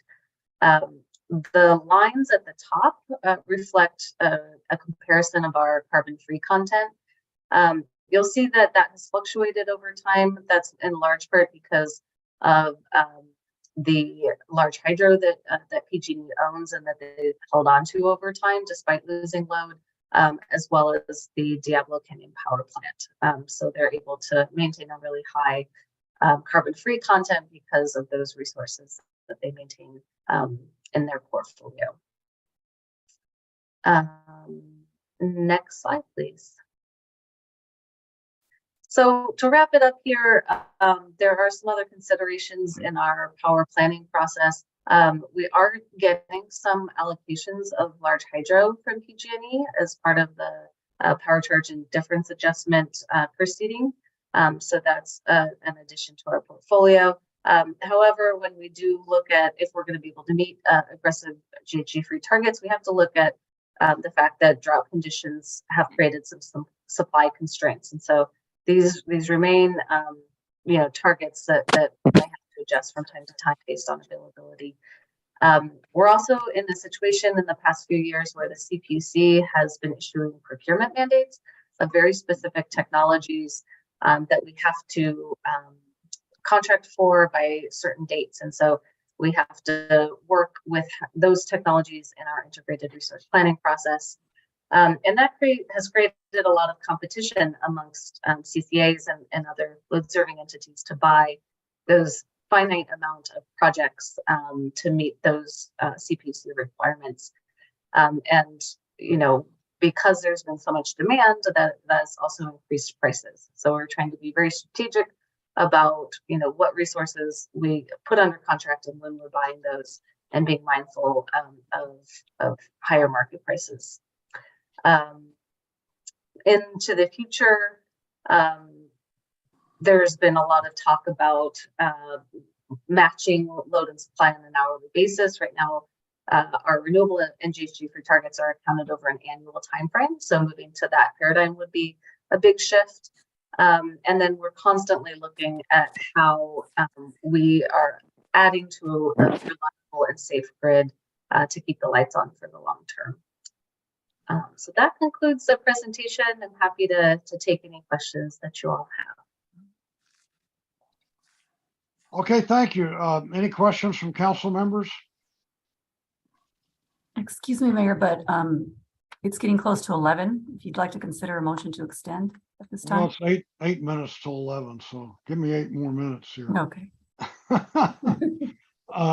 Any questions from council members? Go ahead, Councilmember McLaughlin. I just want to thank the representatives of MCE for being here and staying for the whole meeting and the long public hearing we had, and also for the ongoing work you do. I used to serve as the alternate to MCE, so I've been to your meetings, and I think the number of cities have expanded.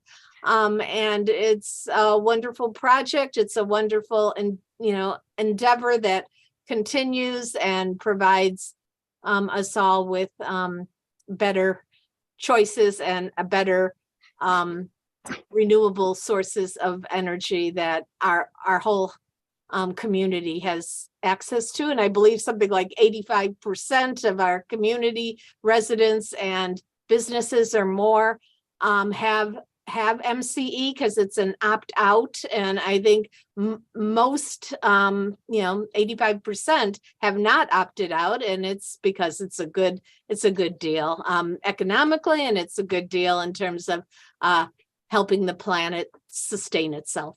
So thank you. Any other comments from council members? Okay, I'll just say that this will be my last month representing Richmond on MCE. I've been Richmond's representative since 2013, and I've been around so long they made me chair of the board. So I'll be leaving when I leave the city council, and one of you or one of the new city council members will step into that role. And whoever it is, I hope you enjoy it. As you can see, it's a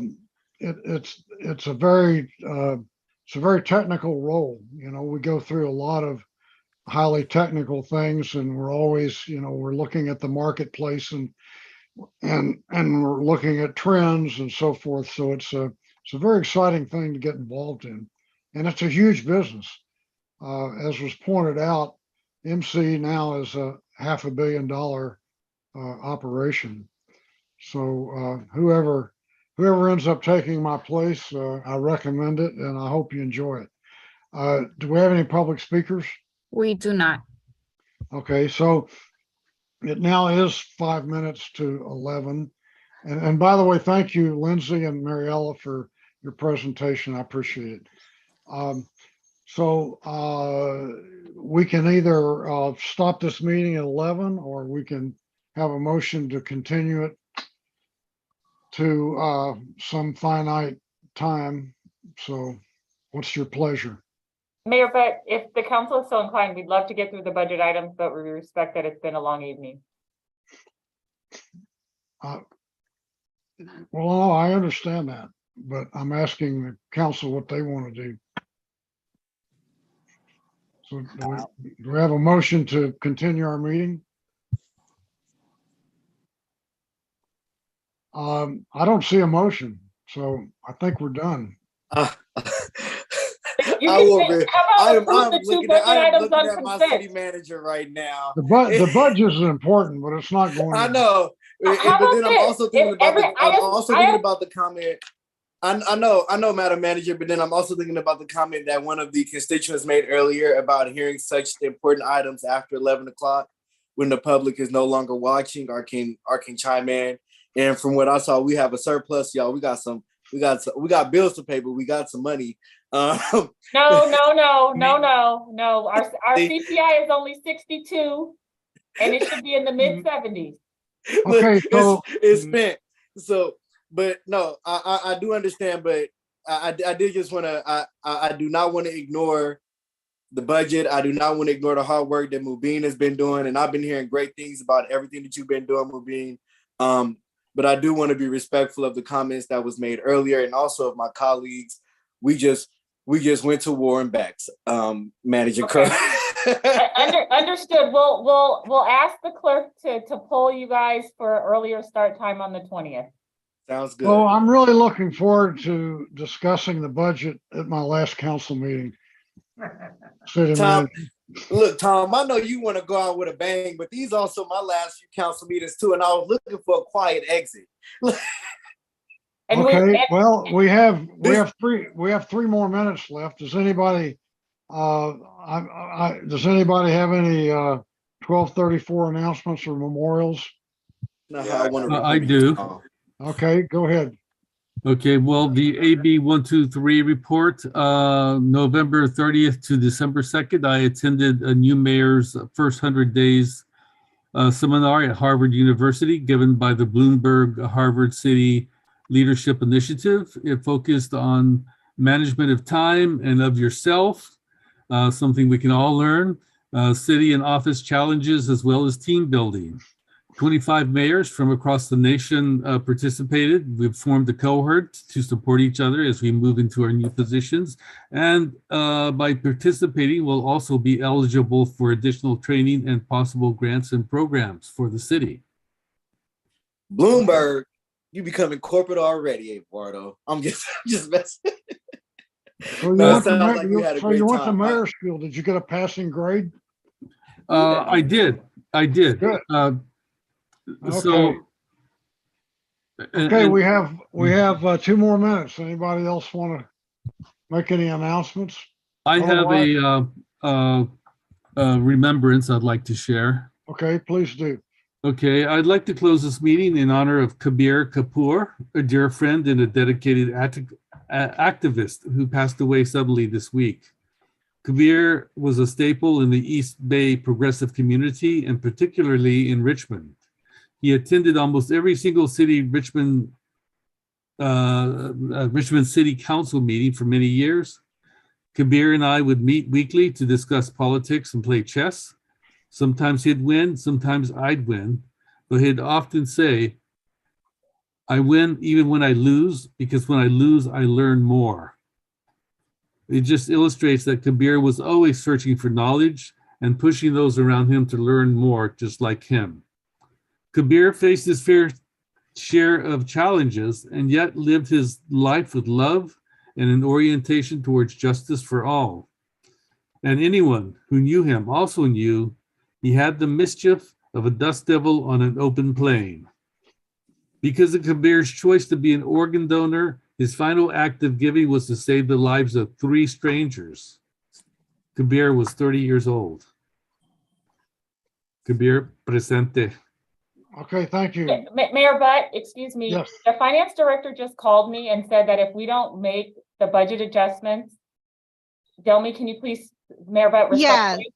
So we are in the process of finalizing the audit, and the audit should be finished by December 30 or before that. And we're expecting to close during the holidays, but it doesn't matter. If we don't approve the year-end cleanup, if we don't get direction either on option 1 or option 2, we will not be able to implement that in the audited financials ending June 30. We'll take care of it next week. We'll put it first on the agenda. Please. Okay, thank you, everyone. This meeting is adjourned. I'm making a motion to extend the meeting till 11:30. That would be helpful. Can I make a motion to extend to 11:30? Delmy, can you please respond to the inquiry? I guess so. I want to hear, I thought I heard December 30th, which means we do have another meeting. Yeah, we meet on the 20th. That gives you Yeah. 10 days to get it Delmy, together. can you please respond to the council inquiry? So if the council doesn't effectuate their decision to the 20th and the audit is done by the 30th, then what happens? By the 20th of December, we should be finalizing with the final numbers. So at this moment, we are making suggesting journal entries to the auditors. So we are at the final stage. We're already reviewing the financials. So if I may interject, so like the council direction doesn't really mean that it ended right the day after we got the direction. We have to do like technical, I mean, all that, incorporation of these adjustments into the numbers, it changes all those tables. We need to be vetted, I'll second. verified, tied. So, I mean, 10 days. Thank you. Yeah. Well, I heard a motion. I did not hear a second. Johnson I'll seconded. second. Councilmember Johnson seconded. I'll Okay, second. so there was a motion by Just so I think Willis, that a my second child by pull me back Johnson. in. We'll make it Extend the super meeting quick. We'll make it fast. 11:30. Let's take a vote. Make it real. Don't sacrifice quality for We will not. for speed. We worked on the presentation all through the meeting. Let's take a vote. Councilmember Bates. Councilmember Bates. Councilmember Johnson. Yes. Councilmember McLaughlin. Yes. Councilmember Willis. Yes. Vice Mayor Martinez. Yes. And Mayor Butt. No. The motion passes with Councilmember Bates and Jimenez absent and Mayor Butt voting no. So there was 5 votes. Let's see. It's 2-11. All we need It is takes- 4. it takes All we- 5 Oh, I'm votes. sorry, there was 4. There was Okay. 4 So- voting, yes. So the So motion did not carry. I thought we had, So there were 5 yes. no. It's- Johnson, Martinez, McLaughlin, Melvin Willis, and myself. That's 5. No, you counted yourself twice. Aren't I worth 2? But there is only a majority that's needed to extend till 11:30, and then Right. it's a super There majority. are only after 5. 11. There are only 5 of us here, and it would take votes from everybody to. No, that's pass it. wrong. City Clerk, will you clarify the rules? Yes, so in order to pass the vote to extend the meeting from 11 to 11:30, it would only be a majority vote. After 11:30, it would be a super majority, is my understanding. So we did receive 4 affirmative votes from council members Johnson, McLaughlin, Willis, and Vice Mayor Martinez. Okay, thank you, folks. We'll see you on the 20th. No, Mayor Butt, no, the meeting, Mayor, We'll continue. Good night. The motion passed. okay, thank you. I guess he left. Vice Mayor Martinez. Okay, Vice Mayor well then, Martinez, yes, are you yes, willing- ma'am. So shall we hear the item? Yes, please. Moving, can you put up the presentation? So we'll be very brief but thorough. So council, the reason why we really wanted to hear this item tonight is because at your next meeting, we are going to present to you the draft corrective action plan required for the state audit. Okay, the draft corrective action plan for the state audit is required to be submitted on January 9th. So after your meeting on the 20th, you're not scheduled to have another meeting with the new council until January 17th. So that's why it's very important that you hear this item this evening so we can implement your policy direction. There's 2 options that we're going to walk through. So then on the 20th, you will have an opportunity to review the corrective action plan that's required by the state auditor in advance of us submitting it prior to January 9th. So, and with that, I want to turn it over to finance staff to go through the slides. Thank you. So we would thank you so much, Mayor Butt and the council member. I would start this presentation, which is about the year-end cleanup, by a little, reminder about the recession, the Great Recession we had in 2007 through 2009, and its impact on the city's revenues at the time. So like we see the GDP drop of from 5 to 10% translated into revenue drops in 2009, 10, and 11 from 3% to 12% in the property taxes and 4% to 10 and then to 8% drop in 3 years in the sales tax revenues. So we did a little test on the projected revenues. What happens if the history repeats itself in the coming years and we experience the same type of recession? So this slide shows basically the impact of the revenue drop in sales tax and the property taxes. The dotted line is the current projection, and the solid lines are actually the drop in the sales tax and property tax revenues. And what do these losses look in terms of like total dollar? So in 24, if we have the same level of recession, we lose about $3.4 million additional. And in 25, we lose about 11 million and then about $10.2 million in 2026 fiscal year. So these dollars will be additional to already that you have been seeing in the in different scenarios. This scenario, this level of severity of the recession has not been incorporated in those forecasts. So this is just another test, another scenario that we have done just to see like just remind the council what it may look like if should we have the same type of recession in the next few years. So the background, Delmi, this is your slide. Hi, good evening, Vice Mayor Martinez and City Council. So this is a continuation of October 18, 22 meeting. On October 18, the city staff presented an unaudited financial projection and suggested some adjustments to be implemented in the audited financials ending June 30, 22, which was the OPEB contribution, and it was also several administrative adjustments. The direction that we got on that city council, it was to come back and provide additional information. And throughout those meetings, we provided additional information on the negative fund balance. City council at that time approved a $6.1 million to OPED contribution to 115 Trust and release committed unassigned. So the only pending item is the negative fund balances adjustments and some other administrative adjustments to the book.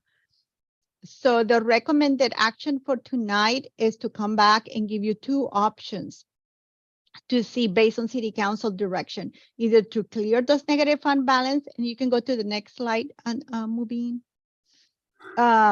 Revenue and expenses, they stayed the same as October 18 presentation. We haven't changed anything. These are unaudited financial reports. The revenue is estimated at $203 million and expenses at 176 with a surplus of $27 million. Next, moving. So this is what we presented last time. We wanted to clear Fund 1051 and we provided all the history. Also Fund 4006 for stormwater. We have an RHA administrative building acquisition that just administrative function.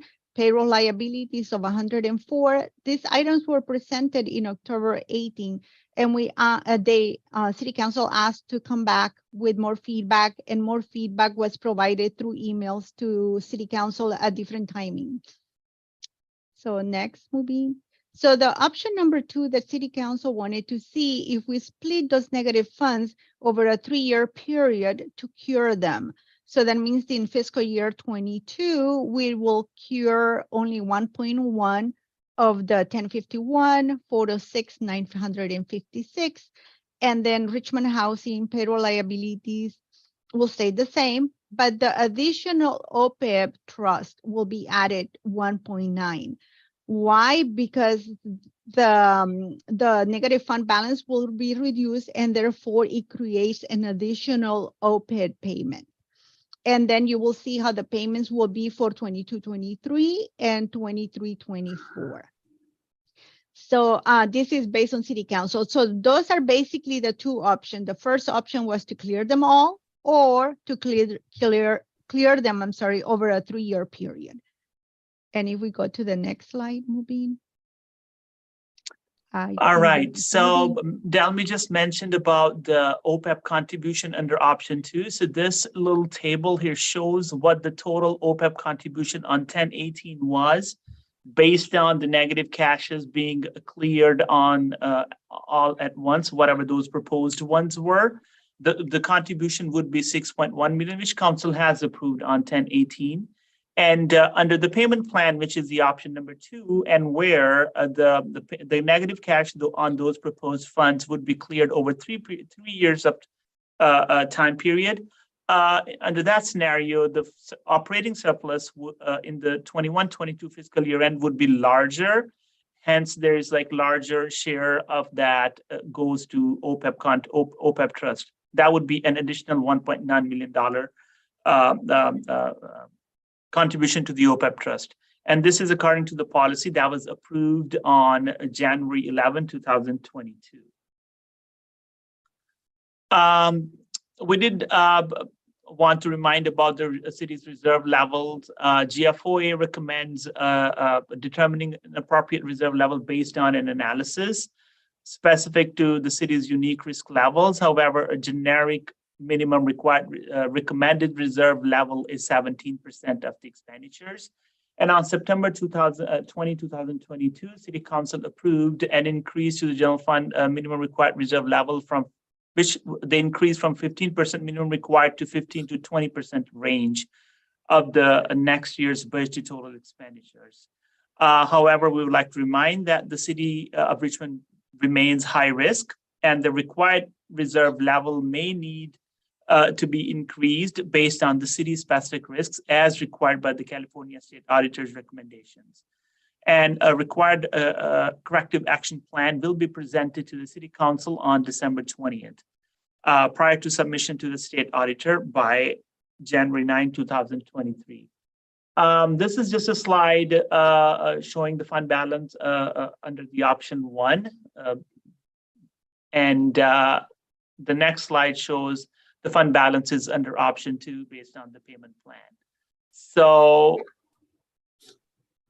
here, one of the other things that we need to do about the reserve level is basically to perform an analysis to determine the adequate fund level, considering the city of Richmond's specific risks. We don't know what that appropriate level is.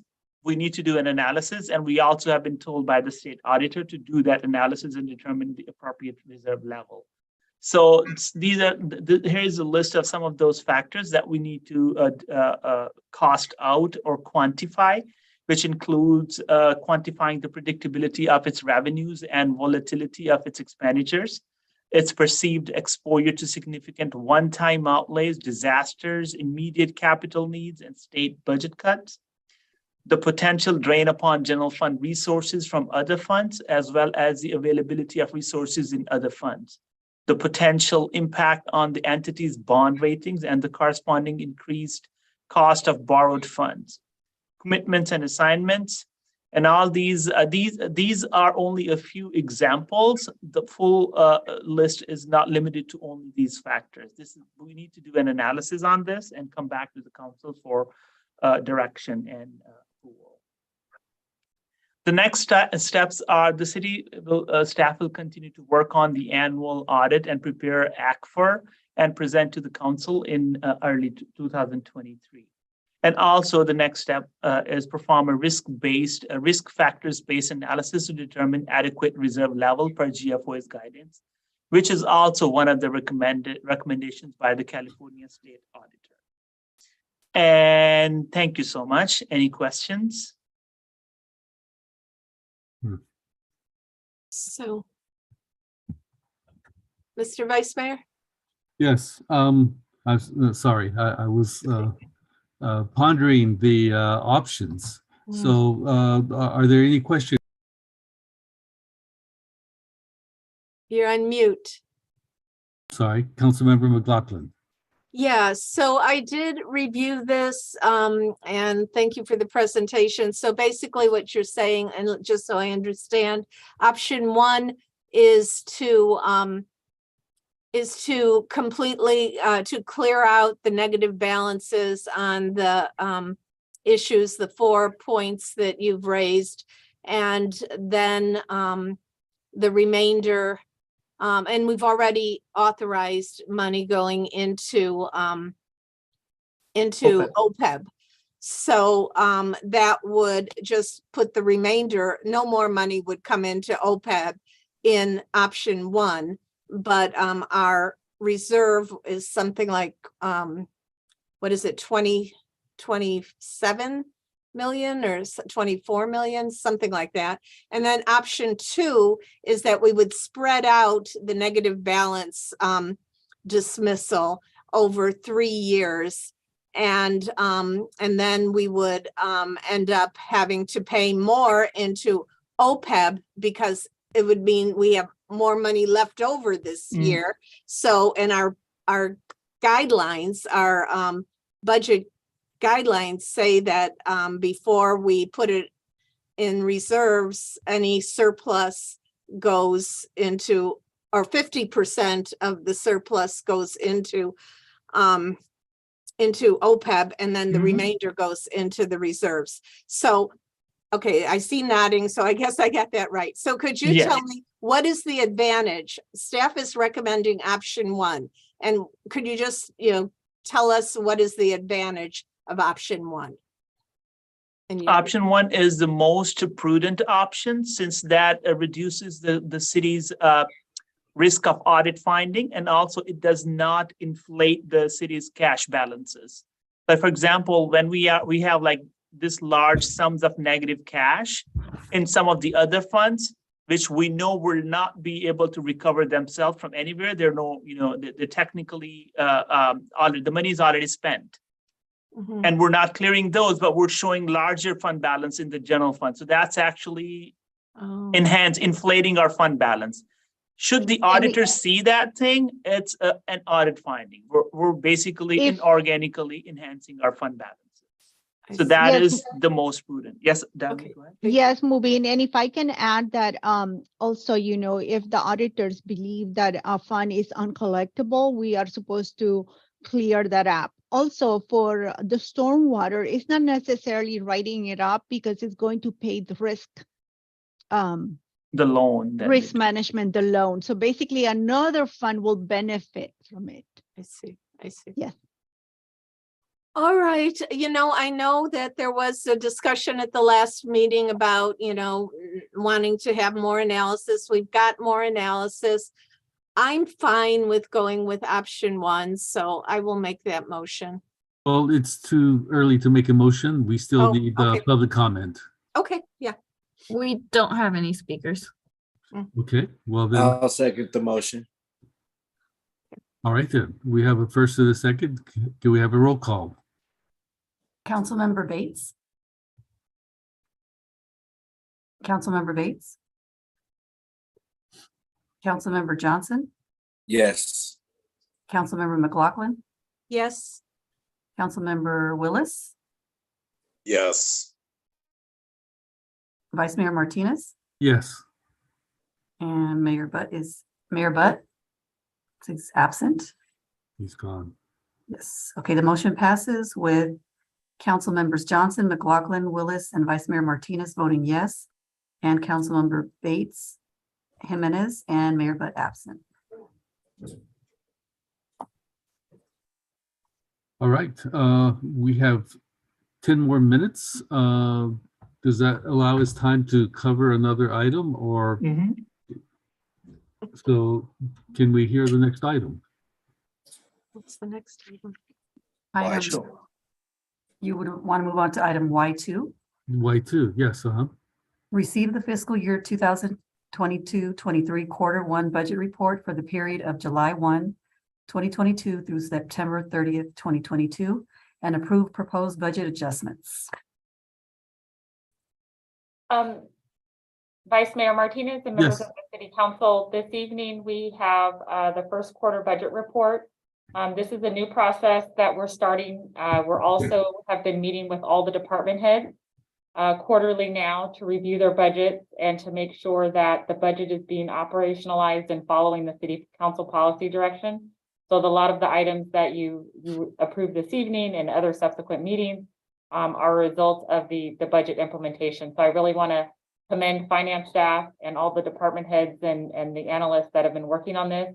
I think it's been very helpful in terms of getting us back on track and making sure that we're being responsive to the community, because a great deal of how I measure productivity is by looking at how departments are operationalizing their budgets and to what extent expenditures for important city projects are coming towards the City Council for approval. And so with that, I will turn it over to finance staff. Next slide, moving. Overview. Slide 3.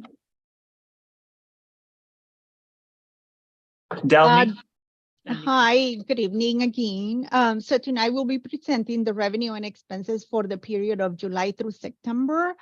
And on the general fund, non-general fund, and capital improvements. Also, we have some budget adjustments and labor negotiations, an update on labor negotiations. Antonio? Good evening. Good evening. This is Antonio Banuelos, the county manager. I'll quickly go over the general fund revenues. So far, the city has received close to 42 million through period 4, which is about 20% of the budget amount. For most general fund revenues, it is still a little bit too early to tell if adjustments will be needed later this year, but everything's pointing in the right direction. The trends are looking pretty good. Specifically for general fund property taxes, we get the first major payment in December. So actually in about 2 or 3 weeks, we'll get the first installment from the county, which will tell us where we're headed. We'll also get significant payments from some other property taxes in January.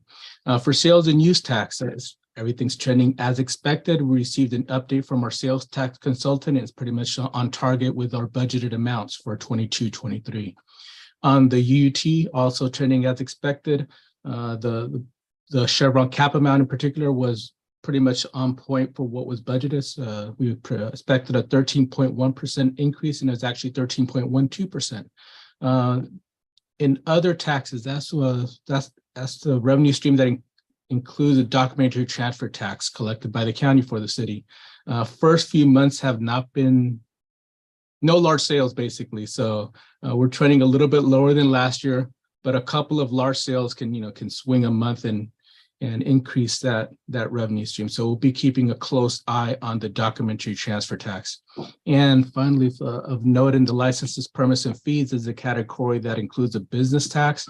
For the first quarter, we see an increase of about $1 million more this year compared to last year.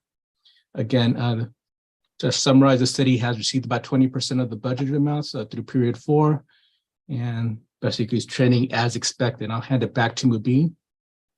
All right. In terms of the expenditures, the city has is below the threshold of 25%, and without encumbrances, it's 18% total expenditures, whereas the threshold is 25%, and with encumbrances, it is at 22%, which is still below the threshold. So that there is no concern on that end. And if we look at the non-general fund revenues, this chart shows where the budget versus actuals are. I don't see any concern on this at the end of first quarter as well. And the detailed report is actually attached. And then there is non-general fund chart, which is revenue expenditures, revenue versus actuals. And detail is attached for more, details. This is actually just a highlight of major capital projects. We have attached a detailed report as an attachment. So please review and give us, let us know if there are any questions. Here is the list of major budget adjustments that we are proposing. Most of these are ARPA, which are already discussed and approved last year. We're just appropriating in this fiscal year. And then there is a correction in one of the ways, a grant budget, and then also additional funding in Measure J. We're proposing to appropriate to paving. The other, we want to remind the council about the pending labor negotiations and looming recessions and the global economy, the way it's going. There may be recession coming up, and there may be impact on cities' revenues, and we'll be watching that closely and then bring back the updates to the council. And the city staff will continue to closely monitor these expenditures and revenues, and we'll bring back mid-year in early 2023 for major adjustments and any changes that we need to make. And we'll also complete a facilities master plan and develop a plan to improve the built environment, including increasing the paving index, which is currently at 62, and our goal is in the mid-70s. Thank you, and please let me know if there are any questions. Thank you very much. Are there any questions from the council? Just a quick comment saying, well done. Thank you. Thank you. And thumbs up from Councilmember Johnson. I doubted it for a minute there. I was like, oh Lord, we're not gonna finish in time. But you know, finance staff, just like with the money, they pull magic tricks. Yeah, so do we have any public comment? We do not. Fantastic. So we are to receive and to approve. So can we have a roll call? We need Motion. a You need a motion. Yes, Second. sorry. I heard Willis make a motion. I'll second. Okay, we have a first and a second to approve. Okay, Councilmember Bates? Absent. Councilmember Johnson? Yes. Councilmember McLaughlin? Yes. Councilmember Willis? Yes. Vice Mayor Martinez? Yes. Okay, and Mayor Butt absent. The motion passes with Council members Bates and Jimenez absent and also Mayor Butt. Thank you Right. so much for staying. Thank you, thank So you. appreciate you. Thank you. I hope Have a good night. AA1 gets pushed up on the next agenda now.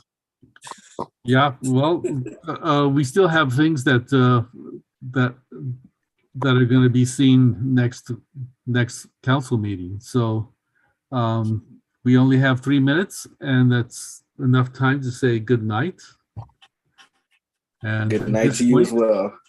All right, at this point, the meeting's adjourned. So Good night, take care, everyone. everyone. Thank you. Have a good evening. Bye-bye.